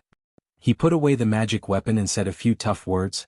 As long as the Verdant Gorge Island can stand firm in the Book Lake, the little Dragon Pan Mountain will only give you money and dare not accept gifts. I dare not. If the Verdant Gorge Island is gone one day, I hope we won't meet again. Otherwise it will hurt our relationship. The old Immortal Master did not hesitate. After saying these words, he left immediately. Qin Pingon flew up to the branch and landed on the ground after a while. He really left. The snow-white fox curled up on the ground. While healing, she stared at the young Immortal Master with her eyes wide open. Is he really a sword Immortal Master? After she went down the mountain, she did not dare to show off. She did not see many Immortal Masters on the mountain. Therefore this was the first time she saw a sword Immortal Master. Qin Pingon waved his hand. Let's go. Don't show your weakness to the enemy. I know that although you can't fight, you can walk without any problems. Remember not to appear in the Jing province for the time being. She blinked her eyes. Qin Pingon joked. Why? Are you blaming me for wasting your fortune in the Dragon Pan Mountain? She opened her mouth and said in a clear voice, Dragon Coil Mountain is rearing a very terrifying evil python. It is the true guardian of the mountain and likes to devour monsters. So that old bastard just now was lying to you. You must be careful in the future. Qin Pingon nodded, indicating that he would be careful. Then he did not walk forward. Instead, he squatted down on the ground. Are you wondering why I, a wild Immortal Master from the Book-Slip Lake, would save you? She quickly shut her mouth and did not say a word. Qin Pingon smiled and threw a small porcelain bottle. It rolled in front of the snow-white fox and said, If you don't trust me, you can keep it first. She finally could not help but ask, What are you after? Qin Pingon smiled and said, Then let me ask you. In order to not hurt the innocent, you were almost caught in the city. What are you after? She smiled and squinted her eyes. It was very funny for a fox to act like a woman in the human world. She said coquettishly, Young master, we are kindred spirits. However, she soon put on a bitter face and felt sorry. She always felt that she was sorry for this benefactor of hers, because they were lucky enough to be born as humans. In the words of scolding others, there was a saying that they were worse than beasts. Qin Pingon did not comment and waved his hand. Go, go. People's hearts are full of evil. It's very scary.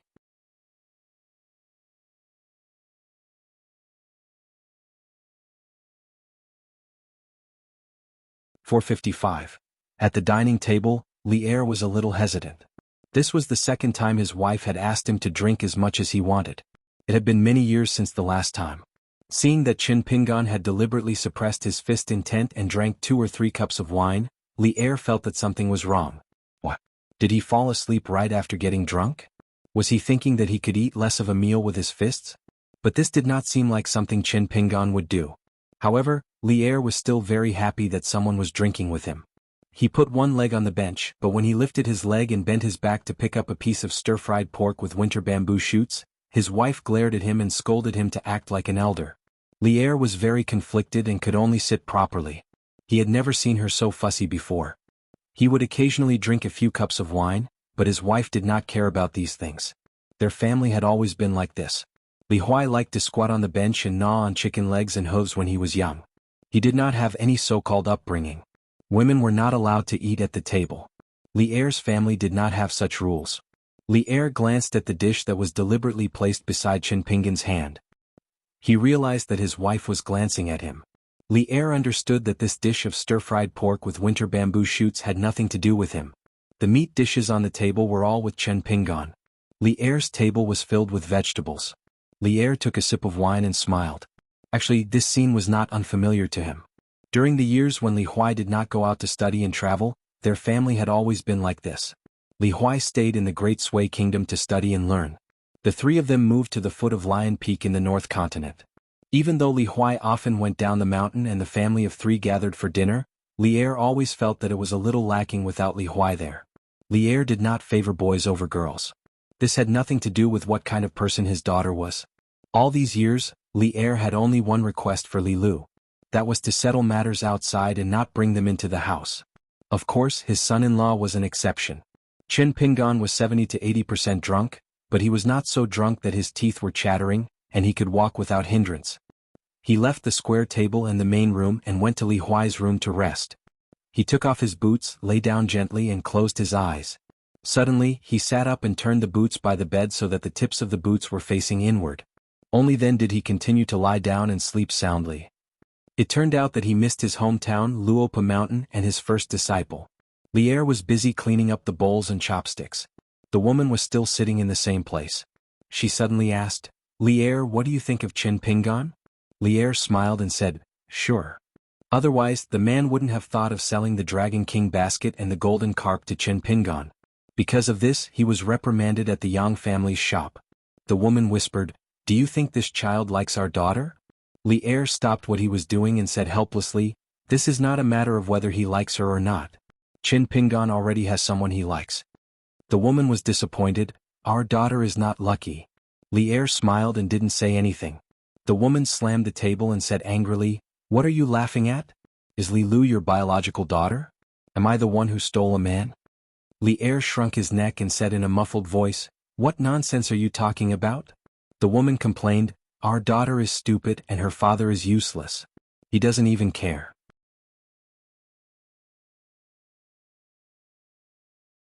Li Er handed the respectful Lion Peak's mountain master a piece of paper and asked Huang Kai to get the medicine according to what was written on the paper. Huang Kai still didn't ask anything. He just looked at the young outsider with a strange gaze. If Chen Pingan said that the shop at the foot of the mountain was a little dark under the light, now that he was interacting with an outsider, he immediately understood. However, he didn't explain much. Everything could wait until Li Lu returned to Lion Peak. Li Er brought Chen Pingan to the gate of an ancient mansion at the peak of Lion Peak. This was the place where the Lion Peak's founding patriarch cultivated in his early years. After he passed away, it was never opened again. After Li Lu returned to Lion Peak, the gate of the mansion was reopened. There was a different world inside and even Huang Kai wasn't qualified to take half a step in. Chen Pingan stepped in and realized that it was a karst cave waterway. After passing through the mountain restriction at the gate of the mansion, there was a ferry. The water was dark green and there was a small boat docked at the shore. Li Er personally carried it forward. In the cave there was neither the sun nor the moon, nor the immortals' fluorite or candlelight. It was still as bright as day. After the small boat traveled for more than 10 miles, the view suddenly opened up. In the distance there was a strange mirror as big as a lake. It was slightly lower than the surface of the lake. The water from all directions poured into it and disappeared. Li Er explained, "This mirror is the entrance to an ancient cave. Someone didn't like that cave so they created this formation and have been watering it with water. This mirror is quite tough. Ordinary vigorous fists of the 10 realms can't do anything. Even if I once used 80 fists of pure to shatter it for a moment, it would still be restored to its original state. It is said that only the last realm of the 10 realms, divine arrival, can completely break the mirror. I still need to polish my fist for a long time before I have a chance to enter the divine arrival realm. After that, I can be considered to have broken through the broken path of martial arts and embarked on a true path to heaven." Chen Pingan hesitated for a moment and couldn't help but say, "Such a precious immortal treasure, it would be a pity to completely shatter it." As for the 3 realms of the 10 realms of martial artist, he had heard of them and just remembered them. Li Er smiled and said, "Only when you can use your fists to break the mirror will you have the right to say whether it is a pity or not." Chen Pingan felt that until this moment, the person standing beside him was no longer Li Er.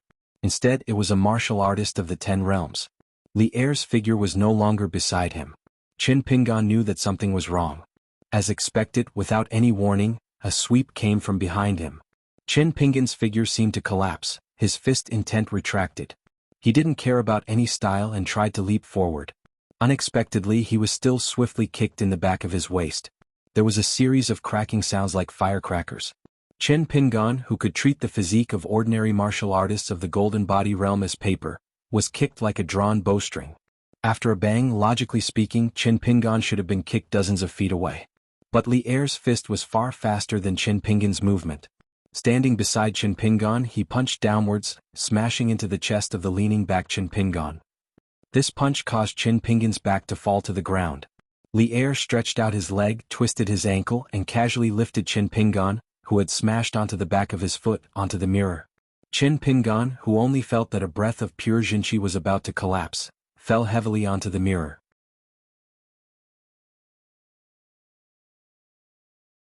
In this way, at least in terms of realms, once Lu Jinglong broke through and was able to withstand Li Kai and Dong Zhu's sword-seeking 3 times, Su Xian's cultivation base was not only slower than Lu Jinglong of the Taihui sword sect by 10 years.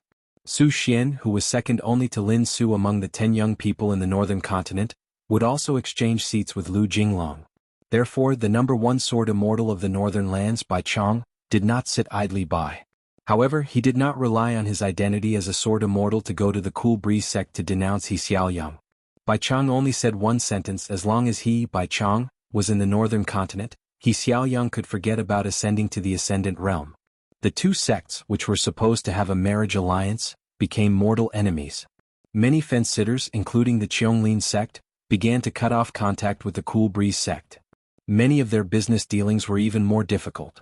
Many of the secular forces at the foot of the mountain, including the emperor of the Hualong dynasty's Han family, began to secretly regret. Many of the cultivators who originally planned to send to the Cool Breeze sect to cultivate, even if they were halfway there, returned home. Many of the immortal mountains around the Cool Breeze sect also began to intentionally or unintentionally alienate the Cool Breeze sect, whose foundation was not stable to begin with. They strictly ordered the cultivators of their own mountains not to have too much involvement with the Cool Breeze sect. One of the direct disciples of the Heavenly Lord Xiesher went to the Cool Breeze sect in an aggressive manner. In the end, He Xiaoyang did not see the big picture. The 2 sides, who were originally close to each other, parted on bad terms. After that, the Cool Breeze sect became more and more isolated. There was no help in all directions. Allies were no longer allies. Those who were not allies even became potential hostile forces, causing trouble. No one thought that a new sect that had completely angered the great sword immortal Bai Chong could stay in the northern continent for long. Meanwhile, the Cool Breeze sect was also in turmoil. Half of the consecrators and guests had cut ties with the Cool Breeze sect and sent secret letters. The chairs in the ancestral hall were reduced by as many as 5 in one night. He Xiaoyang was also a strange person. He did not break those chairs. He only moved them out of the ancestral hall and placed them under the eaves outside the door. The Cool Breeze sect, which did not have many disciples to begin with, became even more deserted. Fortunately, the 9 in-name disciples that He Xiaoyang had taken in during his travels in the northern continent were still considered stable. No one chose to betray the Cool Breeze sect. In the eyes of the outside world, it was because those fellows did not understand the meaning of the name Bai Chong. They also did not know that it was extremely dangerous to become enemies on the mountain and shed all pretense of cordiality. These 9 first-generation disciples after the establishment of the Cool Breeze sect were brought back to the mountain by He Xiaoyang one after another. Most of them were ordinary people who had never cultivated before. Their ages were not too different. The oldest person was only in his 30s, and the youngest was only a child of 5 or 6 years old. He Xiaoyang's way of taking in disciples was very strange. Aptitude was also important, but it was not the most important. It was fine as long as they could embark on the path of cultivation. It was more dependent on their own affinity. Today, He Xiaoyang left the small grotto heaven where she cultivated alone. The Cool Breeze sect occupied a place with good feng shui. However, they did not do much construction. They only opened up a small piece of land on the mountain side of the ancestral mountain. The huts were adjacent to each other, and the 9 disciples lived there. Only the place used for teaching and dispelling doubts looked a little like a rich family's mansion. It was similar to the ancestral hall of the rich families at the foot of the mountain. It was used to worship the ancestors, and also to invite teachers to teach the family disciples. When He Xiaoyang took in disciples, she only taught them a Taoist chant that did not have any superiority or inferiority. Other than that, she did not care about it anymore. However, she invited an outsider to teach the disciples daily. This person was neither a consecrator nor a guest, but he had been teaching the 9 disciples here for several years. He did not restrict himself to analyzing the mysteries of the Taoist scriptures. He could teach all the knowledge of the 3 religions and 100 schools. He Xiaoyang seemed to have a lot of trust in this Mr. Li. She was not worried that his teaching here would mislead the disciples and delay their cultivation. She was also not worried that the Cool Breeze sect, which she had said that she would not take in disciples for 100 years, would become a non-existent immortal sect. The 9 of them were still disciples in name for the time being. They were very respectful to this young Mr. Li. Yi Xiaoyang came to the window of the lecture hall. That Master Li was talking about the poems and articles of the Confucian school. Previously he talked about the merits of "the pond grows spring grass," and "the moon shines over the tall building." He lamented that these seemingly straightforward poems were the most powerful. They would make future generations of poets regret that they were born thousands of years later. Then he went on to talk about a wealthy family at the foot of a mountain or a sect on a mountain. He talked about the temperament of the sect's founder and how it would affect the family's style. Finally, he told the 9 of them what they should do if they were to become the sect's founder in the future. When someone saw their master appear, they wanted to stand up and bow. However, He Xiaoyang stretched out her hand and pressed down twice, indicating that in the lecture hall, the teacher was the one with the highest authority. That young-looking Master Li threw out a question and let the 9 students think about it. Then he left the lecture hall and followed He Xiaoyang. He said, "Sect leader He, you clearly don't have to do this. Forget it. As an outsider, I won't ask too much about the reason. However, I am sure that Bai Shang always keeps his word." Even if He Xiaoyang was the direct disciple of the Taoist sect leader, they were still separated by a whole world. Moreover, if the sword immortals of the northern continent were to get angry, they would not care about these things. Bai Shang obviously did not care now. It was said that in the earliest days of the northern continent, there was once an ancient sword immortal and a student of the sage master. They would point their swords at people and ask with a smile if they would cut them down. The answer was, of course, to cut them down. However, in the end, that sword immortal died in battle at the Great Wall of Sorchi. The Confucian sage founded the Darling Duck Academy in the northern continent. When he was alive, he took care of the sword immortal's descendants. He Xiaoyang smiled and said, "Mr. Li, I have only been in the Jade Raw realm for a few years. If I were to reach the next immortal realm and then reach the bottleneck, it would take me hundreds of years. If Bai Shang is willing to wait, then let him wait." The scholar, who was respectfully addressed as Mr. Li by He Xiaoyang, said, "The disciple of Lord of Heaven Xie Shi was a bit aggressive." He Xiaoyang said, "When he was traveling back then he was taught by Bai Shang. He owes Bai Shang a debt of gratitude." In addition, the Qingliang sect was established and occupied a considerable portion of the Daoist sect's providence in the northern continent. This person would naturally lean towards Su Xian and Bai Shang. Mr. Li shook his head and said, "If logic can be applied and borrowed like this, I think there is a big problem with Heavenly Lord Xie Shi's teachings." He Xiaoyang held back her laughter. Mr. Li was puzzled and asked, "Was I wrong? Always think of your own mistakes first." This was the foundation of this scholar's study. He Xiaoyang shook her head and said, "I hope Mr. Li can repeat this." Mr. Li smiled and said, "If there is a chance, you can try. However, looking at the way Heavenly Lord Xie and the entire sect do things, they might not be likable." He Xiaoyang did not harp on this question. She was afraid that she would laugh out loud. At the same time, she pitied the Heavenly Lord's disciple. She turned her head and looked at a handsome young man under the thatched cottage in the distance. His name was Cui Ci, and he was Mr. Li's attendant who had traveled across continents for many years. Mr. Li said, "I should go down the mountain." He Xiaoyang bowed and said, "I dare not ask you to stay." Li Shixing bowed as a Confucian disciple. Even if the other party did not return the greeting with a bow, He Xiaoyang still shifted her footsteps and dodged. However, in the end she was still in the pure jade realm and was also on the Cool Breeze sect's mountain. Her movements were not noticed by anyone. At least in the eyes of the porcelain person, Cui Ci, the female sect master was still standing in the same place, graciously accepting his teacher's greeting. Dolly's imperial study. The small court meeting was over. Imperial tutor Cui? Surprisingly, he did not leave. This was something that had never happened before. Emperor Song he did not ask. He just quietly waited for the imperial tutor to continue. Cui stood up from the chair and gently wiped with 2 fingers. A long scroll of mountains and rivers appeared in the imperial study. It was the 3 continents of the Aquarius continent, the northern continent, and the Tongye continent. The young emperor quickly got up and walked to Cui. Beside him. "Cui," he slowly said, "in the large court meeting, a country's monarch and civil officials talk about the current matters far from the new year. In the small court meeting, a country's monarch and civil officials talk about the long-term matters of the next 10 years. Right now, I am privately talking to Your Majesty about a 100-year plan. Your Majesty may be able to see part of the process, but you may not be able to see the final result with your own eyes. Song, he said softly, just like how father could not see the hooves of the Dali iron cavalry stepping on the beach of Old Dragon City? Tway? He said bluntly, more or less. Song, he was not disappointed. Instead, he was filled with joy. He smiled, Teacher, I have actually been waiting for this day.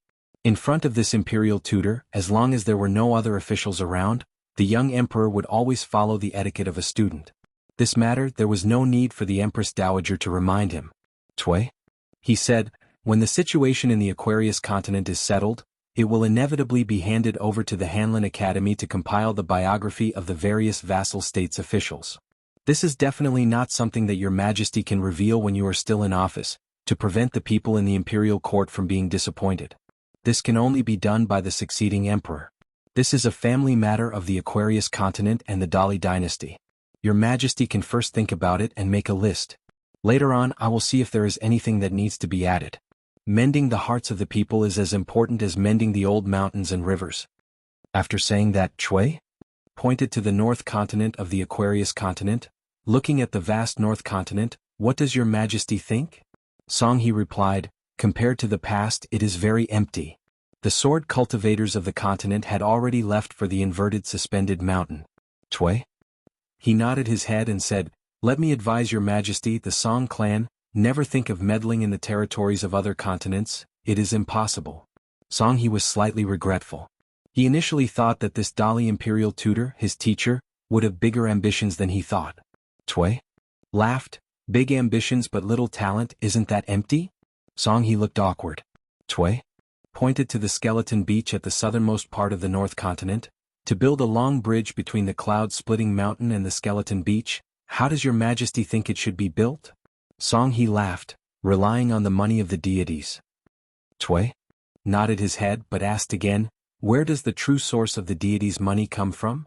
Song, his gaze swept across the picture, and looked at the continent further south than the Aquarius continent, the Tong Yi continent that is destined to be broken? Chue? He did not nod his head in agreement, nor did he shake his head to deny it. He only asked again, ultimately, how do you earn money and spend it? Song, he shook his head, the question was too big.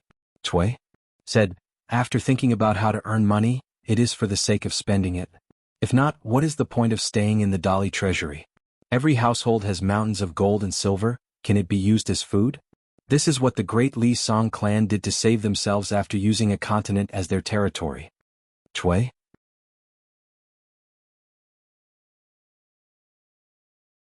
Besides, in the letter that his master sent back to Luopa Mountain, at the end, he officially agreed to promote Zhou Mili to the right protector of Luopa Mountain.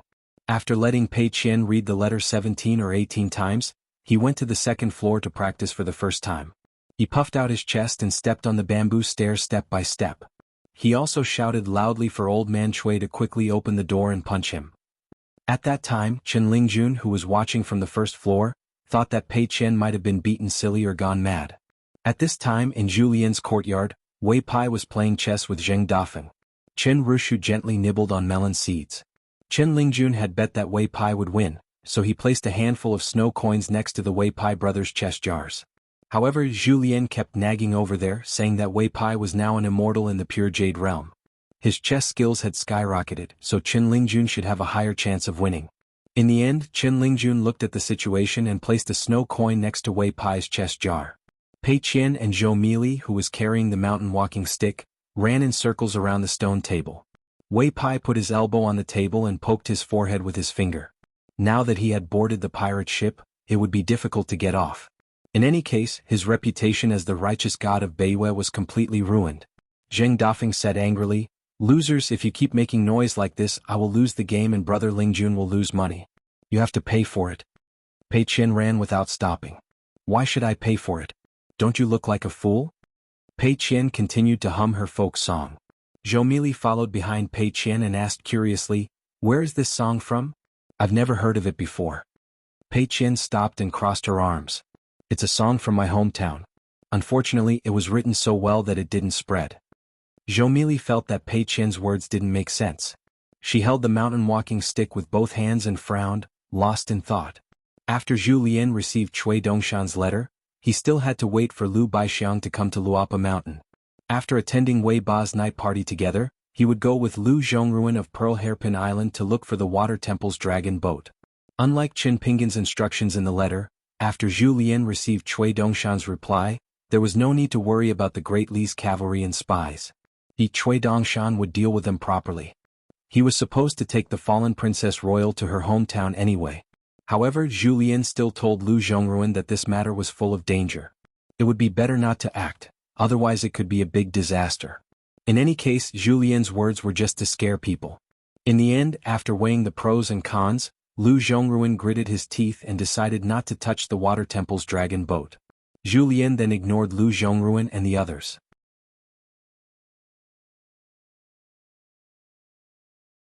Her master once said that every child would grow up. During this period, the teeth that fell out should be thrown on the top of the bed to make a wish for peace. Pei Qian bent down and clenched her fists. She gently clenched and loosened them and stared at Cui Cheng. He saw her tiptoe touch the ground, her body soared into the air, her foot heavily stomped on the wall of the bamboo building behind her. Her body shot forward like an arrow. Midway she abruptly dropped down, twisted her ankle, slid several steps, deviating from a straight line. Using the iron cavalry chisel formation, she opened her fist wide, raised her fist, and sent a punch toward Cui Cheng, the deity beating the drum style. Pei Qian might not know that the deity drum beating style was the style her master used the least to confront Cui Cheng, because he knew it was the most useless. But Pei Qian was the opposite. This was the fist she used the most to attack the old man. She punched again and again without success. The old man punched Pei Qian's head. He didn't expect that the moment Pei Qian's body flew out, she kicked out fiercely. Obviously, she had the idea from the beginning that if you punch me I will kick you back. Unfortunately, Cui Cheng grabbed her ankle with one hand and swung her up high. He slammed her heavily on the ground. Pei Qian's body curled up again. In an instant, her breathing became faster and slower. Cui Cheng sneered and said, "You're a little trash who can't even compare to Qin Pingan. If I were that big trash, I would also despise you for eating a mouthful of rice. It's a waste of Luopa Mountain's wealth. You want to rub the corner of this old man's clothes? You think this old man is that Sun Yuanji who practiced martial arts like he was sleeping? Again, don't pretend to be dead. If I can rub the corner of your clothes, this old man will take your surname." Pei Qian heavily hit the ground with his elbow. His body floated in the air and he stood still. Intermittently he said vaguely, "You don't have to take my surname. Just take my master's surname. We still have to see if my master agrees." Cui Cheng came in front of Pei Qian in one step. He put one hand behind his back and grabbed Pei Qian's face. Then he took another step and slammed Pei Qian into the wall. The latter's hands and feet hung down. Cui Cheng let go of his hand. Pei Qian sat on the ground with his back against the wall. There was a big smear of blood on the wall above his head. Cui Cheng sneered. "Qin Pingan is a waste who is afraid of death. Only he would raise a waste who is afraid of death like you. You and your master should hide in Mud Bottle Alley for the rest of your life, picking up chicken shit and dog shit every day. Qin Pingan is really blind to choose you, Pei Qian, as his first disciple. You are destined to hide behind him for the rest of your life. How can a pitiful worm like you deserve to be a disciple, and talk about opening the mountain?" Pei Qian's fingers moved slightly.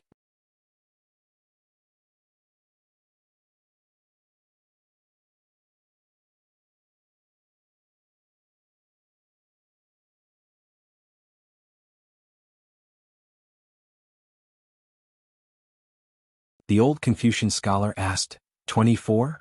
Qin Pingan nodded, "It can be less but not more." The old Confucian scholar nodded and said with relief, "That's right. Young man, you should be more magnanimous. You should have done this long ago. Money can't buy an inch of time. Look, we've wasted so much time here. Isn't it more valuable than a few bamboo slips?" Qin Pingan nodded and said, "Yes, yes, yes. Old Confucian scholar is right."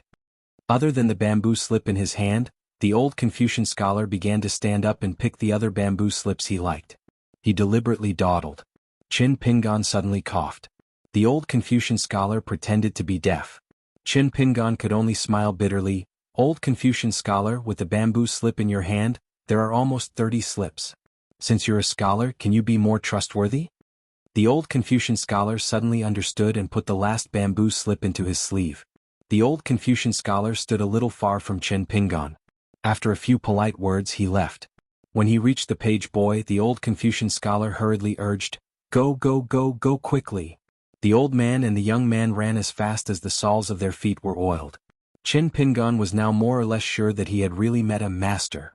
Chen Pingan smiled and silently put away all the remaining bamboo slips alone. Then he led the horse down the mountain and came to the T-horse ancient road. He continued to ride the horse slowly. After that, he didn't meet the old Confucian scholar again. He believed that the old Confucian scholar was hiding somewhere and secretly laughing. Chen Pingan took a nap on the horse's back. He was completely unaware. An old Confucian scholar was leading the horse for him. The old Confucian scholar asked with a smile, "Chen Pingan, it's a very good thing for a person to build bridges and pave the way for mountains. Is it possible to let future generations follow the bridge and walk through the difficulties of their lives?" Chen Pingan still didn't know what he was thinking, but from the bottom of his heart he slowly opened his mouth and said, "Old mister, I am just a meticulous accountant, not a teacher. I would never dare to have such thoughts." After that, they asked and answered, "Did you admit defeat in this heart-questioning game?" "Of course I lost." "Are you that disappointed?" "I'm a little disappointed in myself. I didn't do well enough, but I'm not so disappointed in the world anymore." "I see." After that, there was another chat. The old Confucian scholar was a little off topic. He said whatever he thought. On the horse's back, Chen Pingan listened. Taoism, especially what the Tao ancestor said, the two most extreme ways of the world can be implemented before the wisdom of the people is developed. Only then can there be hope to truly become the mainstream of all knowledge in the world. Therefore, Taoism is very knowledgeable. The Tao ancestors' Tao must be even more so. Unfortunately, the threshold is too high. Chen Pingan was speechless. What he said, forget it, he'll just take it that this old Confucian scholar figured it out himself. It's not a bad thing to listen. Don't talk back. Don't say anything. Chen Pingan didn't want to quarrel with others. For the time being he really didn't have the mood. If he had eaten the 4 cheap and delicious meat buns in Green Tong City, he might be able to give it a try. The backs of the predecessors are getting further and further away. As a descendant, how would you feel if you just followed behind them and looked at them from afar, Chen Pingan? I only feel that it's a high mountain. If I really have the chance to walk on the same path as them in the future, even if it's just looking at their backs from afar, I should feel honored. Good. The old Confucian scholar let go of the reins. The young attendant carrying the pole behind him was covered in a glazed brilliance and was illusory. Chen Pingan, who was on the horse's back, continued to ride slowly in his dream. He went further and further on the T-horse ancient road. The old Confucian scholar stopped on the road. His figure was also ethereal like a cloud or smoke. When Chen Pingan shivered on the horse's back, he suddenly realized that it was already late at night. A man and a horse had already walked out of the mountain and came to the side of a river. Dali Dynasty, 12th year of Yongjia, spring equinox. When spring arrived, Su Gaoshan, Chao Gue, and the 3rd Dali cavalry entered the battlefield. The Zhuang dynasty started to lose on several fronts. The capital was surrounded. The Zhuang dynasty's emperor's jade seal and divine lord of the Tai temple were about to be covered in dust. But the vassal king Song Jianqiang did not enter the territory of the Zhuang dynasty. On this day in the spring breeze, the mighty Mahist mechanical giant ship swept past the territory of the Zhuang dynasty and continued to head south. Song Jianqiang stood on the bow of the main ship and looked down at the land. There were scattered sword cultivators who did not want to live, and flew up on their swords to attack this huge fleet that had never appeared in the history of the Aquarius continent. Without any suspense they fell one by one. It was like the late spring firecrackers in the alleys, or the mournful cries of the red-crowned cranes in the mountains. Every Zhuang people who saw this scene and heard the mournful cries were mournful. Song Jianqiang was still wearing the old fox fur coat. When Su Rua's branch of the Mahist family chose to bet on Dali, they did 2 things. One was to join forces with the branch of the Yinyang school to build the extremely overbearing imitation of the Baek Okakyung building. Other than that, Dali annexed all the wealth of the Lu dynasty, especially the money to buy passage from the Liju Grotto heaven. Other than that, they seized all the treasuries along the way south and used them to build these flying ships. Dali in these years was at its peak, but in reality they could not make ends meet. Even so, they still owed a lot to the Mahist family. Especially when the main branch of the Mahist family chose Dali, they spent even more money. It was not like the sound of small rivers flowing, but like the big dirty water. The deep water was silent, and the treasury might be empty without a sound. To Dali, especially the Ministry of Revenue, this was a kind of courage and ability. Why did the imperial tutor, Cui Dong, look at the Minister of Revenue in a new light? Even Song Jianqiang and the entire military was willing to respect the officials of the Ministry of Revenue. Of course, when the various branches of cavalry went to the Ministry of Revenue to ask for money, no one showed mercy. They cried for their parents and pretended to be poor. Song Jianqiang saw this and did not feel that there was a problem. In the process of quarreling and fighting, as well as the younger generation of scholars who gave up their pen and joined the army, and the disciples of the border guards entered the officialdom, the boundary between the civil and military in the Song family's court was constantly blurred. This was a good thing. As for the Ministry of Works, which had the closest relationship with the foreign cultivators of the school of Mo, it was even more unavoidable that they were the ones who contributed behind the scenes. On the contrary, the Ministry of Rights and the Ministry of Appointments, which originally had the highest status, would be more embarrassed if they were rewarded based on merit in the future. Therefore, on the matter of Dali's new North Peak as well as the alliance with the Great Sui Kingdom and the diplomatic mission to the Great Sui Kingdom, the officials of the Ministry of Rights spared no effort to show their faces in public. There was no other way. The further away the Yamen was from the battlefield now, in the next 100 years of Dali's court, it would inevitably lose its confidence and its voice would not be loud. It was even very likely that it would be encroached and infiltrated by the other 6 Yamens. After all, the Ministry of Justice of Dali still had some achievements in spying and winning over cultivators. It was not to be underestimated. Therefore, the Ministry of Rights was now making some small moves. They were afraid that when everyone else was expanding their territory, only they, the most respected Yamen of Dali's 6 departments in the past, would fall into the dust and become an empty Yamen with only cold benches. How would they be able to accept the old and accept the new? How would they be able to maintain their noble and powerful position as the first department of Dali? How would they be able to celebrate the new year every year? Only the Ministry of Rights was left. Because Master Guan was in charge, no matter how noisy they were behind closed doors, they still behaved themselves when they were outside. The Ministry of Rights kept demanding that the peace and peace plate should be accepted into the Ministry of Rights, including the recommendation, the inspection, the issuance, the records, and the evaluation. The Ministry of Justice was supposed to be responsible for half of the work in the Ministry of Rights, but Master Guan just didn't say anything. He just dragged it on. In the end, he even resorted to asking for sick leave. Motherf *Ker. You are a man who drinks and eats meat every day. You are stronger than many young officials in the Ministry of Rights, yet you still get a cold?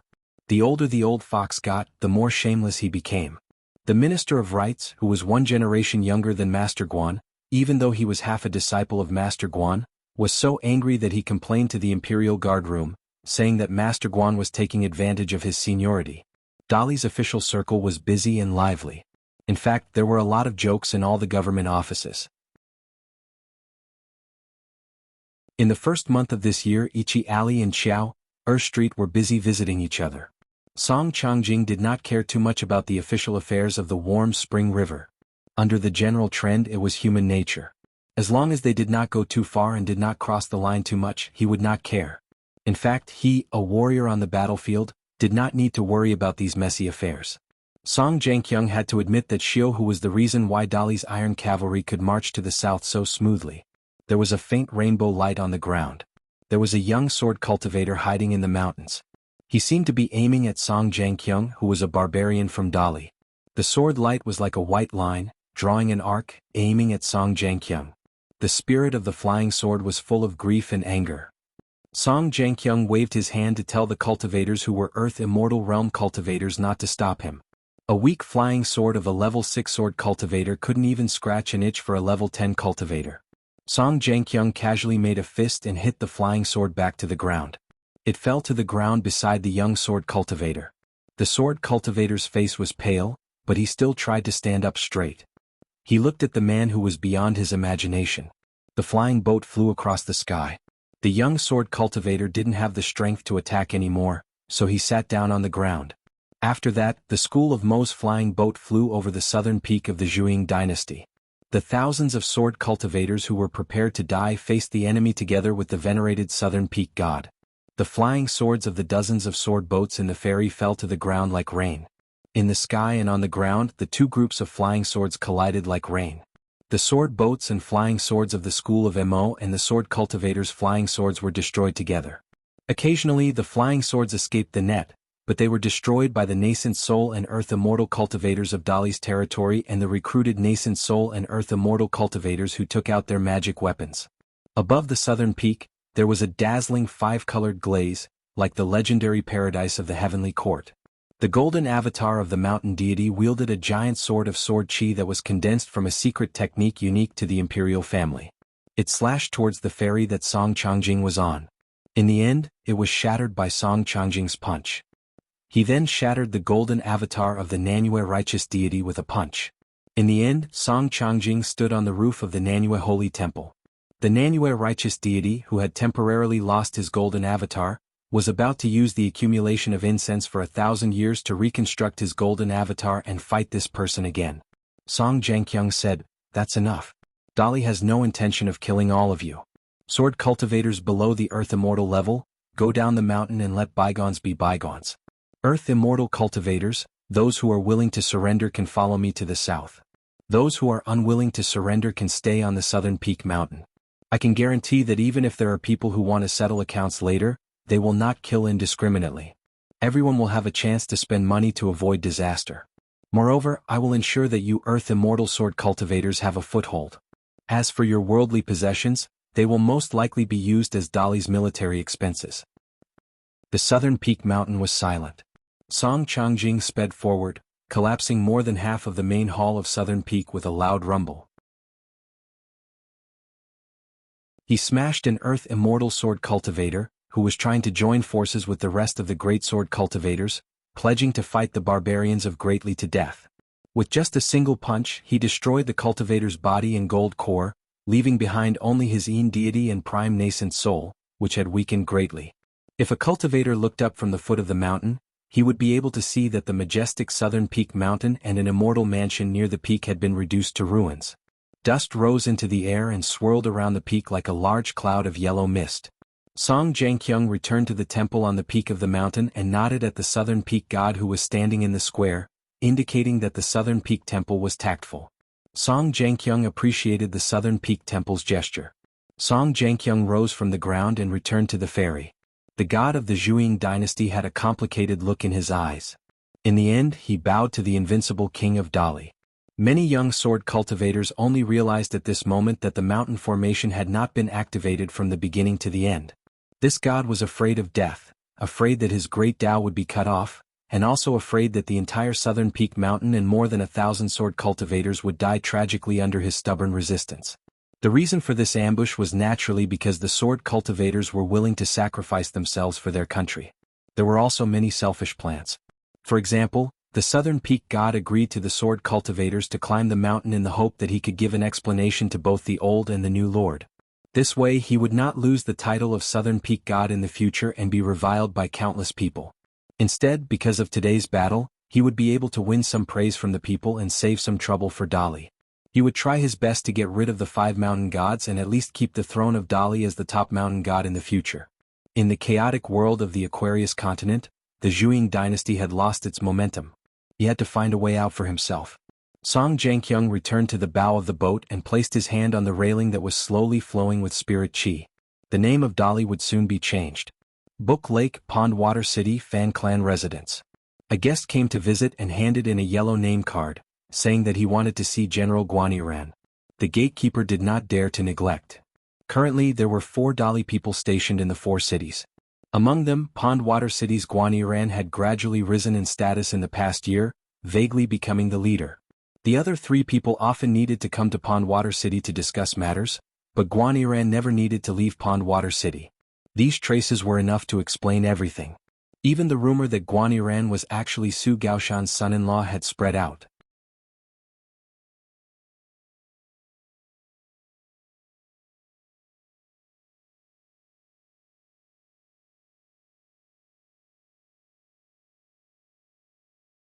Also, after boarding the ship, she had to fight for a way out for herself with words that no one would believe. Lu Jimao might be able to leave Gong Willow Island safely. Only then would Lord Tianhu feel more at ease. Gu Kan, who had lost that Loach and Qin Pingon by her side, was really useless. When the ship docked at Verdant Canyon Island, Gukin did not say that she wanted to go to Chunting Mansion. She said that she could live in the house at the mountain gate and be neighbors with her friend Zheng Yi. In the end, Ma Duyi took Qin Pingan's house for himself and drove Gukin to Zheng Ye's house. Gukin did not care. After getting along with Ma Duyi day and night, Gukin did not hate the sharp-tongued but soft-hearted Ma Duyi. After getting along with him for a long time, she felt that he was quite good. Qin Pingan might have felt that he had said all the things he had said in his life at Calligraphy Lake. Gukin, on the other hand, felt that she had heard all the flattering words of others in her life when she was at the Book-Slip Lake. After that, Gukin went to see the ruins of Hengbo Mansion and stopped outside Chunting Mansion for a while. It was a bright spring day. Gukin and Zheng Yi sat side by side on a small bamboo chair and basked in the sun. A tall and slender woman dressed in palace attire got off the boat and slowly walked over. She was Lu Zhongruan of Pearl Island. Gukin only knew that Qin Pingan felt a little guilty toward this island owner and said that he owed her some immortal money. Therefore, on this trip back to Calligraphy Lake, even if Lu Zhongruan did not come to Verdant Canyon Island, Gukin would have gone to Pearl Hairpin Island to talk to Lu Zhongruan about something, lest this charming island owner Lu mistakenly think that Qin Pingan ran away because of a debt. The current Lu Zhongruan was extraordinary. The strangest thing was that even though Lu Zhongruan had revealed her true cultivation of a gold core earth immortal, she was still able to kill her way out and get an entry-grade dolly piece plate under the covetous eyes of all the big island owners. This still caused a lot of speculation. For example, did Su Gaoshan take a fancy to Lu Zhongruan's beauty? Or did Guan Yiran, a young man with a high position and power, like beautiful women? After all, Lu Zhongruan used to be a princess that the sword immortal of the Zhuang kingdom yearned for day and night. Of course, Gukin knew very well that there was no such thing as a romantic affair. Because Qin Pingan had revealed some heavenly secrets, Lu Zhongruan, as the princess of a fallen dynasty, had exchanged a water hall treasure that had not been discovered by the Zhuang kingdom for the protection of the peace plate. Not only did she manage to keep all her possessions on Pearl Hairpin Island, but she also rose to the top and became one of Dali's consecrated cultivators. As for whether Qin Pingan had pulled strings, he did not say. When Lu Zhongruan saw Gukin standing up to greet her, she smiled and asked, "When will Mr. Qin return to Calligraphy Lake?" Gukin shook her head and said, "I don't know yet, but it's unlikely in the near future." Lu Zhongruan's expression was normal. She nodded and was about to leave. Gukin stood up and followed island owner Lu, chatting with her about what Qin Pingan had told her. Lu Zhongruan did not comment, nor did she give a definite answer. She just left. Gukin returned to the small bamboo chair. Then a Zhuxian Mansion's ghost cultivator appeared at the ferry. Lu Zhongruan hesitated for a moment, then stopped and sighed. "Ma Yuanji, what's the point of being entangled for so many years? If you have such thoughts, why don't you focus on your cultivation and become an earth immortal sooner?" The ghost cultivator, who had deliberately changed into an elegant green robe, grinned and said, "Your Royal Highness, you know that Qin Pingan is not on Verdant Canyon Island, but you still want to come. I know what I'm doing." Lu Zhongruan was annoyed. "Get out of my way." Ma Yuanji did not dare to block the way. He obediently stepped aside and allowed Lu Zhongruan to walk straight to the Pearl Hairpin Island ferry. But he could not control his pair of dog eyes. He stole a few glances at the princess's back and thought, "She's really good at giving birth." Lu Zhongruan stopped and turned around. Ma Yuanji said sternly, "Do you have a death wish?" Ma Yuanji swallowed and said, "I'm just worried about your Royal Highness. After this incident, I don't think you've lost weight. Now I'm relieved." Ma Yuanji took advantage of this opportunity to glance at her chest again. The rise and fall of her peaks was too beautiful to behold. Lu Zhongruan said angrily, "You can't change a dog's habit." Ma Yuanji said bitterly, "I won't allow your Royal Highness to humiliate yourself like this. I won't complain even if your Royal Highness tramples me under your feet. But I won't allow your Royal Highness to talk about yourself like this. In my heart, your Royal Highness will always be the most beautiful and flawless woman in the world." Lu Zhongruan suddenly realized his slip of the tongue. He was so angry that he waved his sleeve and directly slapped the ghost cultivator out of the ferry. After Ma Yuanji steadied his body and mind, all sorts of feelings welled up in his heart. Hot tears filled his eyes as he wiped his face. He felt that after so many years of grievances and thousands of hardships, he finally had some compensation. He murmured, "Your Highness Princess Royal, a woman's skin is thin. I'm embarrassed to say those sweet words of love. It's okay. I still understand that beating is affection and scolding is love." After Lu Zhongruan uploaded it, he drove the ferry with his magic and left quickly. He was really annoyed by that brainless packman. Ma Yuanji nodded and smiled brightly. He looked even more shifty. Your Royal Highness, such shyness is rare. It seems that you're really going to open your heart to me. There's definitely a chance. Qin Pingan, just wait for the wedding banquet. You're really a good brother. If you didn't tell me that I have to think more about the meaning of a woman's words when dealing with her, how would I know that your Royal Highness has such good intentions? She wants me to become a gold core Earth immortal as soon as possible. Isn't she hinting that I shouldn't fall behind her too much? Isn't she worried that I'll hold a grudge against your Royal Highness who is already a gold core? If your Royal Highness doesn't have feelings for me, why would she spend so much effort to talk to me? Qin Pingan, Mr. Qin, Brother Qin. You're really my great benefactor. After the ghost cultivator happily swaggered away, Zhang Xian's expression changed. Zheng Yi was a little uncertain about the relationship between the ghost cultivator and the island master of Pearl Hairpin Island. He asked in a low voice, Senior Ghost Cultivator, did you misunderstand something? Ma Duyi chewed on his melon seeds and said decisively, if I were Island Master Lu, I'd kill him with a slap. I don't want to be taken advantage of by that pair of dog eyes the moment we meet. Guken smiled and asked, do you think Island Master Lu likes Qin Pingan? Zheng Yi thought about it and shook his head. That's not very likely. She's so much older than our Mr. Qin and they don't interact often. Island Master Lu is a gold core cultivator with a firm Taoist heart. Even if Mr. Qin is very good, I don't think it's possible. Ma Duyi sneered. It's not strange that Lu Zhongruan likes Mr. Qin. However, our Mr. Qin won't like an old woman. Gu Kan, who was sitting on a small bamboo chair in the middle of the room, laughed.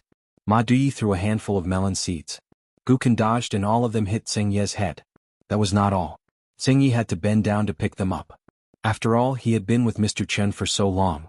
It was difficult for him not to be a miser and stingy person. Gong Willow Island. In the water dungeon. A prisoner in plain white linen robes sat cross-legged in a rather spacious cell with a calm expression. Thankfully, the old sect master of the Jade sect, Sun Yuan, came personally and had a good chat with the Realm 11 Sword Immortal Tong Yi sect master. After the discussion, the Tong Yi sect did not pursue the matter further. The Jade sect must have given them compensation.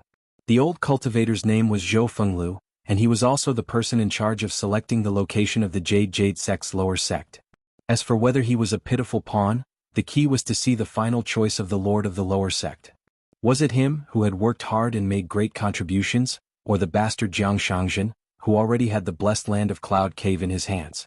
The reason why Zhou Fenglu did not directly kill this Lu Jimao was because he wanted to obtain more credit, so that the small group of old fellows with high authority in the Jade sect who secretly supported him in his ascension could be persuaded to the group of stubborn old fellows in the ancestral hall who were inclined towards Jiang Shangzhen. Of course, the Jade sect was not a monolithic block. Many of the old fellows had been displeased with the junior Jiang Shangzhen who had been in the limelight for 1,000 years. This was Zhou Fenglu's opportunity. Once he became the first lord of the lower sect, he would be a first-rate official of the Jade sect. He would be able to directly occupy a seat in the ancestral hall of the Jade sect's main mountain. Moreover, his seat would be extremely close to the front, perhaps even sitting next to Jiang Shangzhen. He believed that many of the old fellows in the Jade sect who were unwilling to see Jiang Shangzhen's family dominate the sect would be happy to see this happen. Not only would they be able to ruthlessly suppress the Jiang clan's arrogance, they would also be able to discuss Jiang Shangzhen. Zhou Fenglu's expression was displeased. Lu Jimao, this is the third time I've looked for you. Don't do things more than 3 times, do you understand? Lu Jimao glanced at him from the corner of his eyes. We are wild cultivators that you ancestral hall masters look down on. Wild dogs are used to hunting for food, we can't be domestic dogs. Zhou Fenglu sneered. Taking the initiative to contact Tan Yuanyi and rely on the Song clan, aren't you also becoming someone's watchdog? Lu Jimao laughed mischievously. Working for Dali is also like being raised free, it's better than being raised in captivity.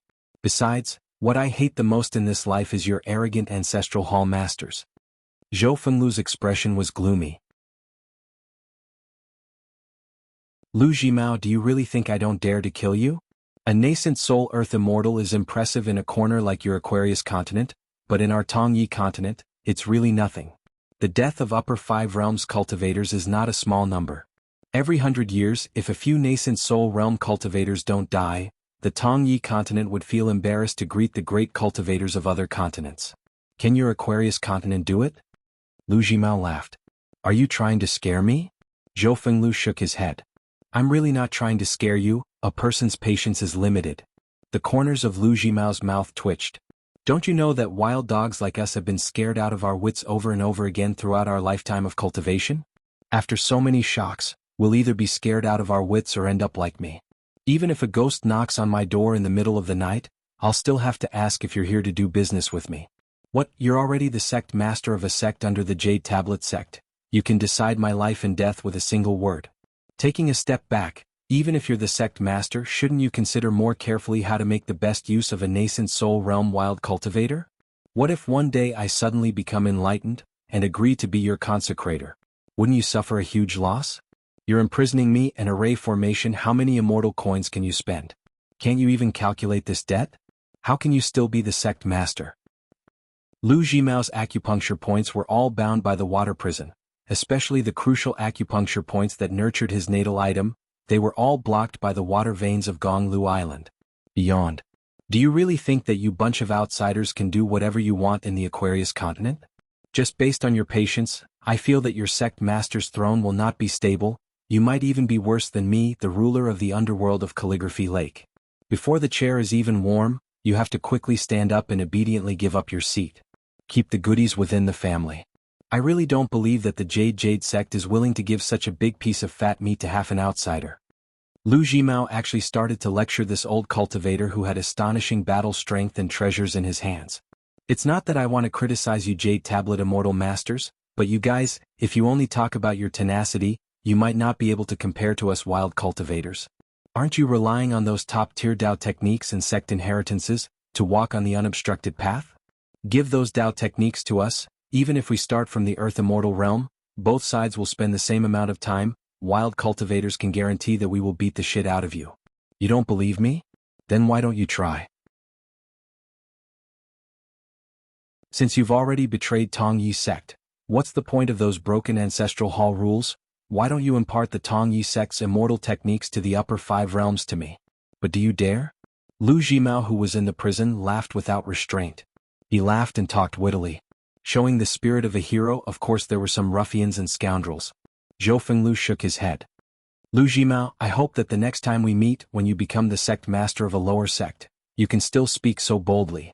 Lu Jimao hurriedly said, don't worry, even if I become the sect master of a lower sect, we can still chat. We are wild cultivators, strength of character is nothing, we like to sail according to the wind.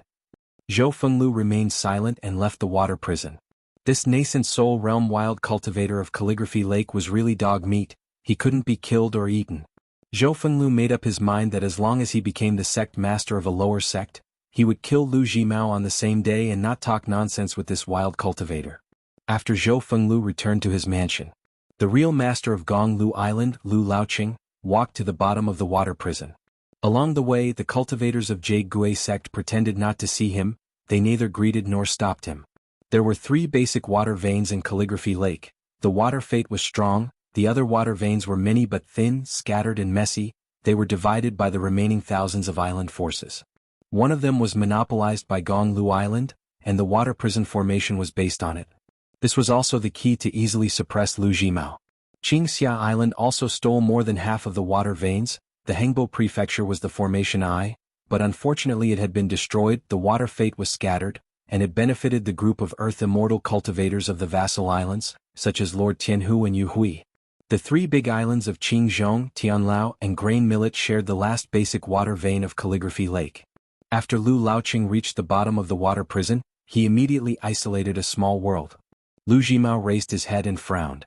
He was not afraid of Zhou Fenglu, but he was still very wary of Lu Laoqing, the senior of Calligraphy Lake. This was because rogue cultivators were always the most familiar with dealing with rogue cultivators. Immortal Master Puji, on the other hand, was confused for a while.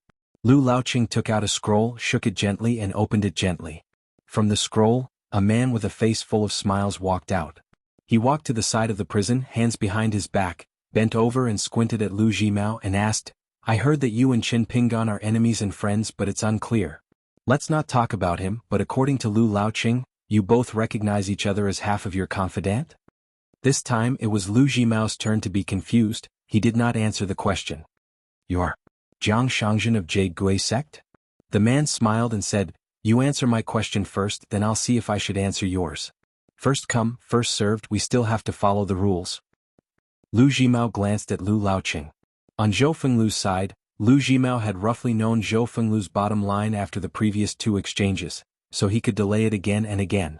But facing this person who was most likely Jiang Shangzhen of Jade Gui sect, Lu Jimao's mood was a little heavy for a moment. He did not dare to speak carelessly. After thinking, he nodded and said, Qin Pingan and I can never be friends for the rest of our lives, whether it's me ascending to the upper 5 realms, or him having the ability to arm wrestle with me in the future. We might have to fight. But for now, Qin Pingan and I are half of my confidant. You can say that we've even drunk together a few times.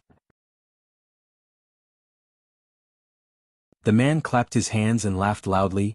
Just based on this point, little Lu together with old Lu behind me, the 3 of us will be friends on the same grasshopper from today onwards. Lu Jimao looked at Lu Laoqing again. The latter's expression and state of mind were still like an ancient well, not giving Lu Jimao the slightest hint. The man smiled and said, you guessed right, I am that Jiang Shangzhen, the late lord of Jade Gui sect's lower sect. The man suddenly wiped his face and said miserably like a woman with hidden bitterness, my heart is bitter. Zhou Fenglu, that shameless thing, almost ruined my plans. If it wasn't for Li Fuyao being smart enough, even if I had to risk my life, I would have beaten that Zhou Fenglu to death, then carried that old thief's head and bowed to him as an apology. When I think of this, I want to run to Li Fuyao and kowtow to her a few times. What's the harm in acknowledging her as my godmother? Jiang Shangzhen gently beat his chest, his face full of bitterness, and cursed loudly. I, Jiang Shangzhen, didn't come to Book Lake to wipe my ass. The most important thing is to catch up with Qin Pingan. Now what's the point of holding arms? Zhou Fenglu, that old thing who can't do anything right, can't die. Didn't I just hold a few banquets at Tongya sect? Now that we're all on the same side, he still cheated me. Lu Jimao was dumbfounded. Lu Laoqing's eyelids also trembled slightly. Obviously he had already experienced Jiang Shangzhen, who was slightly better than Lu Jimao, who seemed to have been struck by lightning. Jiang Shangzhen suddenly restrained his words and smiled. After a moment of silence he asked softly, Lu Jimao, I'll ask you a question on behalf of Zhou Fenglu. Are you willing to be a consecrator of Jade Gui sect? Lu Jimao was hesitant. In an instant he caught a glimpse of Lu Laoqing nodding slightly to him. Lu Jimao took a deep breath and nodded slightly, yes. Then he found a green willow leaf, which happened to be suspended between his eyebrows. Jiang Shangzhen snapped his fingers and said with a cheeky smile, a wise man submits to circumstances. Lu Jimao, from now on, you're the 3rd seed of my lower sect's consecrator. Lu Laoqing, Zhou Fenglu, Lu Jimao. But I hope that after you reach the upper 5 realms, you can help me kill that Zhou Fenglu. No matter what method, it's fine. I can promise you now that the Jade Gui sect's treasure in Zhou Fenglu's hands can be lent to you for 100 years. As long as you have enough merits, it won't be difficult to borrow it for another 100 years. But if you fail to kill someone and are killed instead, don't blame me for not helping you collect your corpse. Lu Jimao asked, about reaching the upper 5 realms? Jiang Shangzhen stretched out a thumb and pointed at himself. What do I have? I'm just rich. Wait until you're familiar with me, you will definitely pity me. Too much money, it's really worrying. Jiang Shangzhen sighed. Let's not talk about the poor wild cultivators of your Aquarius continent. Even our Tongyi continent's immortal masters of the upper 5 realms do not know the troubles of having money like me. It's really annoying. Lu Jimao looked at Lu Laoqing again. Working with such a person, was he really not worried? Was it really not better to be in the same boat as Zhou Fenglu? Lu Laoqing was expressionless. It was unknown if he was unfathomable or if he was cursing in his heart. One had to know that money was the most painful thing for all the wild cultivators in the world. Late spring. Deep in the night, in a secluded area of the Book Slip Lake, it was completely silent. An old man stood by the lake. With a wave of his sleeve, 20 bamboo slips flew out. The words on the bamboo slips were all dazzling with gold light. The splendor was like the immortal moral writings of the Confucian sages, able to compete with the sun and moon. The bamboo slips fell into the Book Slip Lake. 24 bamboo slips, 24 solar terms. In the entire Book Slip Lake, only 3 people had a reaction and their hearts palpitated. Jiang Shangzhen, Lu Laoqing, and Zhou Fenglu. However, even if the 3 of them almost flew into the air at the same time and looked around, they still could not detect any clues. But in fact, that old man was right under their noses. but even the 3 cultivators of the upper 5 realms still could not see him. On the other hand, the prisoner Lu Jimao, who had yet to walk out of Gonglu Island, suddenly thought of something. The Book Slip Lake was originally an ordinary place with thin spiritual energy. There was once a Confucian sage who traveled from the Central Plains to this place. He achieved the great Tao and resonated with heaven and earth, creating a myriad of phenomena. The lake was thus named Book Slip, and the spiritual energy was abundant, benefiting future generations. The old man stood by the lake and smiled. The world thinks that this place is a cesspool, but some people say that you are heroes of heaven and earth, awe-inspiring for thousands of years. So what do you think?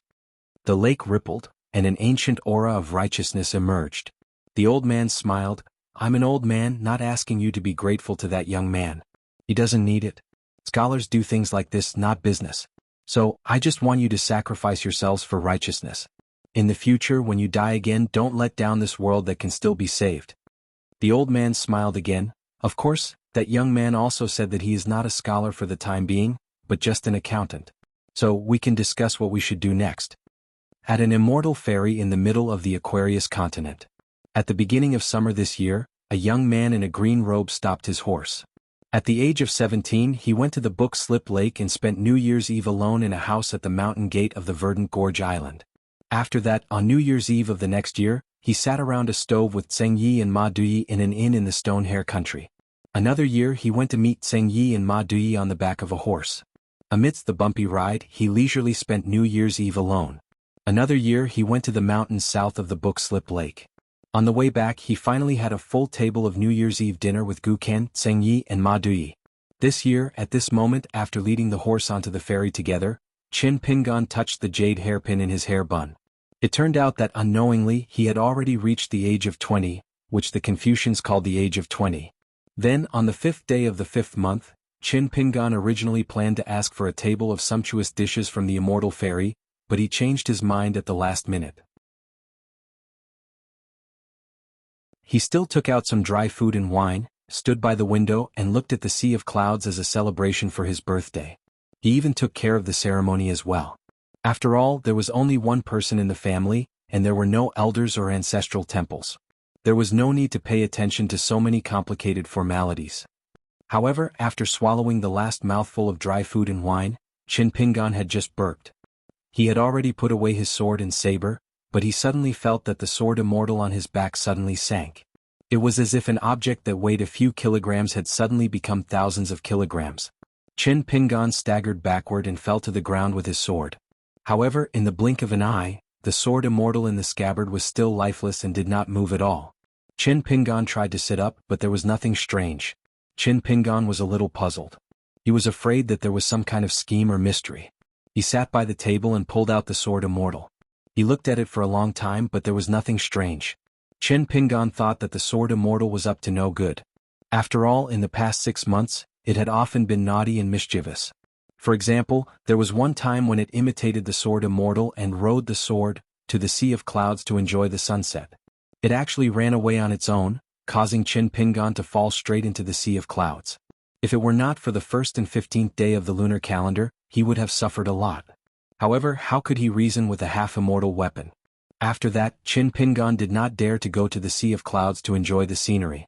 At this moment, the sword immortal was unsheathed from Qin Pingan's back, causing the entire immortal fairy to shake. It hovered a foot above the floor. It seemed to be inviting Qin Pingan to step on it. Qin Pingan squatted down and negotiated, "You're not up to any bad tricks?" The sword immortal did not move. Qin Pingan hesitated for a moment and bargained, "If you abandon me halfway, I may not be able to catch up with the fairy. That immortal money, will you compensate me?" The sword immortal returned to the scabbard on Qin Pingan's back with a whoosh. It no longer paid attention to Qin Pingan. Qin Pingan rubbed his chin. When he thought of the 24 bamboo slips he had cheated from an old man on the mountain peak, he nodded and said, "I almost fell into a trap again.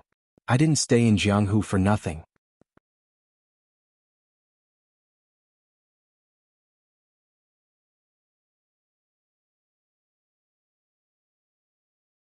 Its whole body was as black as ink and only its 4 feet were snow white. It was like a dog, but its body was as big as a calf. According to the immortal book bought from the inverted mountain, it should be one of the descendants of the ancient fierce beast Mao mountain dog. Otherwise, a real Mau Mountain Dog would not have any color. However, the Mau Mountain Dog lineage had a violent temperament, which was somewhat similar to the mountain-moving ape. When the spiritual beast descendant of the Mau Mountain Dog saw Chin Pingan, it was even more afraid than the other spiritual birds and strange beasts lying on the ground in the cabin. It curled up with its tail between its legs.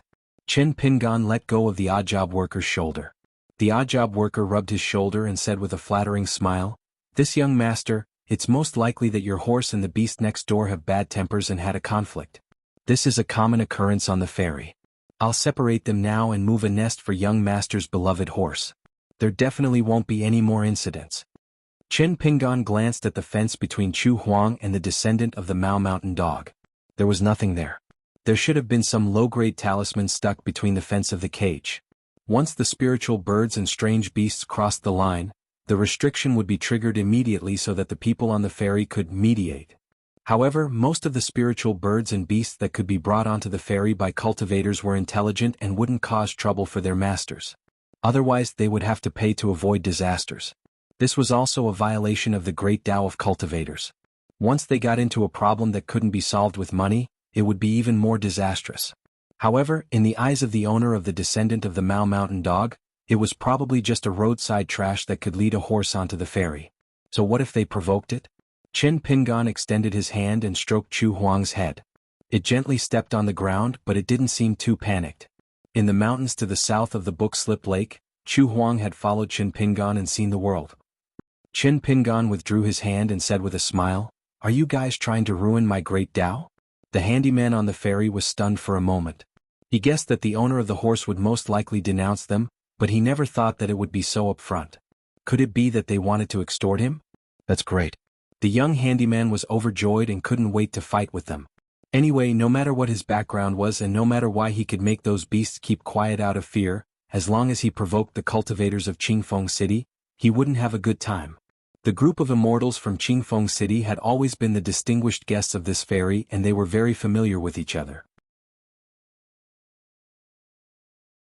Because of a certain kind of spiritual wood produced by the Fuyin Cave of Thousand Gully Kingdom, the fox demons of Fox Hill, which was like a vassal state of the dynasty, loved it.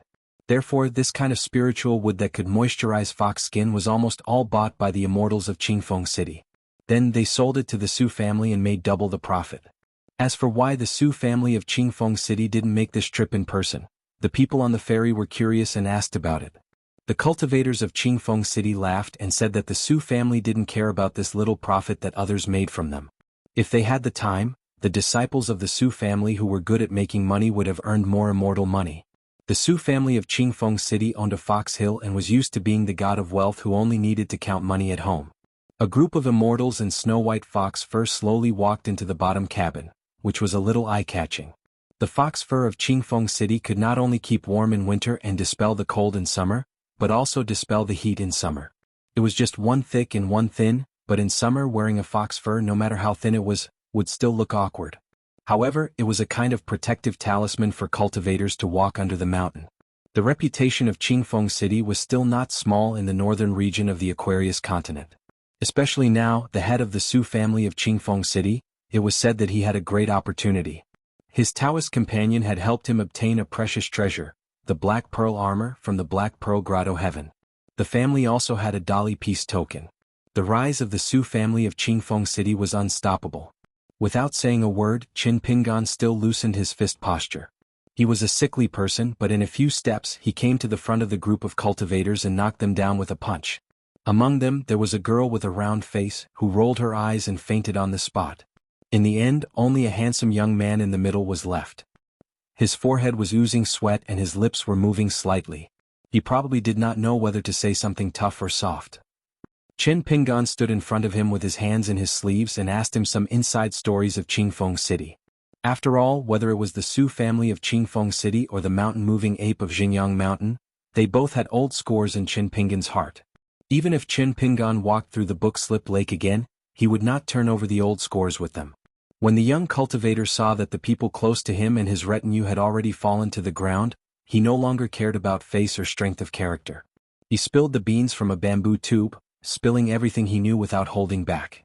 Chin Pingan asked in detail and the young cultivator answered seriously. It was like a teacher asking a student about his homework. After seeing this scene, the handyman guarding the bottom cabin of the ferry was a little absent-minded.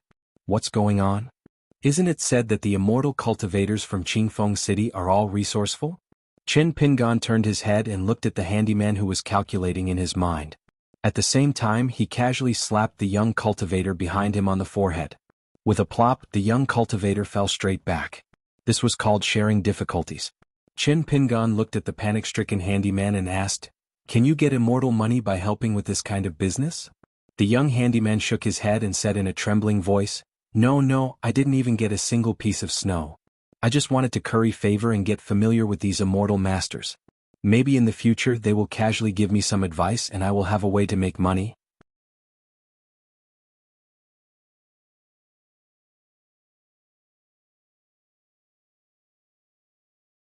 The imperial tutor of Thousand Ravine Country, who was a joke, was willing to accompany Chen Pingan on his travels. The old cultivator personally escorted Chen Pingan to the border of Thousand Ravine Country before returning home. There was a young direct disciple beside him who was somewhat puzzled. He wondered why his master would go through so much trouble. The old cultivator of Dragon Gate lamented, "On the path of cultivation, as long as you can form good karma, no matter how big or small, you shouldn't miss it." The young disciple seemed to have understood something. The old cultivator was afraid that his disciple would go astray, so he had to remind him, "At your age you still need to cultivate diligently and concentrate on comprehending Tao. You can't be too distracted by the ways of the world. It's enough to know the pros and cons.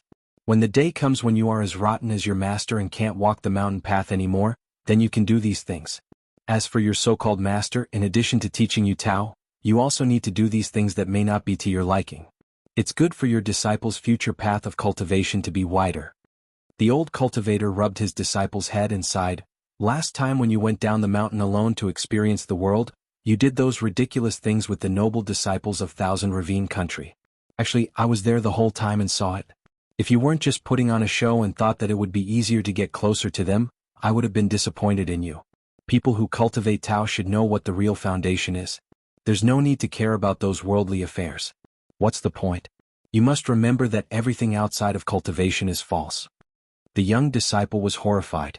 The old cultivator smiled, "I can use this opportunity to point out the confusion in your heart. It's not a waste of the 20 snowflakes you gave away." The young disciple bowed with his hands folded in front, "Master's kindness is great. I will definitely remember it." The mountain lord of Fortune Shade Cave stroked his beard and smiled. He brought along his proud disciple who had high hopes on him and walked on a small mountain ridge with a wide view. Chen Pingan carried his sword on his back and rode on his horse, continuing north from the northern border of Thousand Ravine Country. Of course, he could not have guessed that his previous visit to Fortune Shade Cave had allowed an old cultivator of the Dragon Gate realm to take the opportunity to enlighten a disciple of his. On a hot summer day with a slight breeze and a drizzle, Chen Pingan handed over his passport and successfully passed through the border pass of Dali.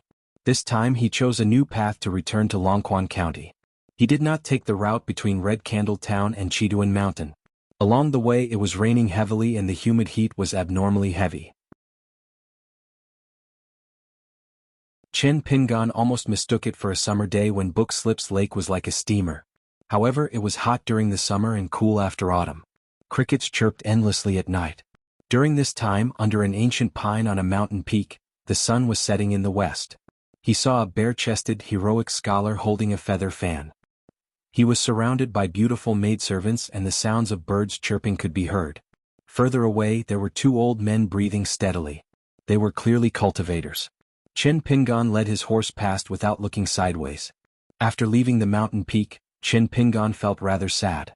In the past, the scholars of Dali, even those who could enter Cliff Academy to study, still racked their brains to go to Lakeview Academy, the Great Sui Kingdom or the Lu Dynasty. In the end, Dali could not keep them. According to Cui Dongshan's words, in the literary world of Dali at that time, before the scholars quarreled or before they picked up their brushes, they would not mention the names of a few scholars of other countries, flip through the works of a few literary giants of other countries, or find a few relatives in the literary world of other countries. They would not have the face to open their mouths and write with confidence. He wondered what the current state of Dali's scholarly community was like. In reality, Chen Pingan was not interested in it either. As dusk approached, Chen Pingan finally passed through several relay stations to the east of Longquan, and then he entered the small town. The large wooden gate no longer existed, and the small town had already been surrounded by a stone wall.